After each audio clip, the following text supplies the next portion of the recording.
Five Little Peppers Midway. By Margaret Sidney.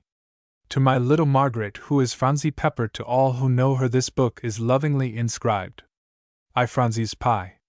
Jefferson, said Phronsie, with a grave uplifting of her eyebrows. I think I will go down into the kitchen and bake a pie, a very little pie, Jefferson. Bless you, miss, replied the cook, showing his white teeth in glee. It is the making of the kitchen when you come it. Yes, Jefferson, said Phronsie slowly. I think I will go down make one. It must be very, very full of plums, you know. Looking up at him anxiously. For Polly dearly loves plums.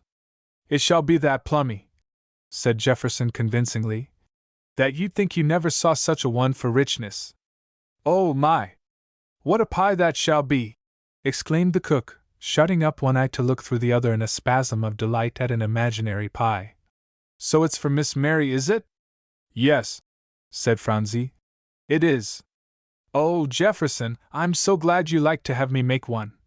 She clasped her hands in silent rapture, and sat down on the lowest stair to think it over a bit, Jefferson looking at her, forgetful that the undercook was fuming in the deserted domains over his delay to return. At last he said, bowing respectfully, If you please, miss, it's about time to begin.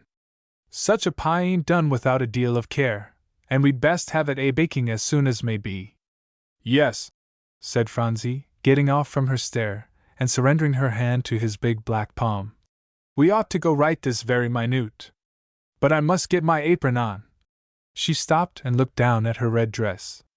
Oh, you can take one of my aprons, said the cook. They're as fine, and big, and white, and I'll just put you in one of 'em and tie you up as snug. You'll come out as clean and sweet when we're through, as you are now, miss. Tie me up? Laughed Phronsie in glee. Oh, how nice, Jefferson. Do you know I love you very much, Jefferson, you're so very good to me? The big fellow drew a long breath. No, miss, I'm big and black, and just fit to stay downstairs, he managed to say. But I love you better because you are black, Jefferson, insisted Phronsie. A great deal better. You are not like everybody else, but you are just yourself. Clinging to his hand. Well, miss, I ain't just fit for a lily to touch, and that's the truth. Looking down at his palm that the small white hand grasped closely. It's clean, miss, he added with pardonable pride, but it's awful black. I like it better black, Jefferson, said Phronsie again. Really and truly I do, because then it's your very, very own. In a tone that thrilled him much, as if a queen had knighted him on the spot. This important declaration over, the two set forth on their way toward the kitchen, Phronsie clinging to his hand, and chatting merrily over the particular pie in prospect, with varied remarks on pies in general, that by and by would be ventured upon if this present one were a success, and very soon tied up in one of the cook's whitest aprons, she was seated with due solemnity at the end of the baking table. The proper utensils and materials in delightful confusion before her, and the lower order of kitchen satellites revolving around her, and Jefferson the lesser sphere. Now all go back to your work, said that functionary when he considered the staring and muttered admiration had been indulged in long enough. And leave us. I want you, said his assistant, touching his elbow. Clear out, said Jefferson angrily, his face turned quite from Phronsie. But she caught the tone and immediately laid down the bit of dough she was molding. Do go, she begged, and come back quickly, smiling up into his face. See, I'm going to pat and pat and pat, oh, ever so much before you come back. So Jefferson followed the undercook. The scullery boy went back to cleaning the knives. Susan, the parlor maid who was going through the kitchen with her dustpan and broom, hurried off with a backward glance or two, and Phronsie was left quite alone to hum her way along in her blissful culinary attempt. Bless me! Exclaimed a voice close to her small ear, as she was attempting for the 5th time to roll out the paste quite as thin as she had seen Jefferson do. What is this? Bless my soul! It's Phronsie! Phronsie set down the heavy rolling pin and turned in her chair with a gleeful laugh. Dear, dear grandpapa! She cried, clasping her floury hands. Oh! I'm so glad you've come to see me make a pie all by myself. It's for Polly, and it's to be full of plums. Jefferson let me make it. Jefferson? And where is he, pray? Cried Mr. King irately. Pretty fellow, to bring you down to these apartments, and then go off and forget you. Jefferson, he called sharply. Here, where are you? Oh, Grandpapa! Exclaimed Phronsie in dire distress. I sent him. Jefferson didn't want to go, Grandpapa dear, really and truly, he went because I asked him. If you please, sir, began Jefferson, hurrying up. I only stepped off a bit to the cellar. Bassett sent down a lot of turnips, they ain't first rate, and… All right, said Mr. King, cutting him short with a wave of his hand. If Miss Phronsie sent you off, it's all right. I don't want to hear any more elaborate explanations. Little Miss hasn't been alone but a few minutes, said Jefferson in a worried way. And see, said Phronsie, turning back to her efforts while one hand grasped the old gentleman's palm. I've almost got it to look like Jefferson's. Almost, haven't I? She asked, regarding it anxiously. It will be the most beautiful pie, cried Mr. King, a hearty enthusiasm succeeding his irritability, that ever was baked. I wish you'd make me one sometime, Phronsie. Do you? She cried in a tremor of delight.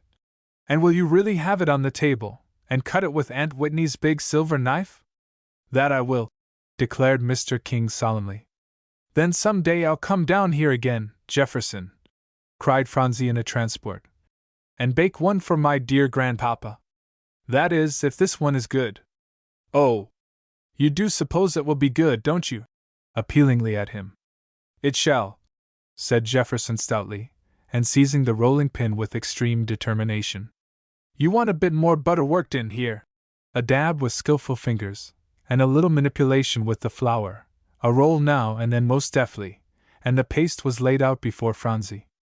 Now, miss, you can put it in the dish.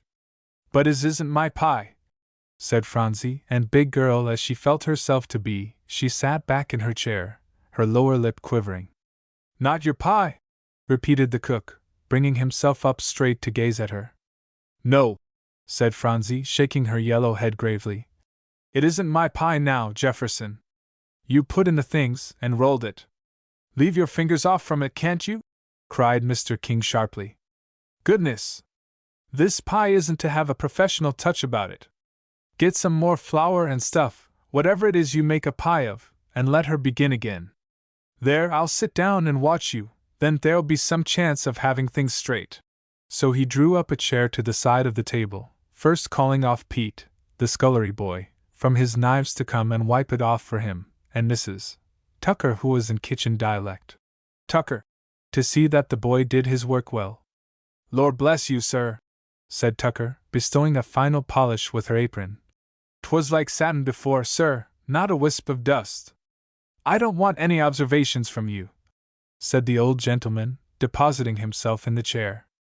There, you can go back to your work, Mrs. Tucker, and you too, Pete.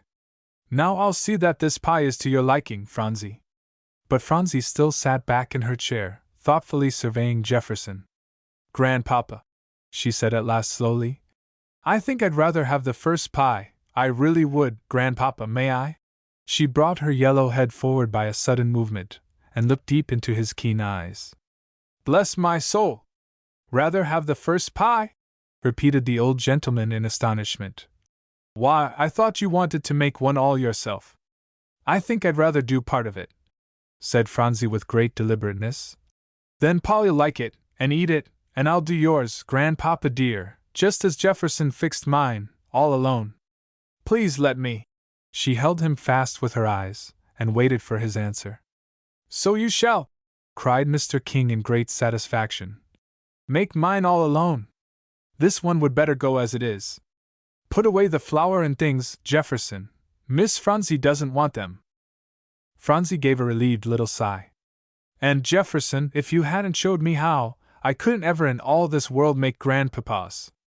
Now give me the little plate, do.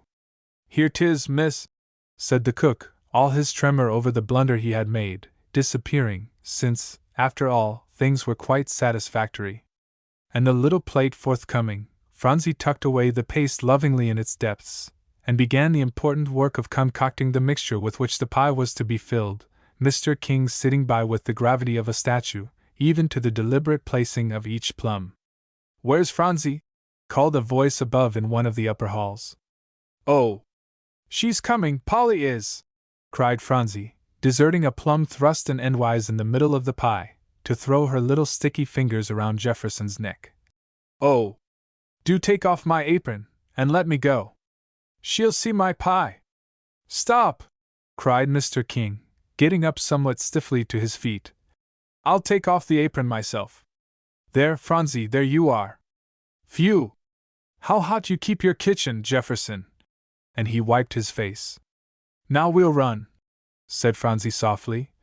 "And not make a bit of noise, Grandpapa dear, and Jefferson, please put on my top to the pie, and don't let it burn, and I'll come down very, very soon again, and bake one all alone by myself for Grandpapa." The old gentleman kept up very well with the soft patter of her feet till they reached the foot of the staircase. "There, there, child," he said.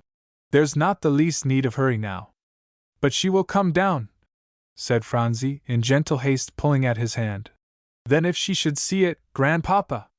"To be sure, that would indeed be dreadful," said Mr. King, getting over the stairs very creditably. "There, here we are now. Phew! It's terribly warm in this house." But there was no danger from Polly. She was at this very instant, not being able to find Phronsie, hurrying off toward the library in search of Mrs. Whitney. "We want to do the very loveliest thing!" she cried, rushing in, her cheeks aflame. "Oh! Pray excuse me." She stopped short, blushing scarlet. "Don't feel badly, Polly dear," said Mrs. Whitney, over in the dim light, where the divan was drawn up in the east window, and she held out her hand and smiled. The other lady whose tete-a-tete was thus summarily disturbed was elderly, and very tall and angular. She put up her eyeglass at the intrusion and murmured, "Ah, this is Polly Pepper," said Mrs. Whitney, as Polly, feeling unusually awkward and shy, stumbled across the library to get within the kind arms awaiting her. "One of the children that your kindness received in this house," said the tall lady, making good use of the eyeglass. The color mounted steadily on Polly's already rosy cheek, at the scrutiny now going on with the greatest freedom. "One of the dear children who make this house a sunny place for us all," said Mrs. Whitney distinctly. "Ah? I see. You are extremely good to put it in that way." A low, well-bred laugh followed this speech. Its sound irritated the young girl's ear unspeakably, and the brown eyes flashed, and though there was really no occasion to feel what was not addressed to her, Polly was quite sure she utterly disliked the lady before her. "My dear Mrs. Chatterton," said Mrs. Whitney in the gentlest of accents, "you do not comprehend. It is not possible for you to understand how very happy we all are here. The house is quite another place, I assure you, from the abode you saw last before you went abroad." Mrs. Chatterton gave another low, unpleasant laugh, and this time shrugged her shoulders. "Polly dear," said Mrs. Whitney with a smile, "say good morning to Mrs. Chatterton, and then run away. I will hear your wonderful plan by and by." "I shall be glad to, child," she was guilty of whispering in the small ear. "Good morning, Mrs. Chatterton," said Polly slowly, the brown eyes looking steadily into the traveled and somewhat seamed countenance before her. "Good morning," and Polly found herself once more across the floor, and safely out in the hall, the door closed between them. "Who is she?" she cried in an indignant spasm to Jasper, who ran up, and she lifted her eyes brimming over with something quite new to him. He stopped aghast. "Who?" he cried. "Oh, Polly! What has happened?" "Mrs. Chatterton. And she looked at me, oh! I can't tell you how she looked, as if I were a bug, or a hateful worm beneath her," cried Polly, quite as much aghast at herself. "It makes me feel horridly, Jasper, you can't think. Oh! That old," he stopped, pulling himself up with quite an effort. "Has she come back? What brought her, pray tell, so soon?" "I don't know, I am sure," said Polly, laughing at his face. "I was only in the room a moment, I think, but it seemed an age with that eyeglass, and that hateful little laugh. Oh! She always sticks up that thing in her eye. said Jasper coolly. And she's everlastingly ventilating that laugh on everybody. She thinks it high-bred and elegant, but it makes people want to kill her for it. He looked and spoke annoyed. To think you fell into her clutches, he added. Well, who is she? Cried Polly, smoothing down her ruffled feathers, when she saw the effect of her news on him. I should dearly love to know. Cousin Algernon's wife, said Jasper briefly. And who is he?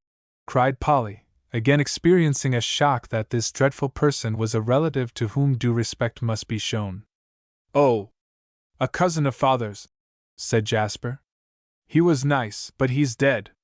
Oh, said Polly. She's been abroad for a good half-dozen years, and why she doesn't stay there when everybody supposed she was going to astonishes me, said Jasper, after a moment. Well, it will not be for long, I presume, that we shall have the honor. She'll be easily tired of America, and take herself off again. She doesn't stay in this house, does she, Jasper? Cried Polly in a tone of horror. No, that is, unless she chooses to, then we can't turn her off. She's a relative, you know. Hasn't she any home? Asked Polly. Or any children? Home? Yes, an estate down in Bedford County, Dunraven Lodge, but it's all shut up, and in the hands of agents who have been trying for the half-dozen years she was abroad to sell it for her. She may have come back to settle down there again, there's no telling what she will do. In the meantime, I fancy she'll make her headquarters here, he said gloomily. Oh, Jasper! Exclaimed Polly, seizing his arm, feeling that here was need of comfort indeed. How very dreadful! Don't you suppose something will happen to take her away? I don't see what can, said Jasper, prolonging the gloom to feel the comfort it brought. You see, she has nobody who wants her to step in and relieve us. She has 2 nephews, but oh! You ought to see them fight. Fight? Repeated Polly aghast. Yes, you can't dignify their skirmishes by any other name, said Jasper, in disgust. So you see our chances for keeping her as long as she condescends to stay are really very good. Polly clung to his arm in speechless dismay. Meanwhile conversation fast and brisk was going on between the two shut up in the library. It is greatly to your discredit, Marian, said Mrs. Chatterton in a high, cold voice, that you didn't stop all this nonsense on your father's part, before the thing got to such a pass as to install them in this house. On the contrary, said Mrs. Whitney with a little laugh, I did everything I could to further the plan that father wisely made. Wisely? Cried Mrs. Chatterton in scorn. Oh, you silly child! Don't you see what it will all tend to? I see that it has made us all very happy for 5 years, said Mrs. Whitney, preserving her composure. So I presume the future doesn't hold much to dread on that score. The future is all you have to dread, declared Mrs. Chatterton harshly. The present may be well enough, though I should think existence with that low, underbred family here would be a— You may pause just where you are, Mrs. Chatterton, said Marian, still with the gentlest of accents, but with a determination that made the other look down at her in astonishment. Not another word shall you utter in that strain, nor will I listen to it. And with fine temper undisturbed in her blue eyes, she regarded her relative. Dear me, Marian! I begin to notice your age more now. You shouldn't fly into such rages. They wear on one fearfully, and especially for a stranger too, and against your own people. How can you? Mrs. Chatterton drew out a vinaigrette, then a fan from a silken bag, with clasps that she was always glad to reflect were heirlooms. It's trying, I must confess, she declared, alternately applying the invigorating salts and waving the combination of gauze and sandalwood, to come home to such a reception. But, and a heavy sigh, I must bear it. You ought to see father, cried Mrs. Whitney, rising. I must go at once and tell him of your arrival. Oh, I don't know that I care about seeing Cousin Horatio yet, said Mrs. Chatterton carelessly. He will probably fall into one of his rages, and my nerves have been upset quite enough by you. I think I'll go directly to my apartments. She rose also. Father must at once be informed of your arrival, repeated Marian quietly. I'll send him in to see you, and I shall go to my apartments," declared Mrs. Chatterton determinedly. "Hoity-toity!" exclaimed Mr. King's voice, and in he came, with Phronsie, fresh from the kitchen, clinging to his hand. To Cousin Eunice Chatterton. Phronsie dropped one small hand by her side, and stood quite still regarding the visitor. "Oh, my goodness me!" ejaculated Mrs. Chatterton, startled out of her elegance, and not pausing to adjust the glass, but using her two good eyes to the best advantage. "Hoity-toity! So you are back again!" exclaimed Mr. King by way of welcome. "Well, and if I may ask, what brought you now, Eunice?" Mrs. Chatterton gathered herself up and smiled in a superior way. "Never mind my reasons, Cousin Horatio. What a fine child you have there!" Now the glass came into play. "Pray tell me all about her." "You have well said," observed Mr. King, seating himself with the utmost deliberateness, and drawing Phronsie to her accustomed place on his knee, where she nestled, regardless of his immaculate linen and fine waistcoat. "Phronsie Pepper is indeed a fine child, a very fine child, madam." "Oh my and oh my!" cried Mrs. Chatterton, holding up her hands. "To think that you can so demean yourself! Why, she's actually musing your shirt front with her dirty little hands." "Phronsie Pepper's hands are never dirty, madam," said the old gentleman gravely. "Sit still, child," as Phronsie in a state of alarm struggled to slip down from his lap, thrusting the two members thus referred to, well out before her. Mrs. Chatterton burst into a loud laugh. "To think I have come to see Horatio King in such a state! Jasper Horatio King!" she repeated scornfully. "I heard about it through the Bascom's letters, but I wouldn't believe it till I used my eyes. It's positively dreadful!" Mr. King put back his head and laughed also, so heartily that Phronsie ceased to struggle, and turned to regard him in silent astonishment, and Mrs. Whitney, charmed that the rage usually produced by conversation with Cousin Algernon's wife was not forthcoming, began to laugh, too, so that the amusement of the tall lady was quenched in the general hilarity. "What you can find in my words to cause such an unseemly outburst, I cannot see," she cried in a passion. "I'm under the impression that you led off the amusement yourself," said Mr. King, wiping his eyes. "Phronsie, it's all very funny, isn't it?" looking down into the little wondering face. "Is it really funny?" asked Phronsie. "Does the lady like it?" "Not particularly, I suspect," said Mr. King carelessly. "And that you can talk with that chit, ignoring me, your cousin's wife, is insufferable." Mrs. Chatterton now arose speedily from the divan, and shook out a flounce or two with great venom. "I had intended to make you a visit. Now it is quite impossible." "As you like," said the old gentleman, also rising, and placing Phronsie on her feet, observing ostentatious care to keep her hand.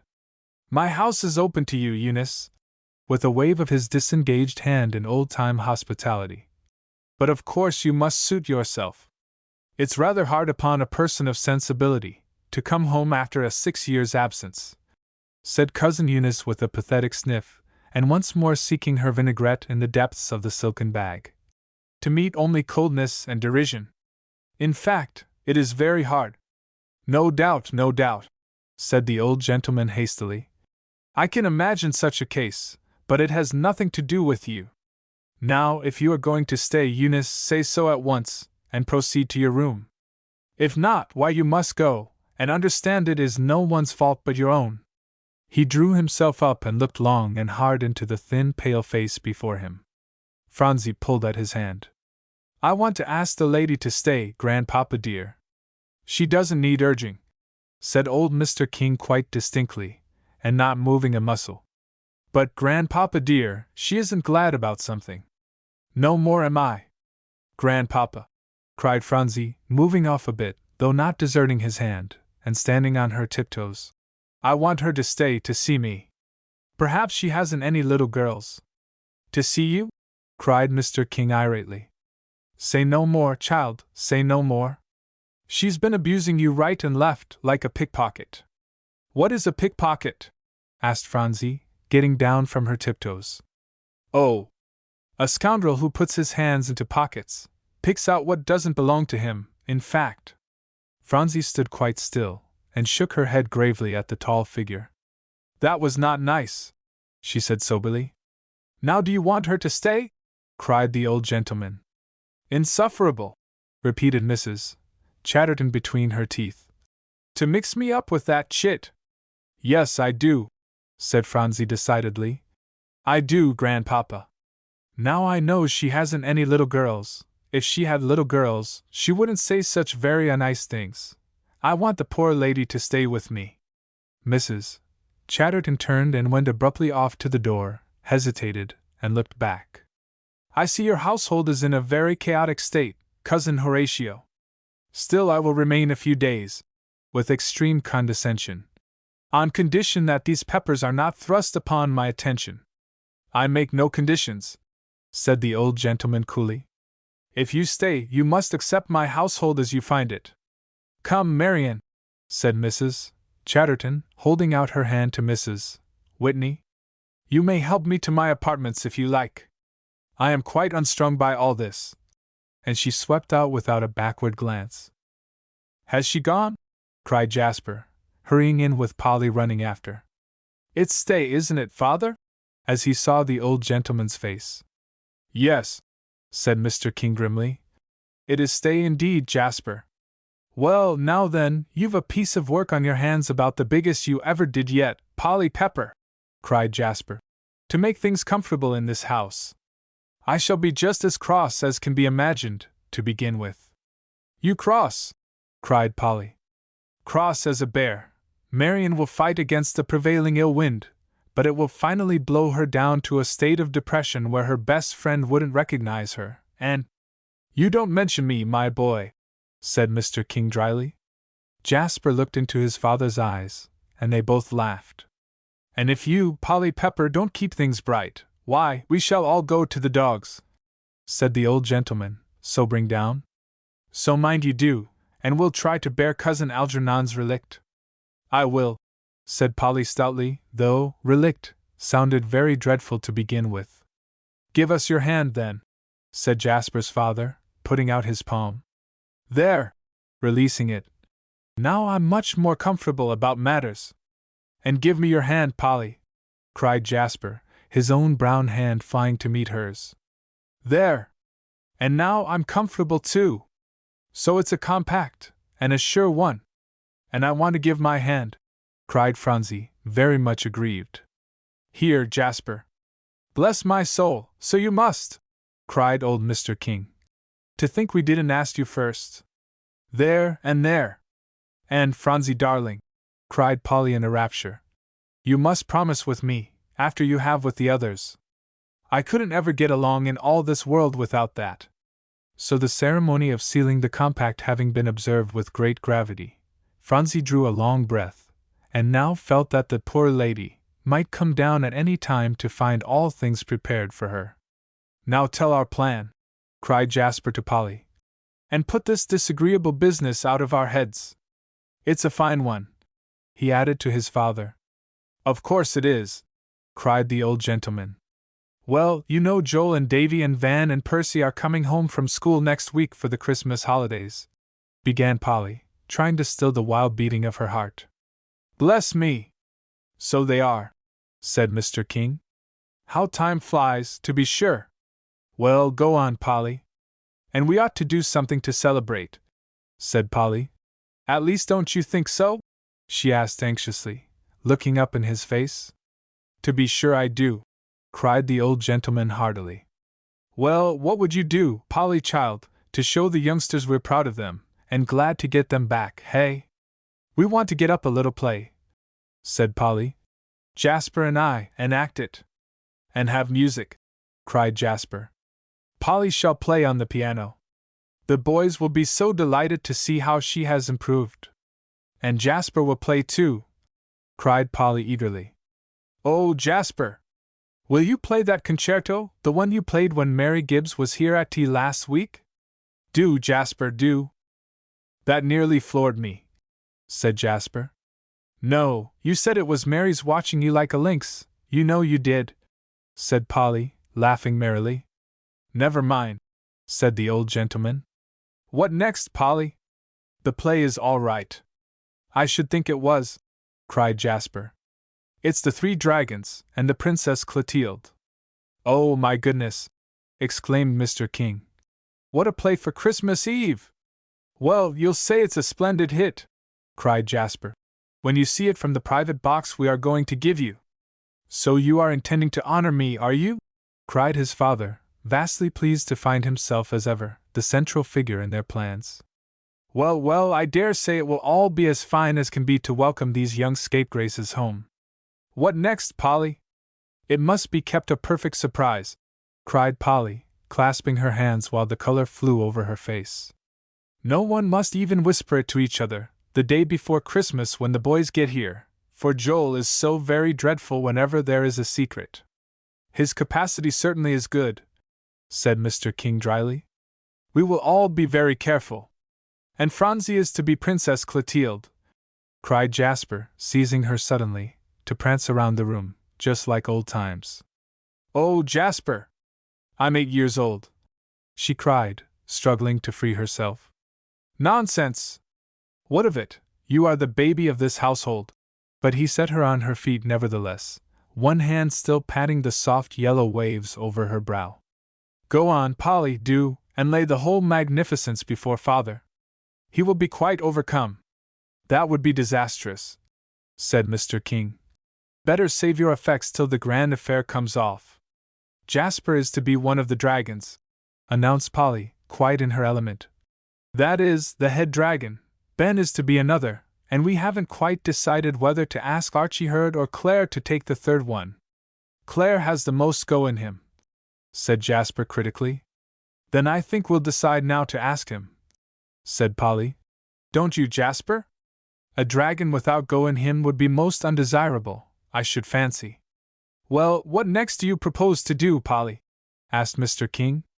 Now that we know that you will allow us to have it, cried Polly in a rapture. Why, we can think up splendid things. We've only the play written so far, sir. Polly wrote the most, said Jasper. Oh, no, Jasper! I only put in the bits, said Polly. He planned it, every single bit, Jasper did. Well, she thought up the dragons, and the cave, and… Oh! That was easy enough, said Polly, guilty of interrupting. Because you see something has to carry off the Princess Clotilde. Oh, now! You are not going to frighten my little girl, cried Mr. King. I protest against the whole thing if you do. And he put out his hand. Come, Phronsie. When, as of old, she hurried to his side obediently. Oh! We are going to show her the boys, and how we dress them up just like dragons, cried Polly. And while they are prancing around and slashing their tails at rehearsal, I'm going to keep saying, that's nothing but Jasper and Ben and Claire, you know, Phronsie, till I get her accustomed to them. You won't be frightened, will you, pet, at those dear, sweet old dragons? She ended, and getting on her knees, she looked imploringly into Phronsie's brown eyes. And no, said Phronsie slowly. Not if they are really Jasper and Ben and Claire. They really will be, cried Polly, enchanted at her success. Jasper and Ben and Claire, and they will give you a ride, and show you a cave, oh! And perfect quantities of things, you can't think how many!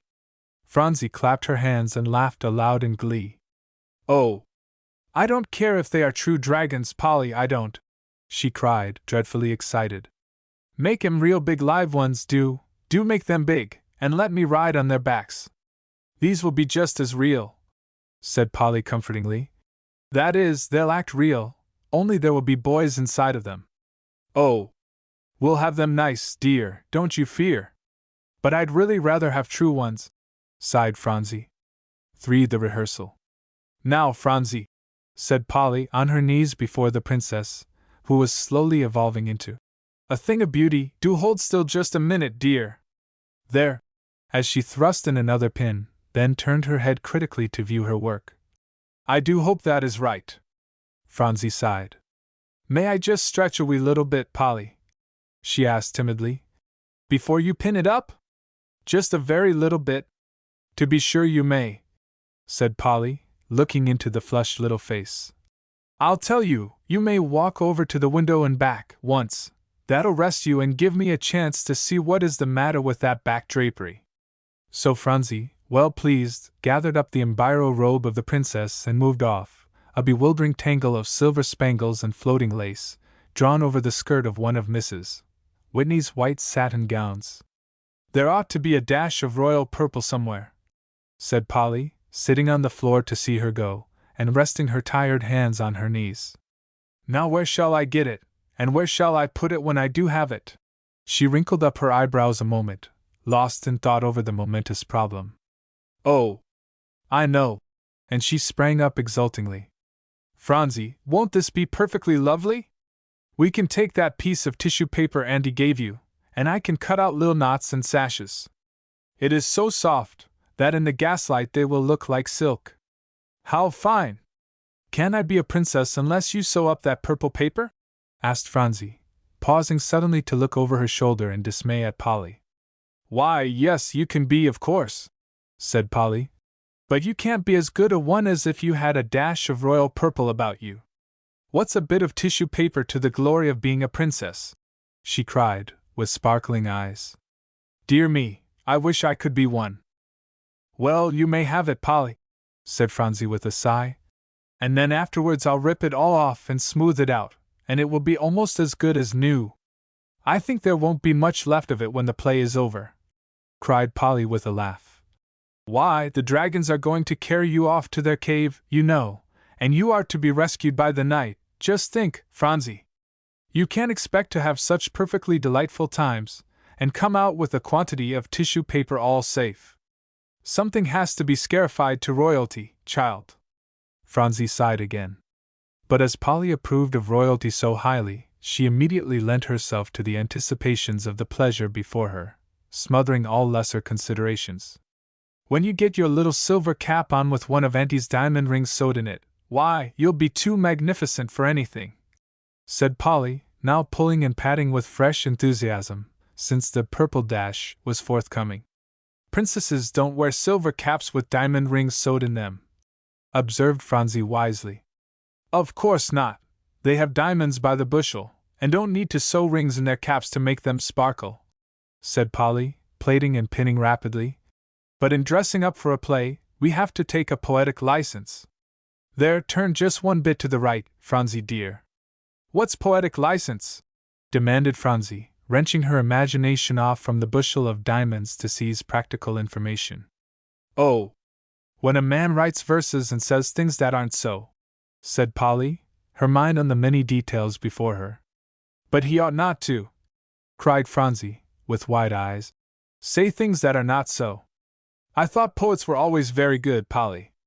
Oh, well, people let him, said Polly carelessly, because he puts it into poetry.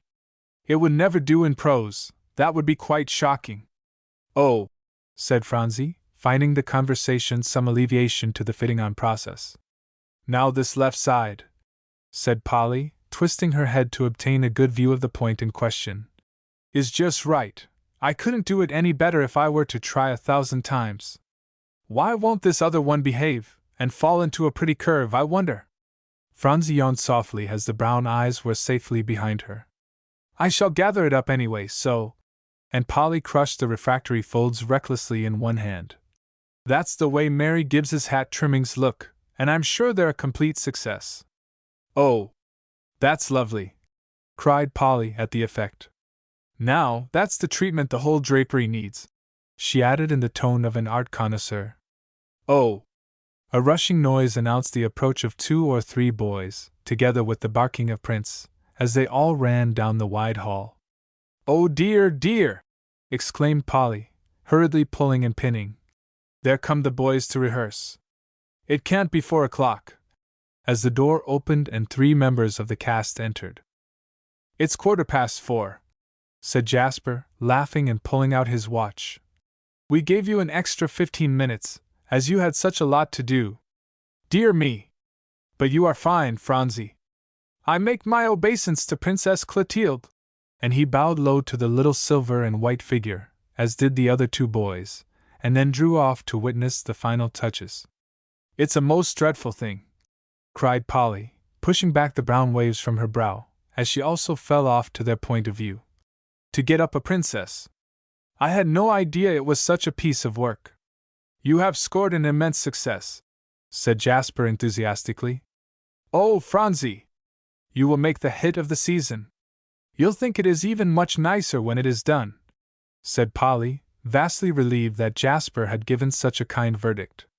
It's to have a dash of royal purple on that right side, and in one of the shoulder knots, and to catch up her train.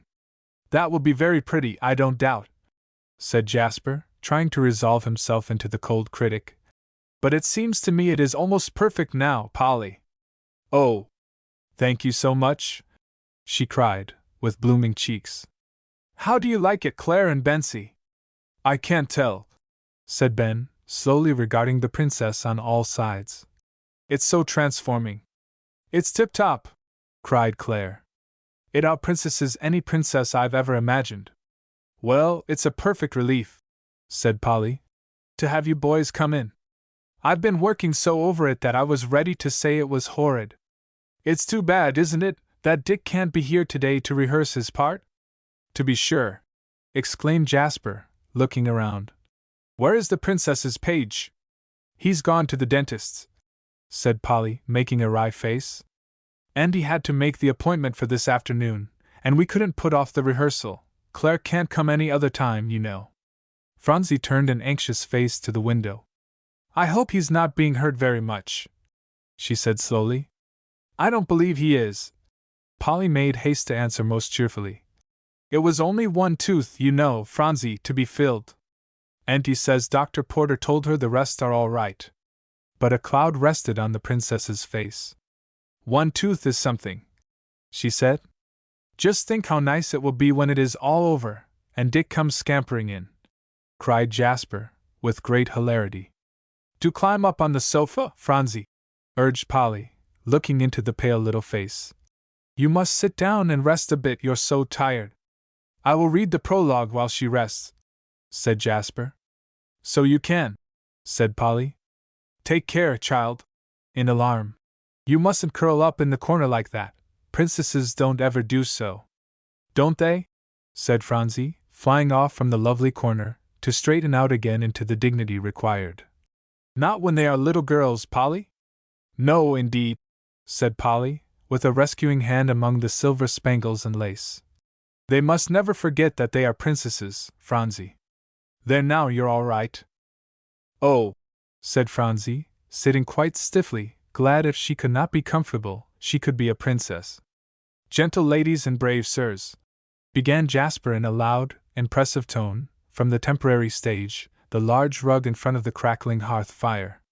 Claire burst into a laugh. See here now, cried Jasper, brandishing his text at him. If you embarrass me like that, you may leave, you old dragon. You ought to see your face, cried Claire. Jap, you are anything but a hit. You'll be yet, declared Jasper with a pretended growl, and another flourish of the manuscript. Go on, do, implored Polly. I think it is lovely. Claire, you really ought to be ashamed. And she shook her brown head severely at him. If I don't quench such melodrama in the outset, said Claire, he'll ruin us all. Fair ladies and brave sirs, mimicking to perfection Jasper's tones. Thank you for a hint, cried Jasper, pulling out his pencil. I didn't say fair, that's better than gentle. I wish critics would always be so useful as to give one good idea. Hey go! Here goes again. Fair ladies and brave sirs, the player's art is to amuse, instruct, or to confuse by too much good advice, but poorly given, that no one follows, because, forsooth, 'tis thrown at him, neck and heels. The drama, pure and simple, is forgotten tugging in the moral. I thought you were going to alter tugging into something more elegant, said Polly. Lugging in, suggested Claire, with another laugh. Morals are always tugged in by the head and shoulders, said Jasper. Why not say so? We should have pretty much the whole anatomy of the human form divine, if you had your way, cried Claire. Listen. Because, forsooth, 'tis thrown at him, neck and heels and tugging in the moral, head and shoulders. Now just add by the pricking of my thumbs, etc., and you have them all. Jasper joined as well as Polly and Ben in the laugh at the prologue's expense, but Phronsie sat erect winking hard, her royal hands folded quite still in her lap. "You're bound for a newspaper office, my boy," said Jasper at length. "How you will cut into the coming poet, and maul the fledgling of the prose writer! Well, I stand corrected. The drama pure and simple is forgot in straining at the moral. Is that any better?" To the audience. "Yes, I think it is," said Polly. "But I do believe it's time to talk more elegantly, Jasper. It is due to the people in the private boxes, you know." "Oh, the boxes are to have things all right before the play is over, never you fear, Polly," said Jasper. "A poor presentment you will say we give, but cry you mercy, sirs, and—" "I don't like cry you mercy," announced Ben slowly, "because it doesn't seem to mean anything." "Oh, don't cut that out," exclaimed Polly, clasping her hands and rushing up to Ben. "That's my pet phrase. You mustn't touch that, Bensie." "But it doesn't mean anything," reiterated Ben in a puzzled way. "Who cares?" cried Jasper defiantly. "A great many expressions that haven't the least significance are put in a thing of this sort. Padding, you know, my dear sir." "Oh," said Ben literally. "I didn't know as you needed padding." "All right, if it is necessary. It's antique, and perfectly lovely, and just like Shakespeare," cried Polly, viewing Ben in alarm. "Oh, let the Bard of Avon have one say in this production," cried Claire. "Go on, do, with your cry you mercy. What's next, Jap?" "Are you willing, Ben?" asked Jasper, with a glance at Polly. "Yes," said Ben, also gazing at the rosy face and anxious eyes. "It can go as padding, I suppose?" "Oh, I am so glad!" exclaimed Polly in glee, and dancing around the room. "And you won't be sorry, I know, Bensie. The audience will applaud that very thing, I'm almost sure." Which made Jasper sternly resolve something on the spot. "Well, I shall never be through at this rate," he said, whirling over the manuscript to find his place. "Oh, here I am. But cry you mercy, sirs and ladies fair, we aim but to be dragons, not mortals posing for effect. We have a princess, to be sure." "I should think we have," interrupted Claire with a glance over at the sofa. "Goodness me, she's fast asleep. Poor little thing, she is tired to death," cried Polly remorsefully, while they all rushed over to the heap of lace and spangles, blissfully oblivious of prologues. "Do let her sleep through this piece of stupidity," said Jasper, bundling up another satin skirt that Mrs. Whitney had loaned for Polly to make a choice from. "There, putting it under the yellow head. We'll call her when the dragons come on." "Take care," cried Polly, with intercepting hand. "That's Auntie's lovely satin gown." "Beg pardon," said Jasper, relinquishing it speedily. "Here's the sofa pillow, after all," dragging it from its temporary retirement under the theatrical debris. "Now let's get back to work. Time is going fast." In a lowered voice. "We have a princess, to be sure, a sweet and gracious Clotilde, and a knight who does her homage, but the rest of us are fishy, scaly, horny, and altogether horrid, and of very low degree, who scarce know why we are upon the boards, except for your amusement, so prithee." "Hold!" cried Claire. "What stuff?" "Give me an inch of time," cried Jasper, hurrying on, "and I'll end the misery. So prithee be amused. We're undone, if you are not, and all our labor lost. Pray laugh, and shake your sides, and say, "'Tis good, I' faith, 'tis very good." And we shall say, "Your intellects do you credit." And so we bid you a fond adieu, and haste away to unshackle the dragons, who even now do roar without. Claire threw himself into the part of the dragons, and forgetful of Phronsie, gave a loud roar. Polly clapped her hands and tossed an imaginary bouquet as Jasper bowed himself off. "Hush!" said Ben. "You'll wake up Phronsie." But it was too late. There she sat rubbing her eyes in astonishment. "Oh, you darling!" cried Polly, running over to her, to clasp her in her arms. "I'm so sorry I tired you all out, Phronsie dear, do forgive me." "I'm not tired," said Phronsie, with dewy eyes. "Has Jasper got through reading? What was it all about, Polly?" Indeed, and I have finished, he cried with a yawn and throwing the manuscript on the table. And I don't know in the least what it is all about, Phronsie. Just a lot of dreadful words, said Claire over in the corner, pulling at a heap of costumes on the floor. Never mind, the horrible spell is broken. Come on, you fellows, and tumble into your dragon skins. With that the chief dragon deserted Phronsie, and presently there resounded the rattle of the scales, the clanking of chains, and the dragging about of the rest of their paraphernalia. Now, Phronsie, said Jasper, coming back, half within his dragon skin and gesticulating. You see that it's only I in this thing. Look, dear! Here goes in my head. And he pulled on the scaly covering, observing great care to smile reassuringly the last thing before his countenance was obscured. Phronsie screamed with delight and clapped her hands. Oh, Jasper! Let me have one on, do, Jasper!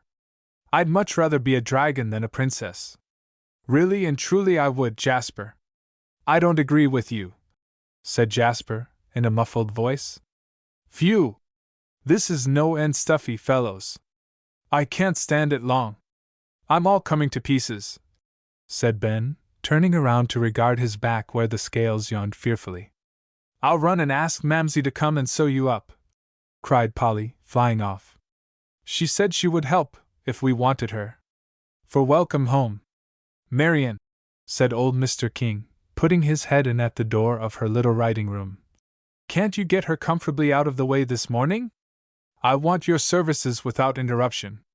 She's going down to Pinot's, said Mrs. Whitney, looking up from the note she was writing. Capital! When she once gets there, she'll stay the morning, declared Mr. King, greatly pleased. Now then, after she's cleverly off, you may come to me. I will, father, said Marian, going back with a smile to her correspondence. Half an hour later Thomas, with the aid of the horses and the shopping coupe having carried off Mrs. Chatterton, Mrs. Whitney pushed aside her notes, and ran down to her father's study. She found him in his velvet morning gown seated before his table, busy with a good-sized list of names that was rapidly growing longer under his pen. Oh, I forgot, he said, looking up. I intended to tell you to bring some of your cards and envelopes. I want some invitations written. Are you going to give a dinner? Asked Marian, looking over his shoulder. Oh, no! I see by the length of your list it's an evening affair, or a musicale. You run along, daughter, said the old gentleman, and get what I tell you. This is my affair. It's a musicale and something else combined. I don't just know myself. And he laughed at the sight of her face. If father is only pleased, I don't care what it is, said Mrs. Whitney to herself, hurrying over the stairs and back again, never once thinking of Polly's and Jasper's surprise for the boys. You see, Marian, said Mr. King as she sat down by the table, and laid the cards and envelopes in front of him, that I'm going to help out that affair that Jasper and Polly are getting up. Oh, father! How good of you! Exclaimed Mrs. Whitney in a delighted tone, which immensely pleased the old gentleman, to begin with. They've been working very hard, those two, at their studies this autumn. I've seen them, cried Mr. King with a shrewd air. And I'm going now to give them a little pleasure. Marian said nothing, but let him have the comfort of doing all the talking, which he now enjoyed to his heart's content. Whether the other chaps have done well, I don't know. Davy may have kept at it, but I suspect the rest of the boys haven't killed themselves with hard study. But they shall have a good homecoming, at any rate. Mrs. Whitney smiled, and he proceeded. Now I'm going to send out these invitations. He pushed the list toward her. I shall have the drawing-room and music-room floors covered, and all extra seats arranged. Give Turner carte blanche as to flowers, if he can't furnish enough out of our own conservatories. And the evening will end with a handsome spread, as Jasper calls it. In short, I shall recognize their attempt to make it pleasant for the boys' holiday, by helping them out on the affair all I can. The old gentleman now leaned back in his big chair and studied his daughter's face. And you'll never regret it, father, she cried, with an enthusiasm that satisfied him. For these young people will all repay you 1,000-fold, I do believe, in the time to come. Don't I know it? Cried Mr. King, getting out of his chair hastily to pace the floor. Goodness me! They repay me already. They're fine young things, every one of them, Whitney's, Pepper's, and my boy, as fine as they are made. And whoever says they're not, doesn't know a good piece of work when it's before his eyes. Bless me! Pulling out his handkerchief to mop his face violently. I don't want to see any finer. I hope I shall have a sight of Jasper's and Polly's faces when you tell them what you intend to do, said Mrs. Whitney. Where are your cards, father? Tell them? I shan't tell them at all, cried the old gentleman. I'm going to have a surprise, too. No one must know it but you and Mrs. Pepper. Oh, said Mrs. Whitney. It was very stupid in me not to understand that. It will be all right, father. Mrs. Pepper and I will keep our secret, you needn't fear. If you can only keep her out of the way, exclaimed Mr. King, pointing irascibly in the direction of Mrs. Chatterton's apartments. All will be well. But I doubt if you can. Her meddlesome ears and tongue will be at work as usual, he added in extreme vexation. Here comes Jasper, exclaimed Mrs. Whitney, which had the satisfactory result of bringing her father out of his irritation, into a flutter over the concealment of the party preparations. Jasper, cried Polly that evening, as they ran into the music room to play a duet. We're all right about everything now, as your father says we may invite the girls and your friends. And he said when I asked him if we ought not to have cake and coffee, I'll attend to that, said Jasper. So everything is all straight as far as I can see, Polly. The private boxes trouble me, I must confess, said Polly, drumming absently on the keys, while Jasper spread the sheet of music on the rack. You know there must be two, one for dear Mr. King and one for the boys as guests of honor. Now how shall we manage them? She took her hand off suddenly from the keys and folded it over its fellow on her knee, to study his face anxiously. It's pretty hard to get them up, that's a fact, said Jasper truthfully.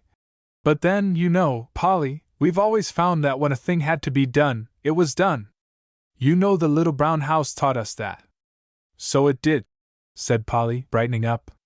Dear little old brown house, how could I ever forget it? Well, I suppose, with a sigh, it will come to us as an inspiration when it's time to fix them.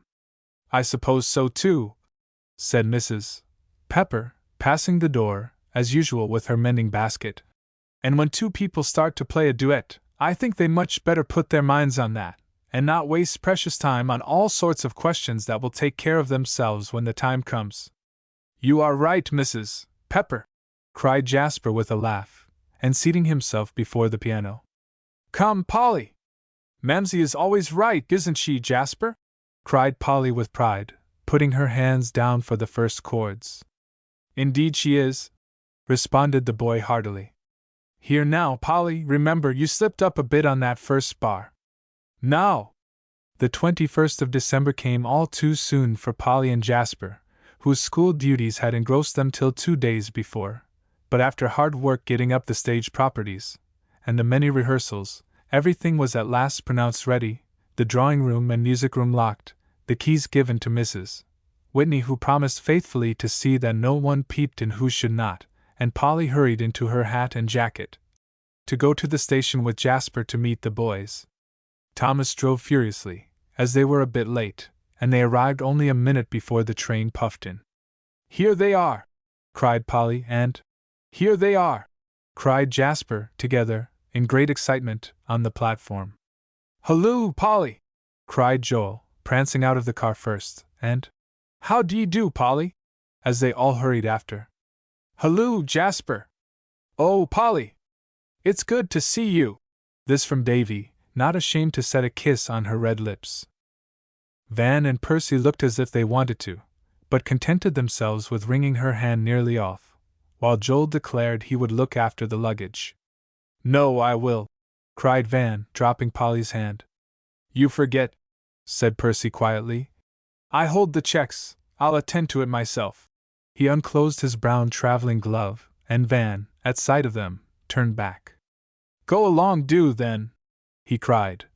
I don't want to, I'm sure. I'd much rather stay with Polly. How d'ye do, Thomas? He called carelessly to the coachman on his box, who was continually touching his hat and indulging in broad smiles of content.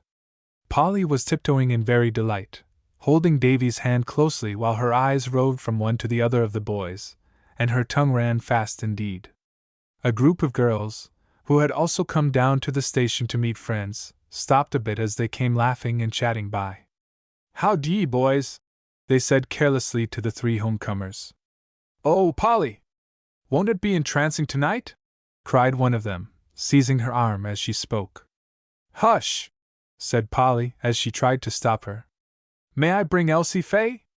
She's come on the train to stay over Christmas with her aunt." "May I, Polly?" begged another girl eagerly. "Yes, yes," said Polly in a paroxysm of fear lest Joel, who was crowding up between them, should catch a word. "Do be still," she whispered. "Bring anybody, only stop, Alexia." "He won't hear," said Alexia carelessly. "That boy doesn't mind our talking. His head's full of skating and coasting." "You're going to have something tonight that you don't want me to know about," declared Joel, his chubby face set defiantly, and crowding closer.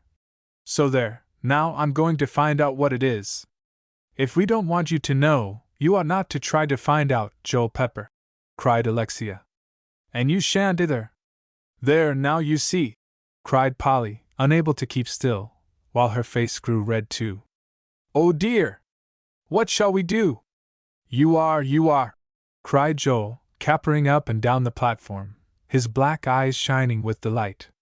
"Now I know for certain, and it's at our house, too, for you asked Polly if you might bring some other girl, Elsie somebody or other, so.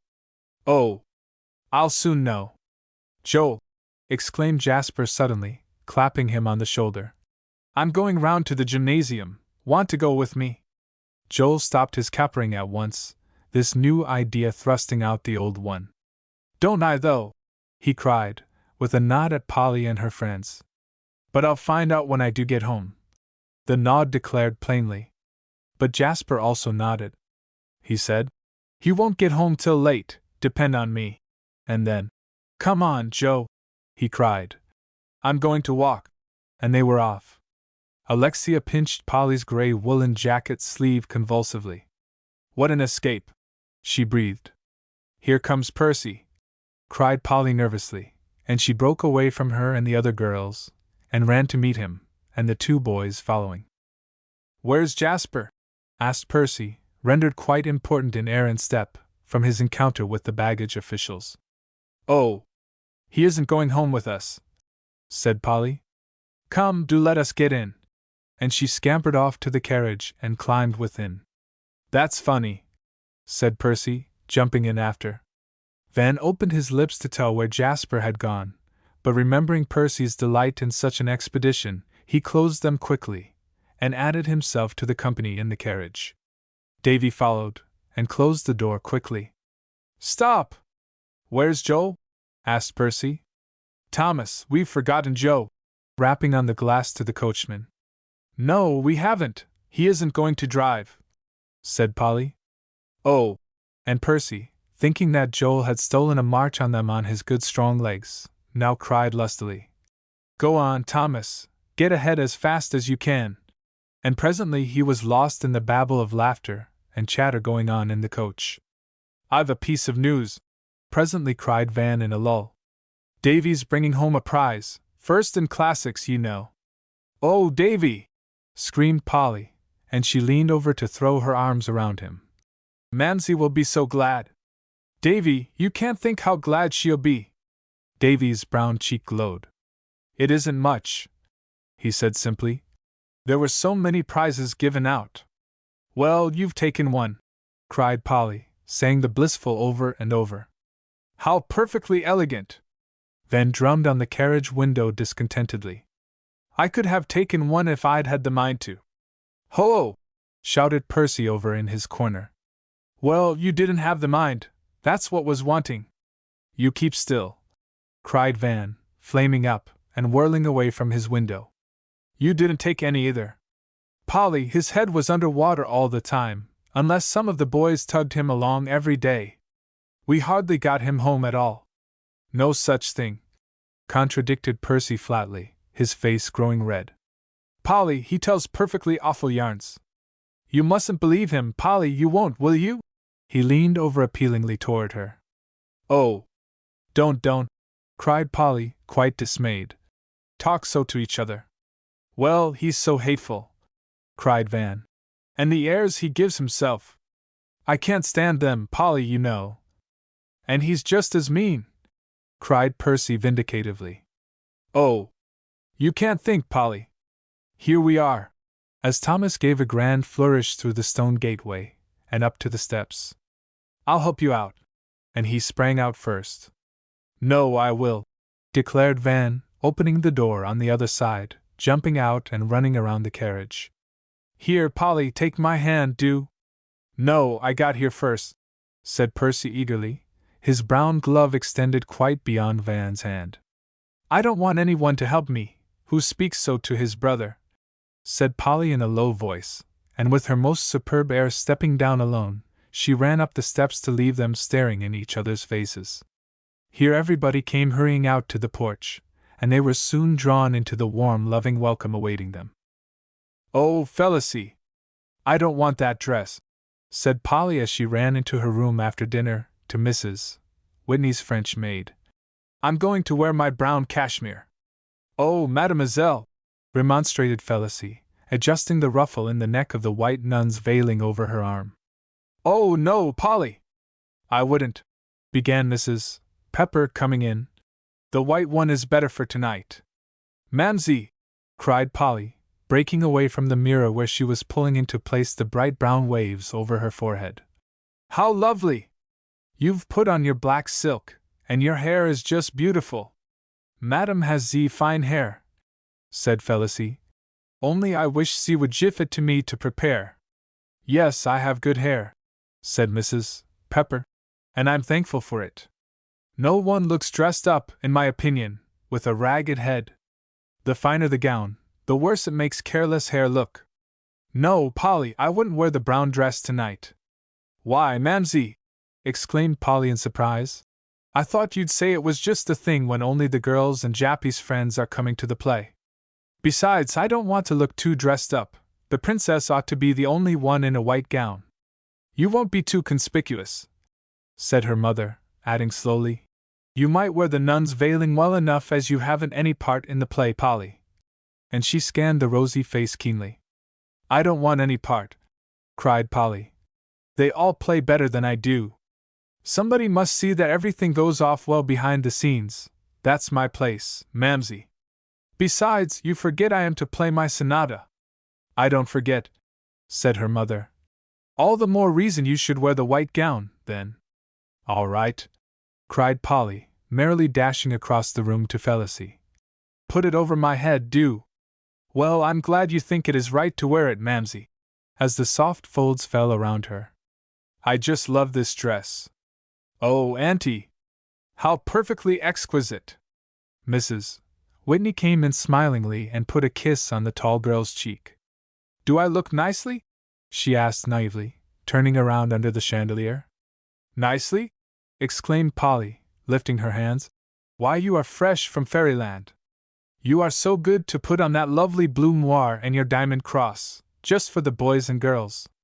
I am glad you like it, said Mrs. Whitney hastily. Now, Polly, don't you worry about anything. I'll see that the last things are done. Well, I am worrying, confessed Polly, quite in a tremble. I must see to one corner of the private box for the boys. You know the last India shawl you lent me wasn't pinned up straight and I couldn't fix it, for Van wanted me just then, and I couldn't get away without his suspecting something. Oh, Auntie! If you would see to that. I will, said Mrs. Whitney, not daring to look at Mrs. Pepper. And to all the other things, don't give a thought to them, Polly. How good you are! Cried Polly with a sigh of relief. Oh, Auntie! We couldn't do anything without you. And you don't need to go into the drawing room at all, said Mrs. Whitney, going to the door. Just keep behind the scenes, and get your actors and Phronsie ready, and your mother and I will receive your friends. Come, Mrs. Pepper. That is splendid, cried Polly, left behind with the maid.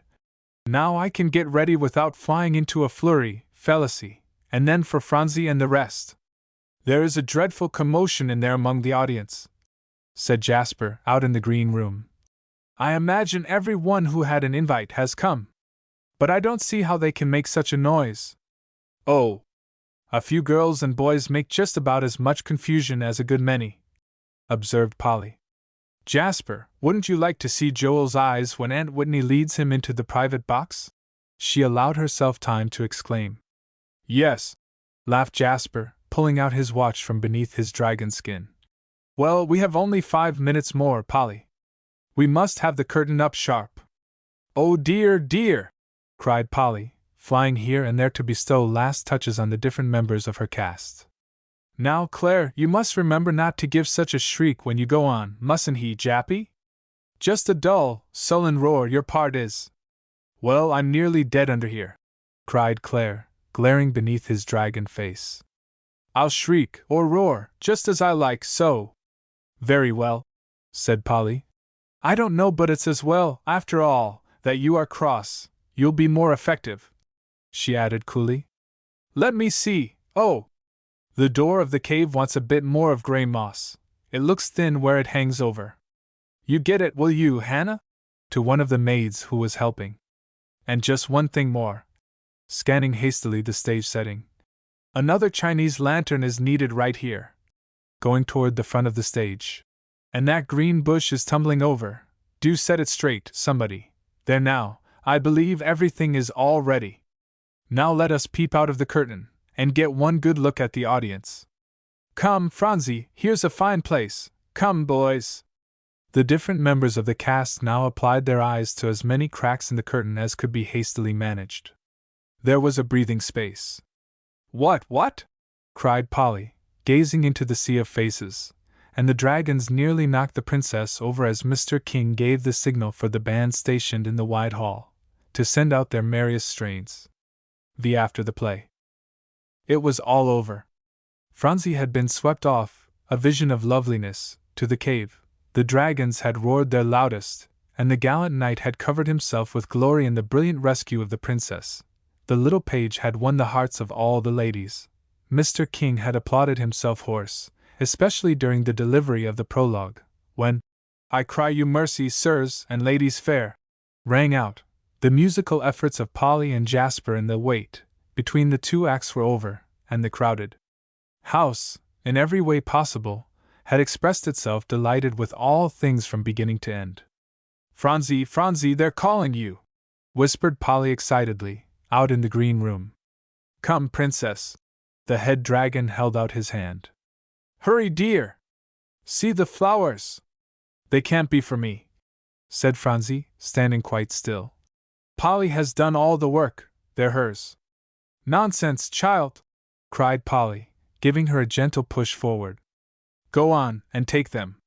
Polly, you come too, begged Phronsie, refusing to stir, and holding her by the gown. I can't, Phronsie, cried Polly in distress. Don't you see they haven't called me? Go on, child, if you love me, she implored.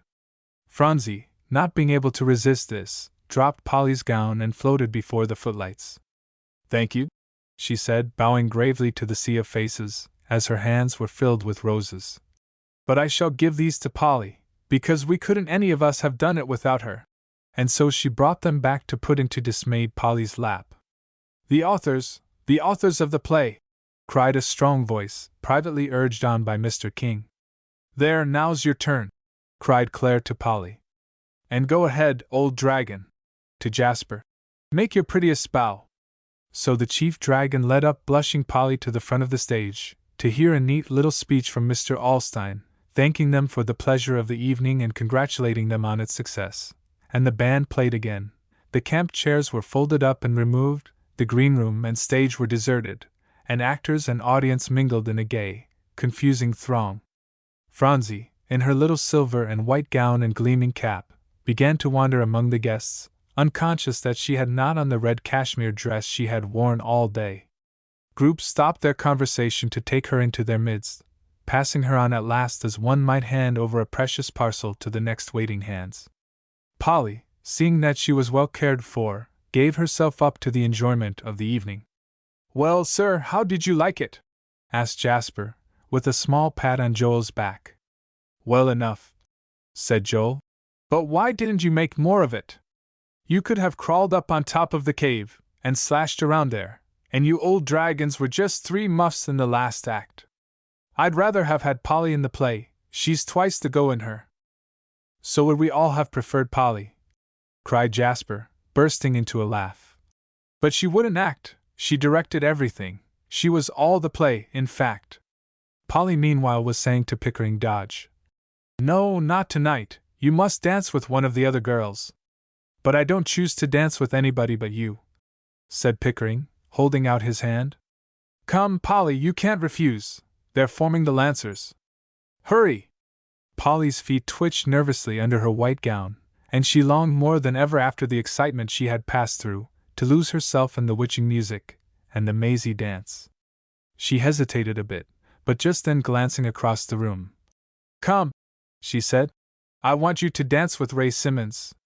You can't refuse. Using his own words, and before he was conscious how it was done, he was by Ray's side, and asking for the pleasure of the dance. Polly stood quite still and saw them go away and take the last places in the set, and a sorry little droop fell upon the curves of the laughing mouth. She was very tired, and the elation that had possessed her over the success of the evening was fast dropping out, now that everybody was enjoying themselves in their own way, leaving her alone. She felt left out in the cold, and though she fought against it, a faint feeling of regret stole over her for what she had done. She almost wished she was standing there by the side of Pickering Dodge, one of the bright group on whom the eyes of the older people were all turned, as they waited for the first figure to begin. Well, Polly, it was Mr. Alstein who spoke, and he acted as if he had come to stay by her side. You've covered yourself with glory this evening. Have I, sir? Asked Polly absently, wishing there had been less of the glory, and a little more fun. Yes, indeed, said Mr. Alstein, his keen eyes searching her face. Well, now, Polly, your dragons, although not exactly like any living ones extant, made me think of some I saw at the zoo in London. Do you want me to tell you how? Oh, if you please, cried Polly, her color coming back, and beginning to forget the dance and the dancers. Let us sit down here, then, said Mr. Alstein, drawing her off to 2 chairs in a corner. And you shall have the tale. No pun, Polly, you know. And he plunged into it at once. Yes, Alstein has her all right, Mr. King was saying at the further end of the drawing-room to Mrs. Pepper. He spied the whole thing. He'll take care of her, you may depend. And 2 more people had seen. One was Jasper. Nevertheless, his partner, Alexia Reese, thought it necessary to enlighten him. Just think, Polly's given up her chance with the best dancer in the room, and sent Pickering Dodge off with that horrid Ray Simmons. Jasper pretended not to hear. This is our figure, he said hastily, and they whirled off, finished it, and were back again. Isn't she a goose? As he fanned her, and tried to introduce another subject. I suppose she best pleases herself, said the boy indifferently.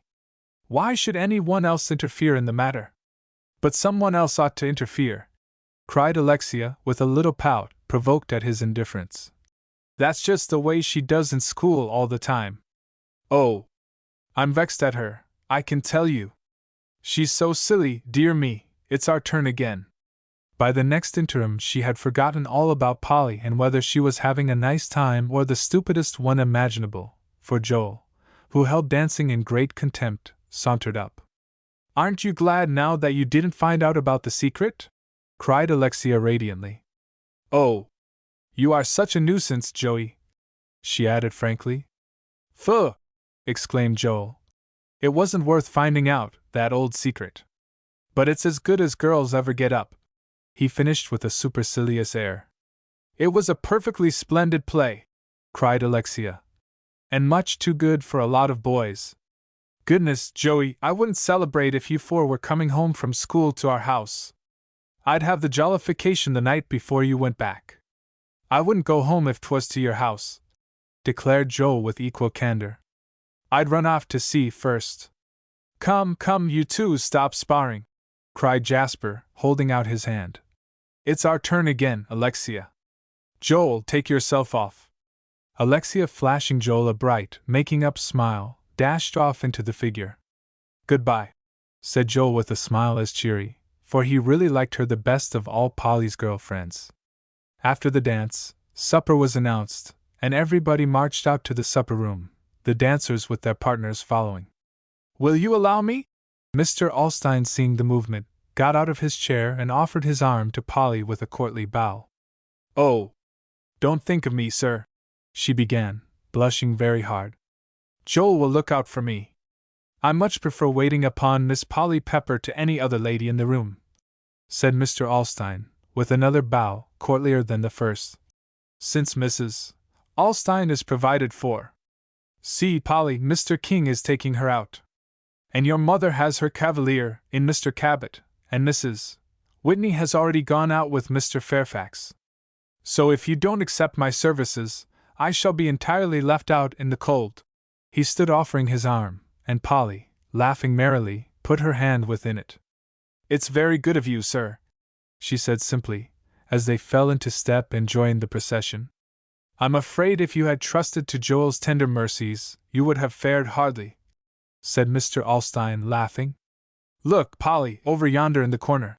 They were just passing into the supper room, and now caught sight of Joel chatting away to a very pretty little creature, in blue and white, as busily and unconcernedly as if he had done that sort of thing for years.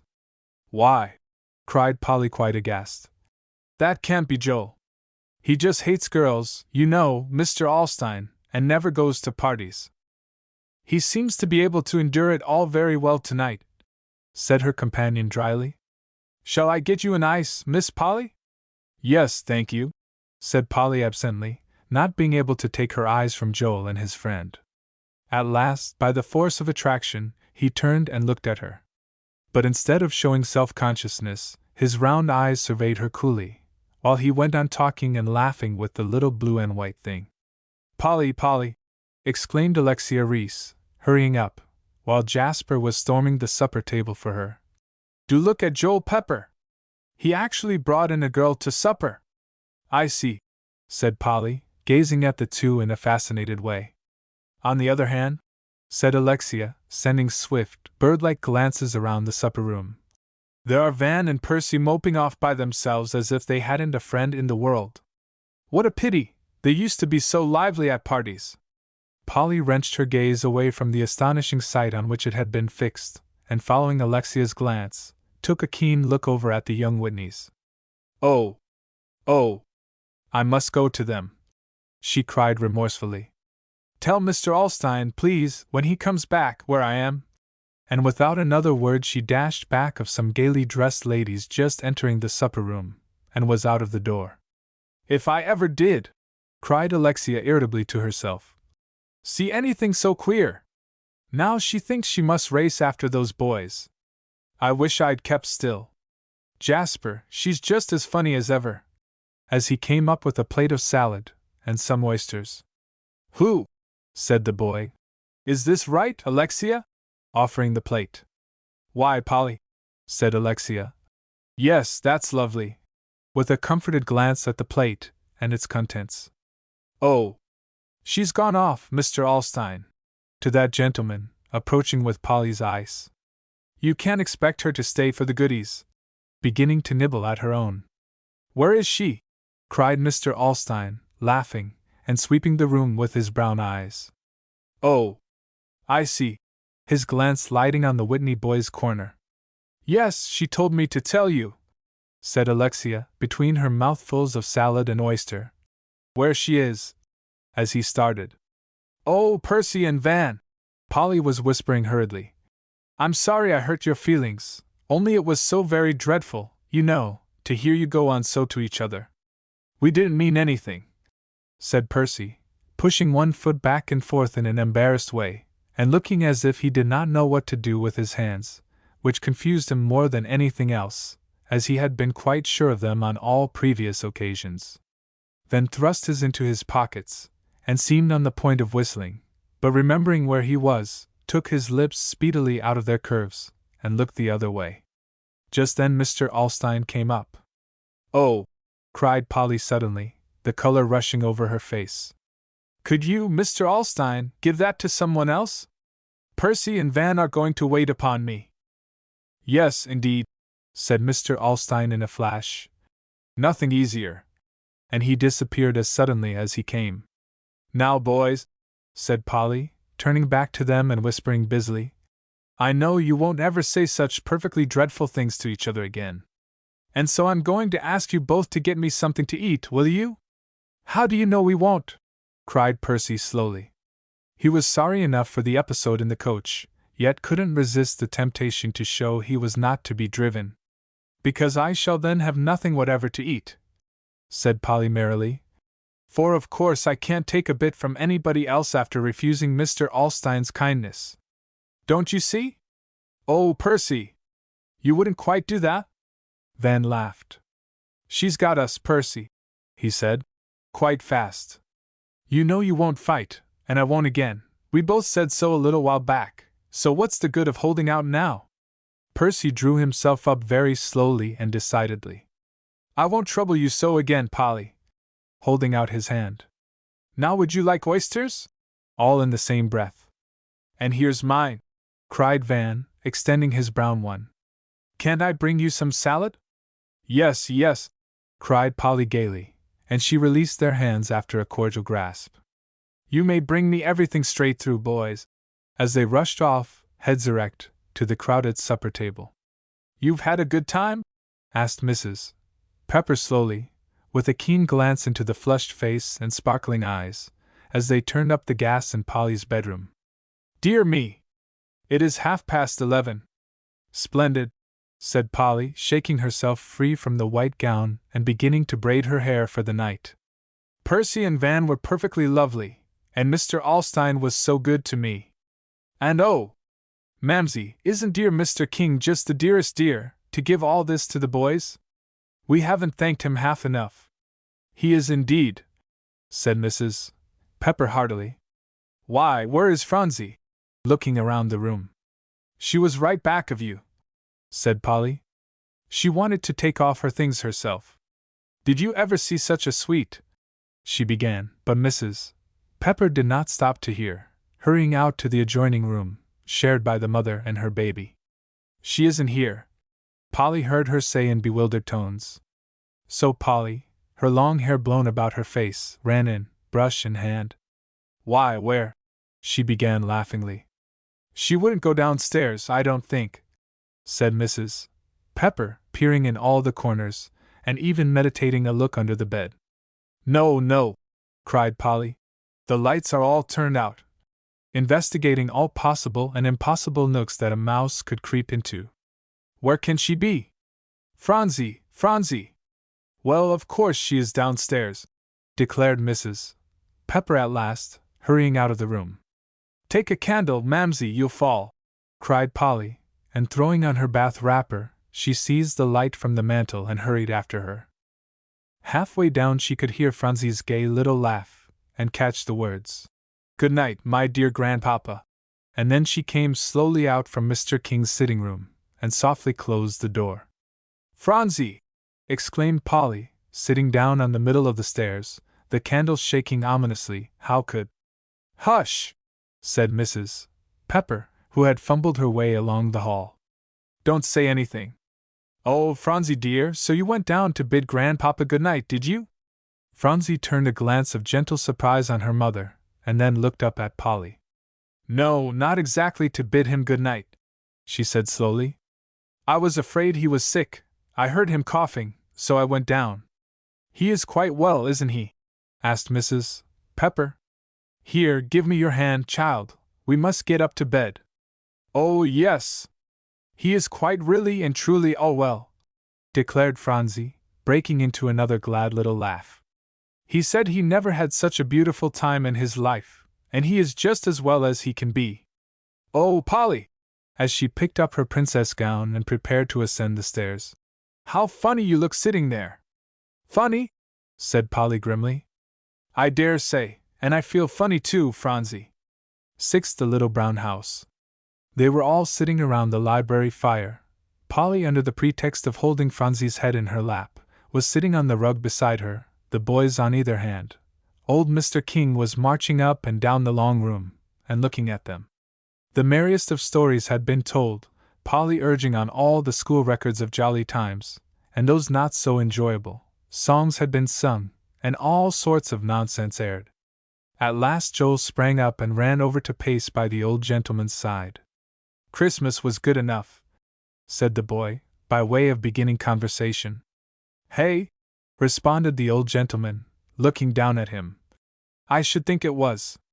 "Well, and how about the wonderful play on the 21st? And that was good enough, too, I dare say."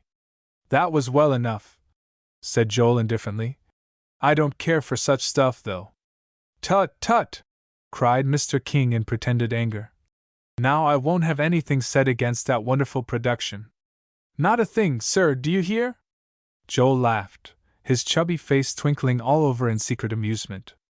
"Well, I know something better, if you'll only let us do it, sir, than 100 old plays." "And pray what is it?" demanded Mr. King. "Let's have it at once." "But the idea of surpassing the play!" "Oh, no, no, it can't be done, sir.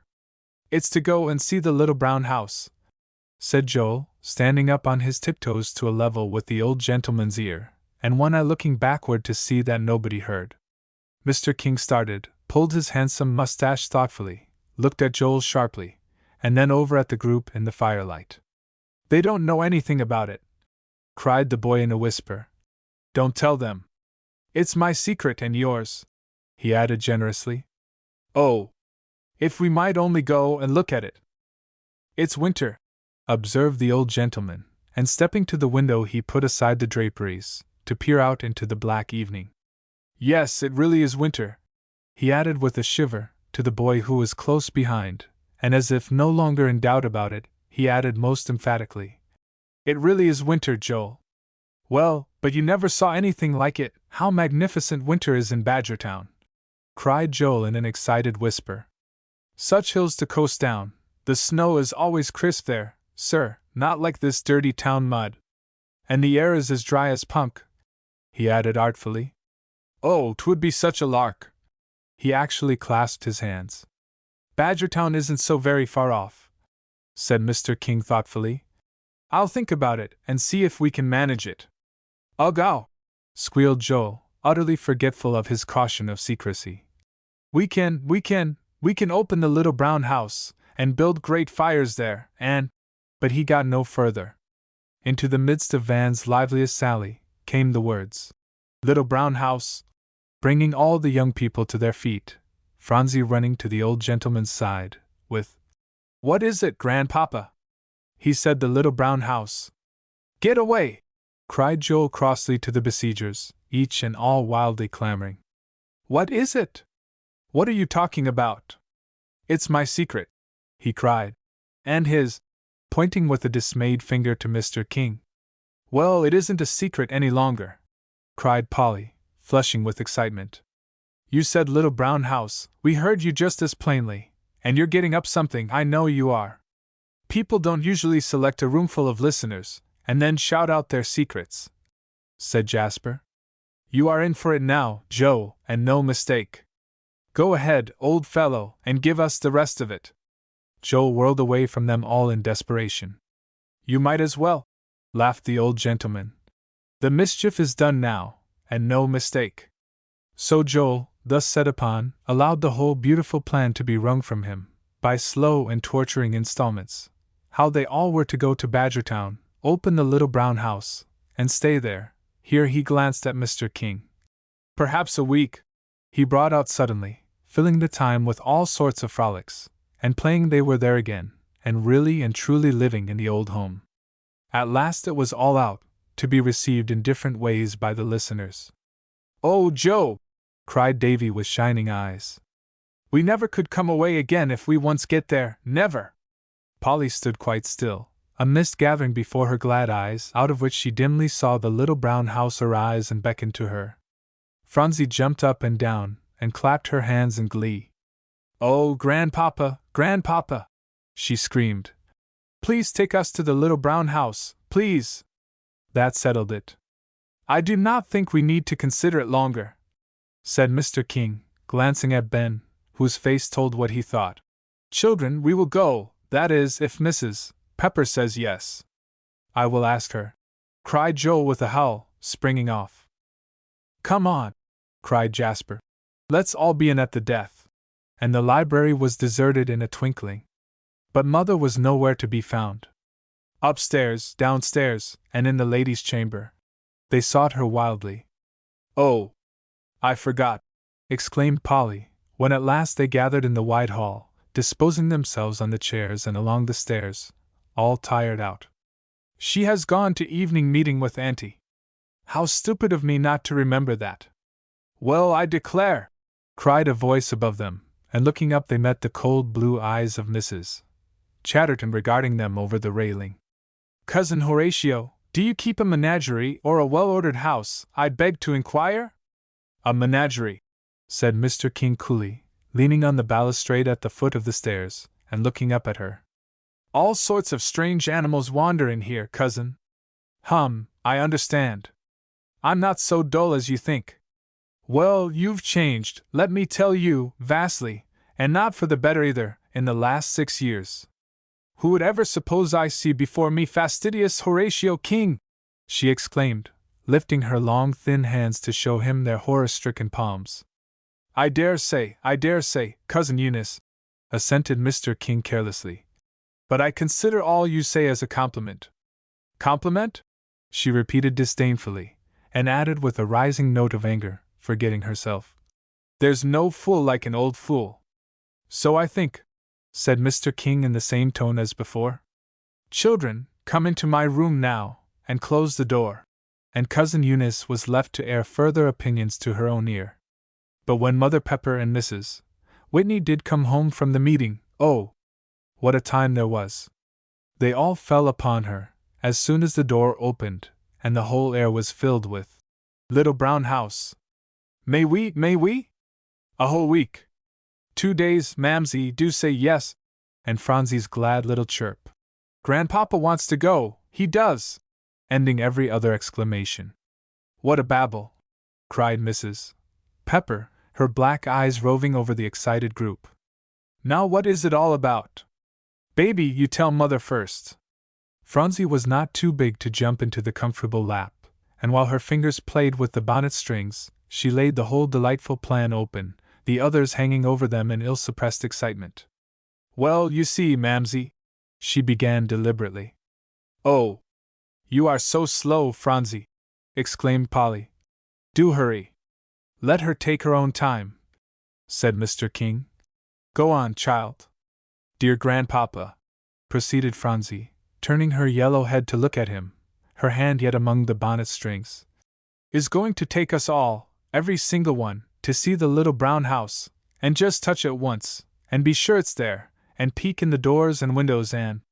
No, roared Joel. We're going to stay, and a week too, hopping confidently up and down. Oh, Joe! Not a week, corrected Polly with glowing cheeks. Perhaps 2 days, we don't know yet. 3, begged Van, pushing his head further into the center of the group. Mrs. Pepper, do say you want to stay 3 days, he begged. I haven't said I wanted to go yet, she answered with a smile. Now every one of you keep quiet, commanded Mr. King, raising his hand, or you'll spoil the whole thing. Phronsie shall tell her story as she likes. Thereupon the rest, with the shadow of his warning that the whole might be spoiled, fell back to a vigorous restraint once more. Perhaps, cried Phronsie with shining eyes, and grasping the strings tighter she leaned forward and pressed her red lips on the mother's mouth. We'll go in and stay. Oh, Mamsie! That, oh, Mamsie!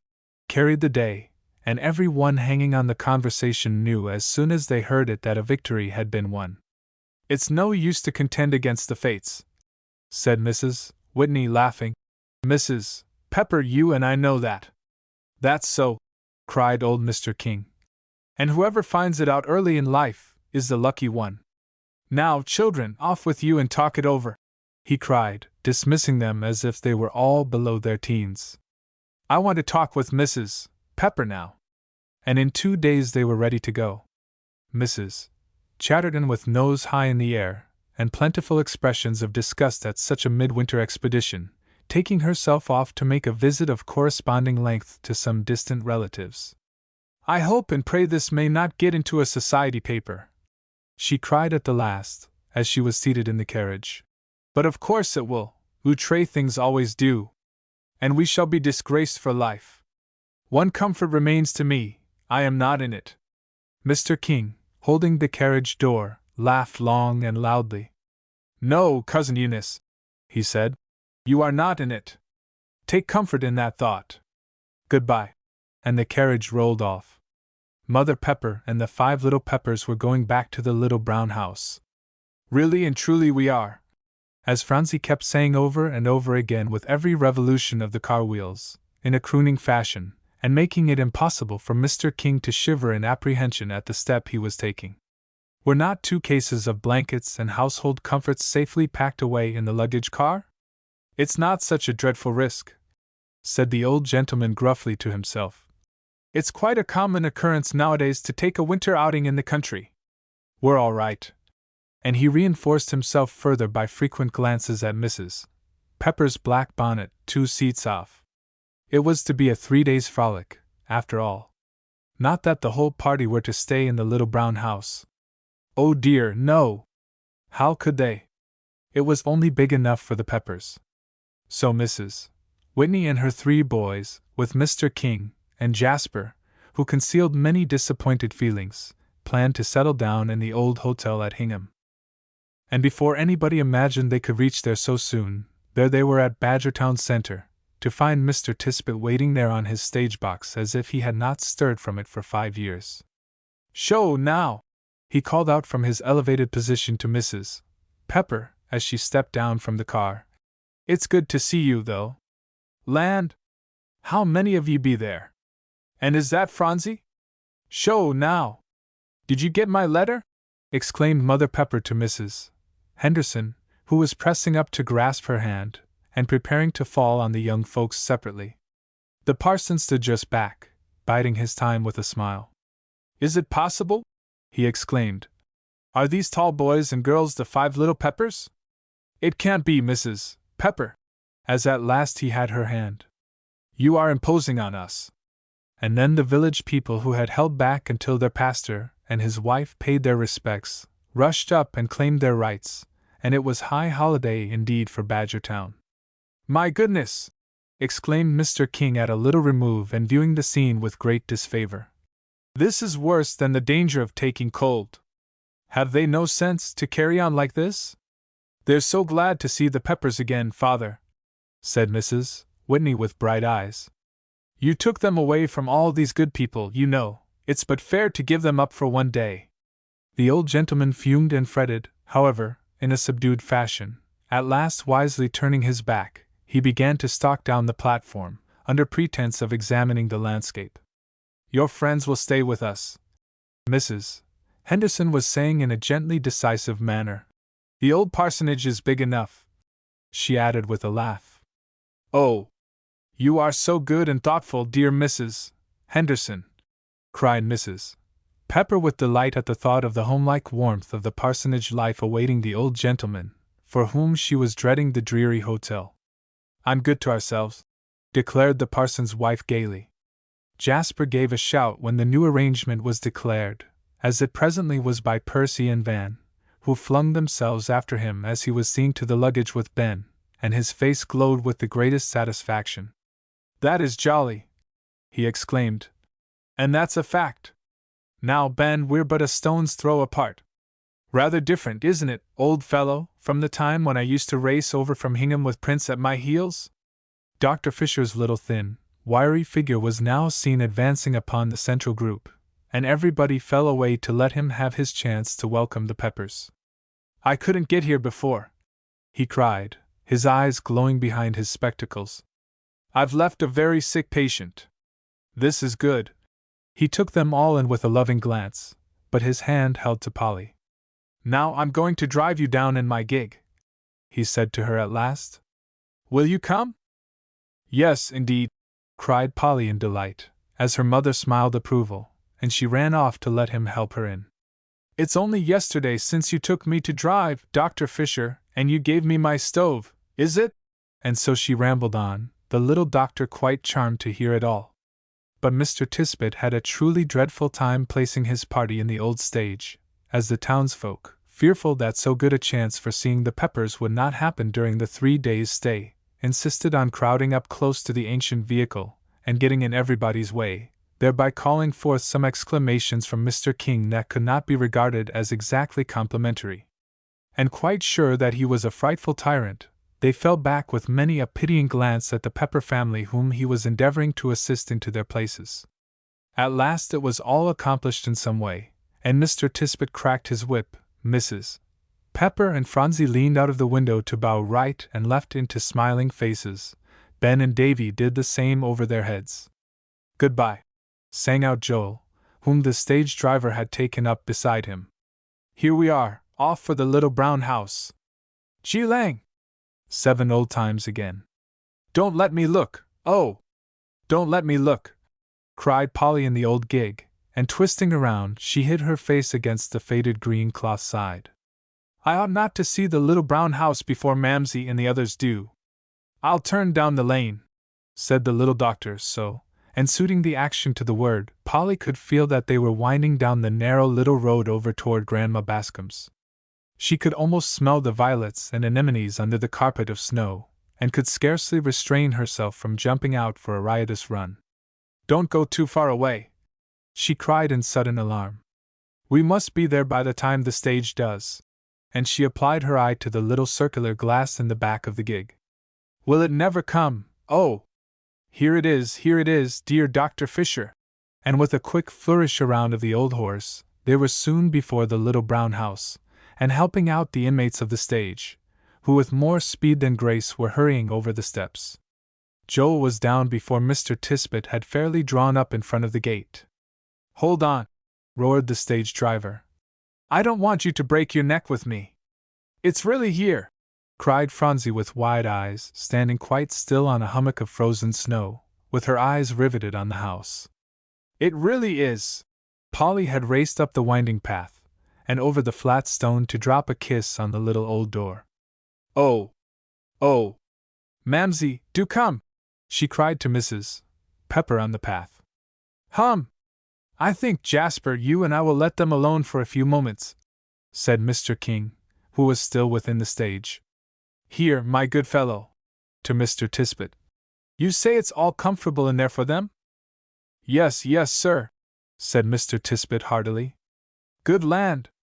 Miss Henderson had her boys come down early this mornin' and make the fires, and there's a mighty sight of things to eat." The stage driver put one foot on the hind wheel to facilitate conversation, and smacked his lips. "All very well. Now you may drive us down the road a bit," said Mr. King, withdrawing his head to the depths of the lumbering old vehicle again. "Ain't goin' in?" cried Mr. Tisbett, opening his round eyes at him in astonishment. "Get up and drive us on, I say," commanded the old gentleman. "And cease your talking," which had the effect to send honest Mr. Tisbett clambering expeditiously up to the box, where he presently revenged himself by driving furiously over all the hard frozen ruts he could quickly select, determined not to stop till he was obliged to. "Goodness!" exclaimed Mr. King within, holding to the strap at the side, as well as to the leather band of the swinging seat in front. "What an abominable road!" "The road is well enough," said Jasper, who couldn't bear to have a word uttered against Badgertown. "It's the fellows driving that makes it rough. Here, can't you be a little more careful to keep the road?" he called, thrusting his head out of the window. But he only narrowly escaped losing his brown traveling cap for his pains, as the stage gave a worse lurch than before, to introduce a series of creakings and joltings hitherto unparalleled. "I cannot endure this much longer," said old Mr. King, growing white around the mouth, and wishing he had strength for one half the exclamations he felt inwardly capable of. Outside, honest Mr. Tisbett was taking solid comfort in the reflection that he was teaching a rich city man that he could not approach with anything less than respect a citizen of Badgertown. "Ain't I as good as he?" cried Mr. Tisbett to himself, with an extra cut to the off horse, as he spied a sharp ragged edge of ice along the cart track in front of him. Now that's good, that'll shake him," he added cheerfully. "Land! But I hain't been spoke to so since I was sassed at school by Jim Bentley, and then I licked him enough to pay twice over. Geelang there, easy!" The first thing he knew, one of the glass windows was shivered to fragments, the bits flying off along the quiet road, to fall a gleaming shower upon the snow. "Whoa!" called Mr. Tisbett to his smoking horses, and leaning over, he cried, "What's the matter in there?" "The matter is," said Jasper, putting his face out, "that as I could not possibly make you hear my calls, I chose to break the window. Have the goodness to let my father and me at once out of this vehicle." Mr. Tisbett got down slowly over the wheel. "Beg your pardon," he said awkwardly, pulling open the door. "Ain't you going to ride back?" "Heavens!" cried Mr. King. He was glad to find he could ejaculate so much as he tremblingly worked his way out to terra firma. "Nothing on earth would tempt me to step foot inside there again." "Here is the money for your window," said Jasper, putting a bill into the firmitten, covering Mr. Tisbett's brawny right hand. "Kindly bring our traps to the little brown house. Here, father, take my arm." And he ran after the tall figure, picking its way along the frozen road. "Hey, what's this?" exclaimed Mr. Tisbett, looking into the center of his firmitten. $5! Gee thumps! I ain't a-goin' to take it, after shaking that old party almost to pieces." He stood staring at the bill in stupid perplexity till the uneasy movements of his horses warned him that his position was not exactly the proper one for a stage driver who was on his box from morning till night, so he clambered over the wheel, full of vexed thoughts, and carefully tucked the bill under the old cushion before he took his seat. "They'll give it back to him, that's certain," he said, picking up the reins. "And p'raps they've had enough walkin' so they'll let me pick him up," which raised him out of his depression not a little. But the stern faces of the old gentleman and the tall boy smote him with a chill, long before he passed them, and he drove by silently, well knowing it would not do to broach the subject by so much as a look. Not daring to go near the little brown house without the occupants of the stage who had driven down the road with him, Mr. Tisbett drew up miserably to a convenient angle, and waited till the two came up. Then, without trusting himself to think, he sprang to the ground, and with shame written all over his honest face, called out, "See here, you young chap, I want to speak to you, when you've got him in the house." "I will see you then," said Jasper, as the two hurried on to meet the Peppers rushing out from the little brown house, and down the small path. "I've made an awful mess for 'em all, and they just come home," groaned Mr. Tisbett, drawing his firmitten across his eyes, and leading his horses, he followed at a funeral pace, careful not to stop at the gate until the door was closed, when he began furiously to unload. A footstep crunching the snow broke into the noise he was making. "Ho! Well," he exclaimed, pausing with the trunk half off the rack. "It's a mighty awkward thing for a man to say he's sorry, but you bet I be, as certain as my name's John Tisbett." His face became so very red that Jasper hastened to put his young shoulder under the trunk, a movement that only added to the stage driver's distress. "It don't pay to get mad, now I tell you," declared Mr. Tisbett, dumping the trunk down on the snow, and then drawing himself to his full height. "Fust place, your pa sassed me, and—" "He didn't intend to," cried Jasper eagerly. "And I'll apologize for him, if that's what you want." He laid his strong right hand in the old firmitten. "Good land! 'Tain't what I want," cried honest John, but he gripped the hand nevertheless, a fact that the boy never forgot. "I say I'm sorry I shook up your pa. His age ought to have protected him," said the boy simply. "Sho! That's a fact," cried Mr. Tisbett, sinking in deeper distress. "But how is anybody to remember he's so old, when he steps so almighty high, as if he owned all Badgertown, say?" "I think we shall be good friends, Mr. Tisbett," said Jasper cordially, as he turned to wave his hand toward the little brown house. Simultaneously the door opened, and all the young Peppers and Whitneys rushed out to help in the delightful unloading. It was well along in the afternoon. The dusk of the December twilight shut down speedily around the little brown house and its happy occupants, but no one wanted the candles lighted till the last moment. "Oh, Polly!" cried Joel, who was prancing as of old over the kitchen floor. Don't you remember that night when you said you wished you had 200 candles, and you'd light them all at once? I said a good many silly things in those days, said Polly meditatively, and smoothing Phronsie's yellow hair that was lying across her lap. Some silly ones, and a good many wise ones, observed Mother Pepper, over in her little old rocker in the west window, where she used to sit sewing up coats and sacks for the village storekeeper. You kept us together many a time, Polly, when nothing else could. Oh, no, I didn't, Mamsie, protested Polly, guilty of contradicting. You and Bessie did. I just washed dishes and swept up and baked and brewed and fussed and stewed, finished Joel, afraid of being too sentimental. Polly was just lovely in those days, said Davy, coming across the room to lay a cool cheek against her rosy one. I liked the rainy days best when we all could stay in the house, and hear her sing and tell stories while she was working. She was cross sometimes, cried Joel, determined not to let reminiscences become too comfortable. She used to scold me just awfully, I know. Polly broke into a merry laugh, yet she exclaimed, You poor Joey, I suppose I was dreadful. You didn't catch one half as bad scoldings as belonged to you, put in Ben, thrusting another stick in the stove. You were a bad lot, Joe, in those days. And not over good in these, cried old Mr. King, ensconced in the snuggest corner in the seat of honor, the high-backed rocker that comforted Phronsie after her little toe was hurt. There now, my boy, how's that?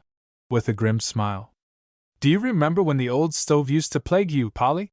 Cried Joel, suddenly changing the conversation. And how Ben's putty was everlastingly tumbling out. Ho, ho! And you two boys were always stuffing up the holes for me, when Ben was away, cried Polly, with affectionate glances at Davy and Joel. I didn't so much, said Joel honestly. Dave was always giving boot tops and such things. Boot tops, repeated Mr. King in astonishment.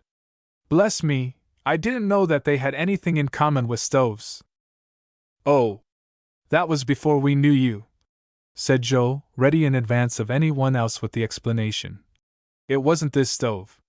Dr. Fisher gave Polly this one after she had the measles. But it was a lumbering old affair that was full of holes that had to be stopped up with anything we could get. And leather was the best, and Davy saved all the old boot heels and tops he could find, you know. Oh, said the old gentleman, wondering if other revelations would come to light about the early days of the Peppers. Isn't Dr. Fisher lovely? Cried Polly, with sparkling eyes. Just the same as ever. Mamsie, I ought to do something for him. He is as good as gold, assented Mrs. Pepper heartily. You've done something, I'm sure, Polly. The medical books you bought out of your pocket money, and sent him, pleased him more than anything you could give him. But I want to do something now, said Polly. Oh, just think how good he was to us. May we never forget it, exclaimed Mrs. Pepper, wiping her eyes. But he's very unwise, said Mr. King a trifle testily, not to take up with my offer to establish him in the town. A man like him could easily hold a good practice, because the fellow's got ability. Oh, Dr. Fisher wouldn't leave Badgertown, cried all the Peppers in a bunch. And what would the poor people here do without him? Finished Polly. Well, well, never mind, he won't come to town, and that's enough, said the old gentleman quickly. Aside from that, he's a sensible chap, and one quite to my liking. Oh, Polly! Cried Phronsie suddenly, and lifting her head, she fastened her brown eyes on the face above her. Wasn't Mamsie's birthday cake good? The flowers were pretty, but the cake was heavy, don't you remember? Said Polly, who hadn't recovered from that grief even yet. I thought it was just beautiful, cried Mrs. Pepper hastily. No one could have baked it better in the old stove you had. I'm sure we ate it all up, every crumb. We kept it in the old cupboard, cried Joel, rushing over to the corner to swing the door open. And we never once peeked, Mamsie, so afraid you'd suspect. You kept staring at the cupboard door all the evening, Joe, you know you did, cried Ben. You were just within a hair's breadth of letting the whole thing out ever so many times. Polly and I had to drag you away. We were glad enough when you went to bed, I can tell you. You were always sending me off to bed in those days. said Joel, taking his head out of the cupboard to throw vindictive glances over to the group around the stove. I wish we could do so now, said Ben. And those two, Joel went on, pointing to Polly and Ben, used to go whispering around a lot of old secrets that they wouldn't tell us. Oh, it was perfectly awful, wasn't it, Dave? Bestowing a small pinch on that individual's shoulder. I liked the secrets best not to know them till Polly and Ben got ready to tell us, said David slowly. Then they were just magnificent. Phronsie had laid her head back in the waiting lap, and was crooning softly to herself. I want to go and see dear good Mr. Beebe, she said presently. And nice Mrs. Beebe, can I, Mamsie? Looking over at her. To be sure, cried Mrs. Pepper. You shall indeed, child. Beebe, and who is he, pray? Demanded Mr. King. Oh, he keeps the shoe shop over in the center, explained 3 or 4 voices. And Phronsie's new shoes were bought there, you know. And he gave me pink and white candy sticks, said Phronsie. And he was very nice, and I like him very much. And Mrs. Beebe gave us donuts all around, communicated Joel. I don't know but that I like those best. There was more to them. So you always bought your new shoes of the Beebes? Asked the old gentleman, a question that brought all the 5 Peppers around his chair at once. We didn't ever have new shoes that I can remember, said Joel quickly. Except Phronsie's, and once Ben had a new pair. He had to, because he was the oldest, you know. Oh, said Mr. King. You see, said Phronsie, shaking her head gravely, while she laid one hand on his knee. We were very poor, Grandpapa dear. Don't you understand?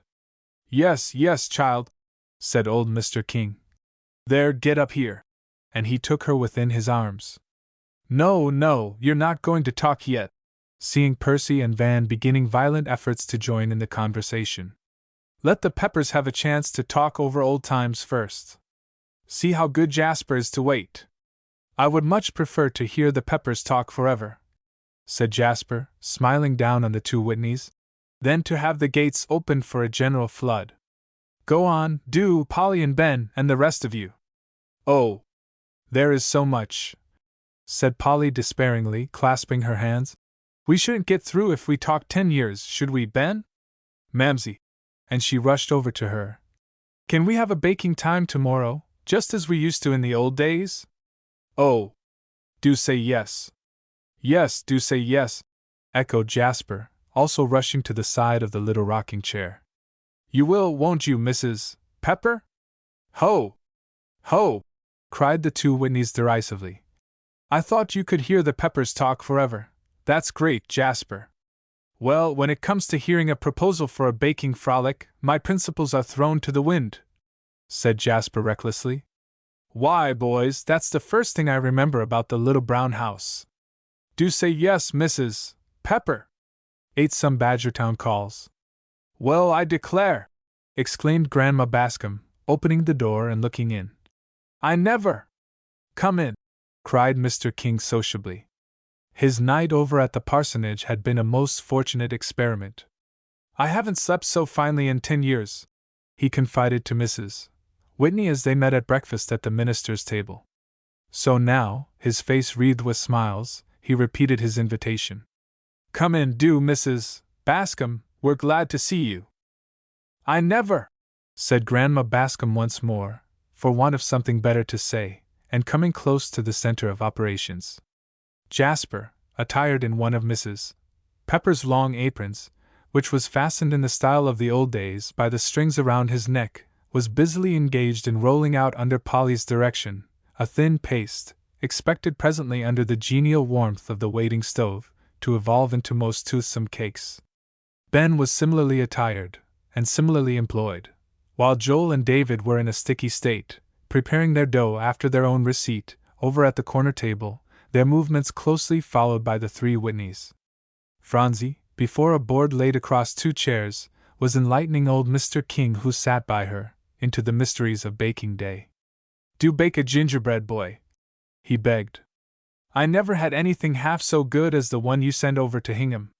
You were my poor sick man then, observed Phronsie, with slow, even pats on her bit of dough. "Please, the rolling pin now, Grandpapa dear." "To be sure," cried the old gentleman. "Here, Jappy, my boy, be so good as to hand us over that article.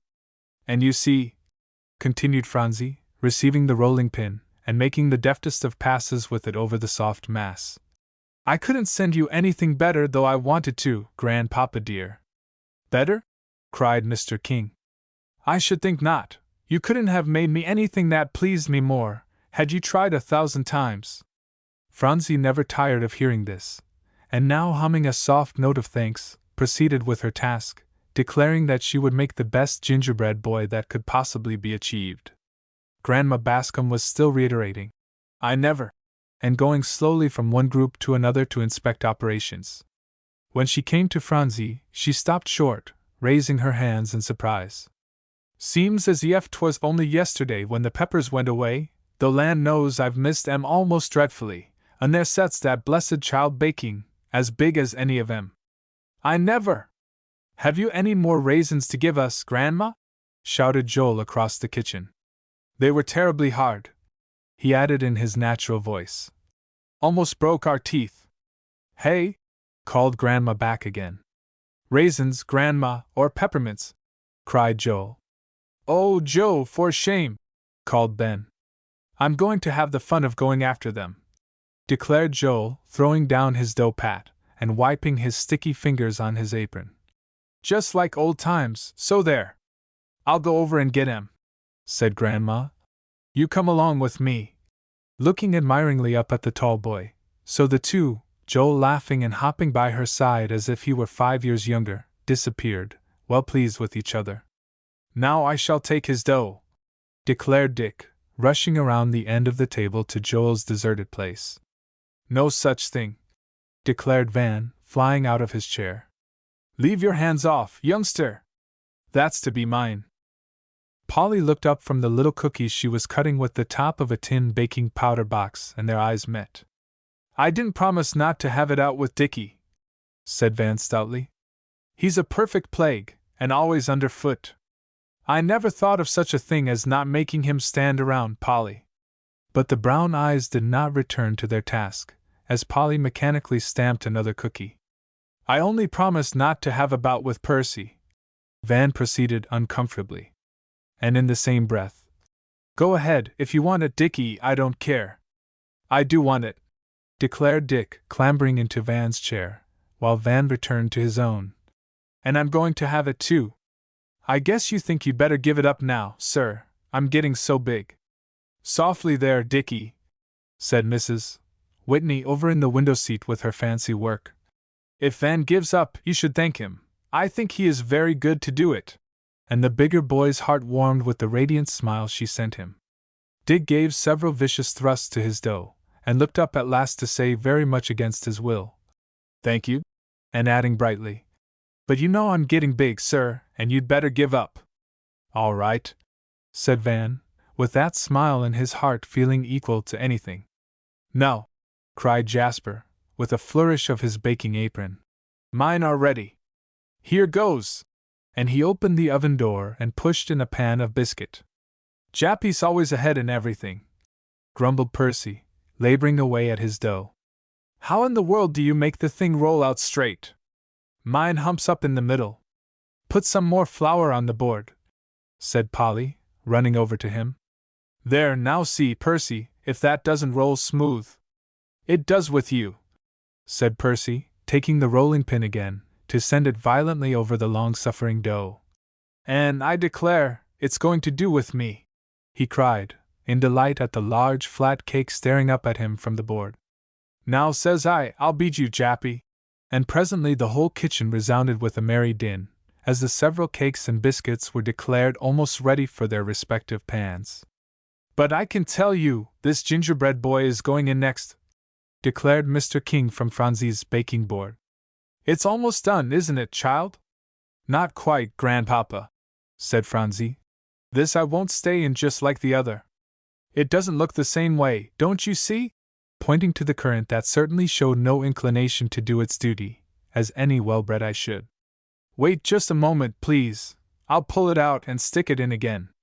Take another, advised the old gentleman, fumbling over the little heap of currants on the saucer. Here's a good round one, and very expressive, too, Phronsie. That's lovely, hummed Phronsie, accepting the new eye with very sticky fingers. Now he's all ready, as she set it in its place, and took the boy up tenderly. Give me a pan, do, Polly. Did you cut that out? Cried Dick, turning around in his chair, and regarding her enviously. All alone by yourself? Didn't Grandpapa help you just one teeny bit to make the legs and the hands? No, she made it all herself, said the old gentleman, with justifiable pride. There, Phronsie, here's your pan, as Polly set it down before her with a, You precious dear, that's perfectly elegant. Phronsie placed the boy within the pan, and gave it many a loving pat. Grandpapa sat here, and looked at it, and smiled, she said, turning her eyes gravely on Dick. And that helped ever so much. I couldn't ever have made it so nice alone. Goodbye, now bake like a good boy. Let me put it in the oven all by myself, do, Polly, she begged. So Phronsie, the old gentleman escorting her in mortal dread that she would be burned, safely tucked her long pan into the warmest corner, shut the door, and gravely consulted the clock. If I look at it in 21 minutes, I think it will be done, she said, quite brown. In 21 minutes the whole kitchen was as far removed from being the scene of a baking exploit as was possible. Everything was cleared away, and set up primly in its place, leaving only a row of fine little biscuits and cookies, with Phronsie's gingerbread boy in the midst, to tell the tale of what had been going on. Outside there was a great commotion. Deacon Brown's old wagon stood at the gate, for the Peppers and their friends. And oh, joy, not the old horse between the shafts, but a newer and much livelier beast. And on the straw laid in the bottom of the wagon, the seats being removed, disported all the merry group, Mr. King alone having the dignity of a chair. Deacon Brown, delighted with his scheme of bringing the wagon over as a surprise for the Peppers to take a drive in, was on the side of the narrow footpath, chuckling and rubbing his hands together. You won't have to drive so easy as you used to, Ben, he called out. This fellow's chirk, give him his head. Show! What you going that way for? As Ben turned off down the lane. To Grandma Bascom's? Shouted 2 or 3 voices. Joel's over there, sang out Polly. We couldn't go without him, you know, chirped Phronsie, poking a distressed little face up from the straw heap. 'Twould serve him just right if we did, said Van. He's a great chap to stay over there like this. No, no, cried Dick in terror. Don't go without Joel. I'd rather have him than any of you, he added, not over politely. Phronsie began to cry piteously at the mere thought of Joel's being left behind. He wanted to see Mr. Beebe, she managed to say. And dear Mrs. Beebe. Oh, don't go without him. So Mr. King made them hand her up to him, and at the risk of their both rolling out, he held her in his lap until the wagon, stopping at the door of Grandma Bascom's cottage, brought Joel bounding out with a whoop. Jolly! Where'd you get that, and where are you going? All in one breath, as he swung himself up behind. Deacon Brown brought it over just now, cried Polly. As a surprise, furnished Percy. Isn't he a fine old chap? Here's for the very jolliest go. We're going to see dear Mr. Beebe and dear Mrs. Beebe, announced Phronsie, smiling through her tears, and leaning out of the old gentleman's lap to nod at him. Hurrah! Screamed Joel. Goodbye, Grandma, to the old lady, whose cap frills were framed in the small window. I've had a fine time in there, he condescended to say, but nothing further as to the details could they extract from him, and so at last they gave it up, and lent their attention to the various things to be seen as the wagon spun along. And so over and through the town, and to the very door of the little shoe shop, and there, to be sure, was Mr. Beebe the same as ever, to welcome them, and Joel found to his immense satisfaction that the stone pot was as full of sugary doughnuts as in the old days, and Phronsie had her pink and white sticks, and Mrs. Beebe, oh-ed, and ah-ed, over them all, and couldn't bear to let them go when at last it was time to say goodbye. And at last they all climbed into the old wagon, and were off. again on their round of visits. It was not till the grey dusk of the winter afternoon settled down unmistakably, so that no one could beg to stay out longer, that they turned Deacon Brown's horse toward the little brown house. "It's going to snow tomorrow, I think," observed Jasper, squinting up at the leaden sky. "Isn't it, Father?" "Whoop!" exclaimed Joel. "Then we will have sport, I tell you!" "It certainly looks like it," said old Mr. King, wrapping his fur-lined coat closer. "Phronsie, are you sure you are warm enough?" "Yes, Grandpapa dear," she answered, curling up deeper in the straw at his feet. "Do you remember how you would carry the red-topped shoes home with you, Phronsie?" cried Polly, and then away they rushed again into. "Oh, don't you remember this, and you haven't forgotten that?" Jasper, as wildly reminiscent now as the others, for hadn't he almost as good as lived at the little brown house, pray tell? So the Whitneys looked curiously on, without a chance to be heard in all the merry chatter, and then they drew up at the gate of the parsonage, where they were all to have supper. When Phronsie woke up in the big bed by the side of her mother the next morning, Polly was standing over her, and looking down into her face. "Oh, Phronsie!" she exclaimed in great glee. "The ground is all covered with snow!" "Oh, oh!" screamed Phronsie, her brown eyes flying wide open. "Do give me my shoes and stockings, Polly, do! I'll be dressed in just 1 minute." And thereupon ensued a merry scramble as she tumbled out of the big bed, and commenced operations, Polly running out to help Mamsie get the breakfast. "Mush seems good now we don't have to eat it," cried Joel, as they all at last sat around the board. "'Twas good then," said Mrs. Pepper, her black eyes roving over the faces before her. "How funny!" cried Percy Whitney, who had run over from the parsonage to breakfast. "This yellow stuff is," and he took up a spoonful of it gingerly. "You don't like it, Percy, don't try to eat it. I'll make you a slice of toast," cried Polly, springing out of her chair. "In just 1 moment." "No, you mustn't," cried Dick, bounding in time to catch the last words. "Mamma said no one was to have anything different, if we came to breakfast, from what the Peppers are going to eat. I like the yellow stuff, give me some, do." And he slid into a chair and passed his plate to Mrs. Pepper. "So you shall, Dickie," she said hastily. "And you will never taste sweeter food than this," giving him a generous spoonful. "Grandpapa is eating ham and fried eggs over at the minister's house," contributed Dick, after satisfying his hunger a bit. "Ham and fried eggs!" exclaimed Mother Pepper, aghast. "Why, he never touches them. You must be mistaken, my boy." "No, I'm not," said Dick obstinately. "The minister's wife said it was, and she asked me if I wouldn't have some, and I said I was going over to the Peppers to breakfast. I'd rather have some of theirs. And Grandpapa said it was good, the ham and fried eggs was, and he took it twice. He did, Mrs. Pepper." "Took it twice?" she repeated faintly, with troubled visions of the future. "Well, well, the mischief is done now, so there is no use in talking about it, but I'm worried, all the same. Hurry up, Percy," called Joel across the table. "And don't dawdle so. We're going to make a double ripper, 4 yards long, to go down that hill there." He laid down his spoon to point out the window at a distant snow-covered slope.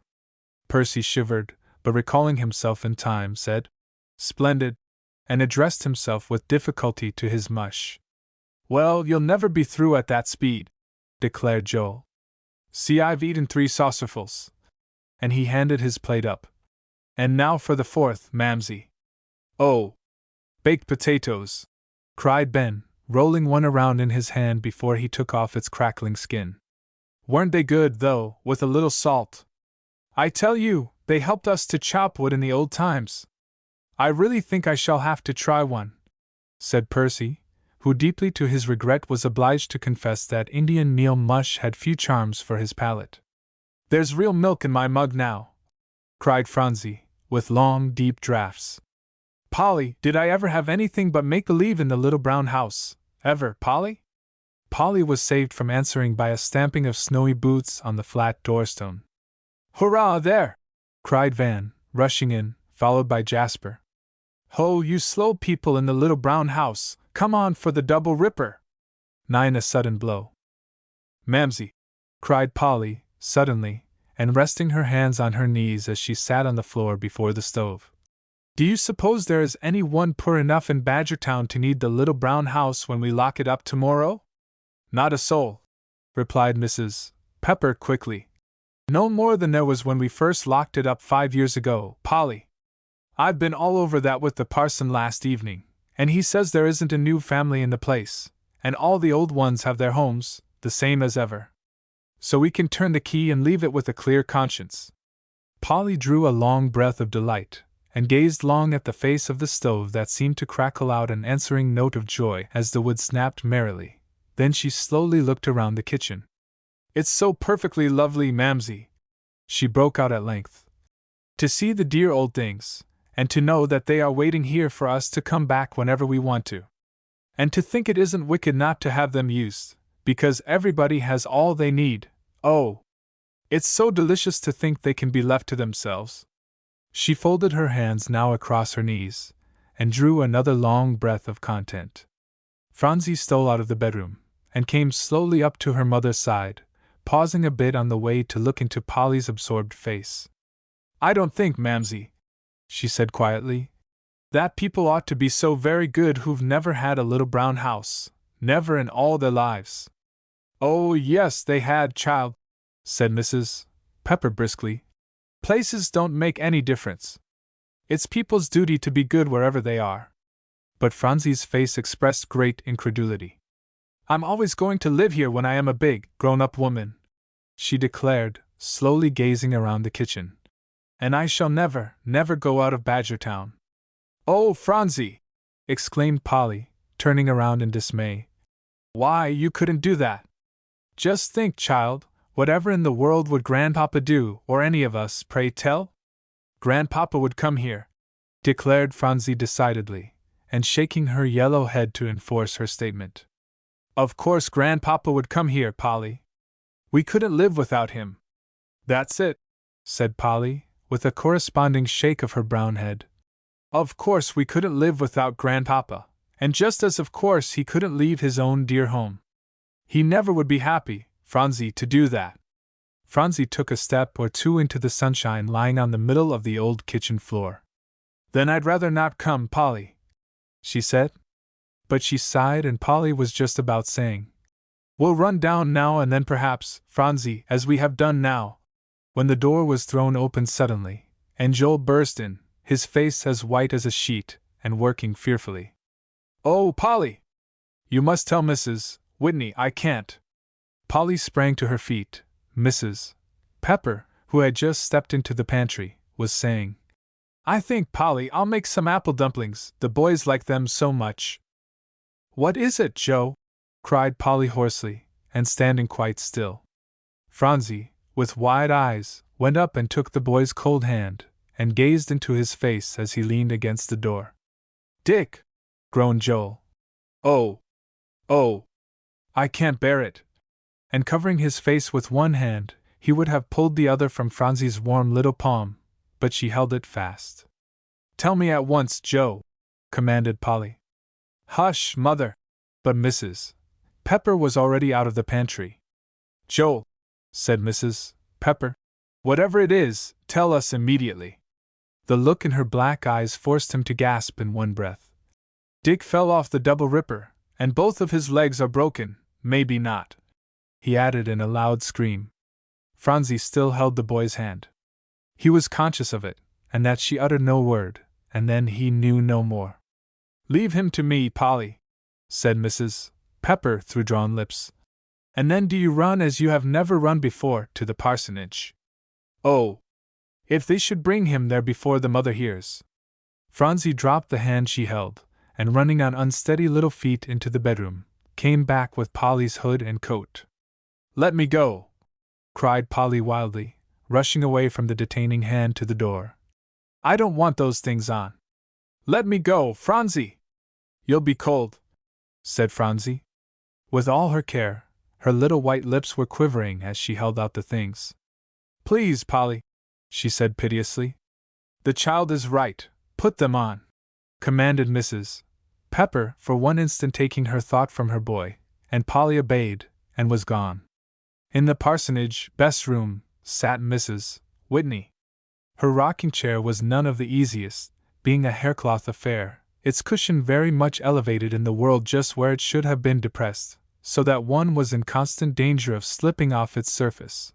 Moreover, the arms and back of the chair were covered with indescribable arrangements made and presented by loving parishioners and demanding unceasing attention from the occupant. But the chair was drawn up in the sunshine pouring into the window, and Mrs. Whitney's thoughts were sunny, too, for she smiled now and then as she drew her needle busily in and out through the bright wools. How restful it all is here, and so quaint and simple. She glanced up now to the high-backed mantel with its wealth of daguerreotypes, and surprising collection of dried leaves in tall china vases, and over the walls, adorned with pine-cone framed pictures, to the center table loaded with annuals, and 1 or 2 volumes of English poetry, and then her gaze took in the little paths the winter sunshine was making for itself along the red and green ingrained carpet. I am so glad Father thought to bring us all. Dear Father, it is making a new man of him, this winter frolic. Why?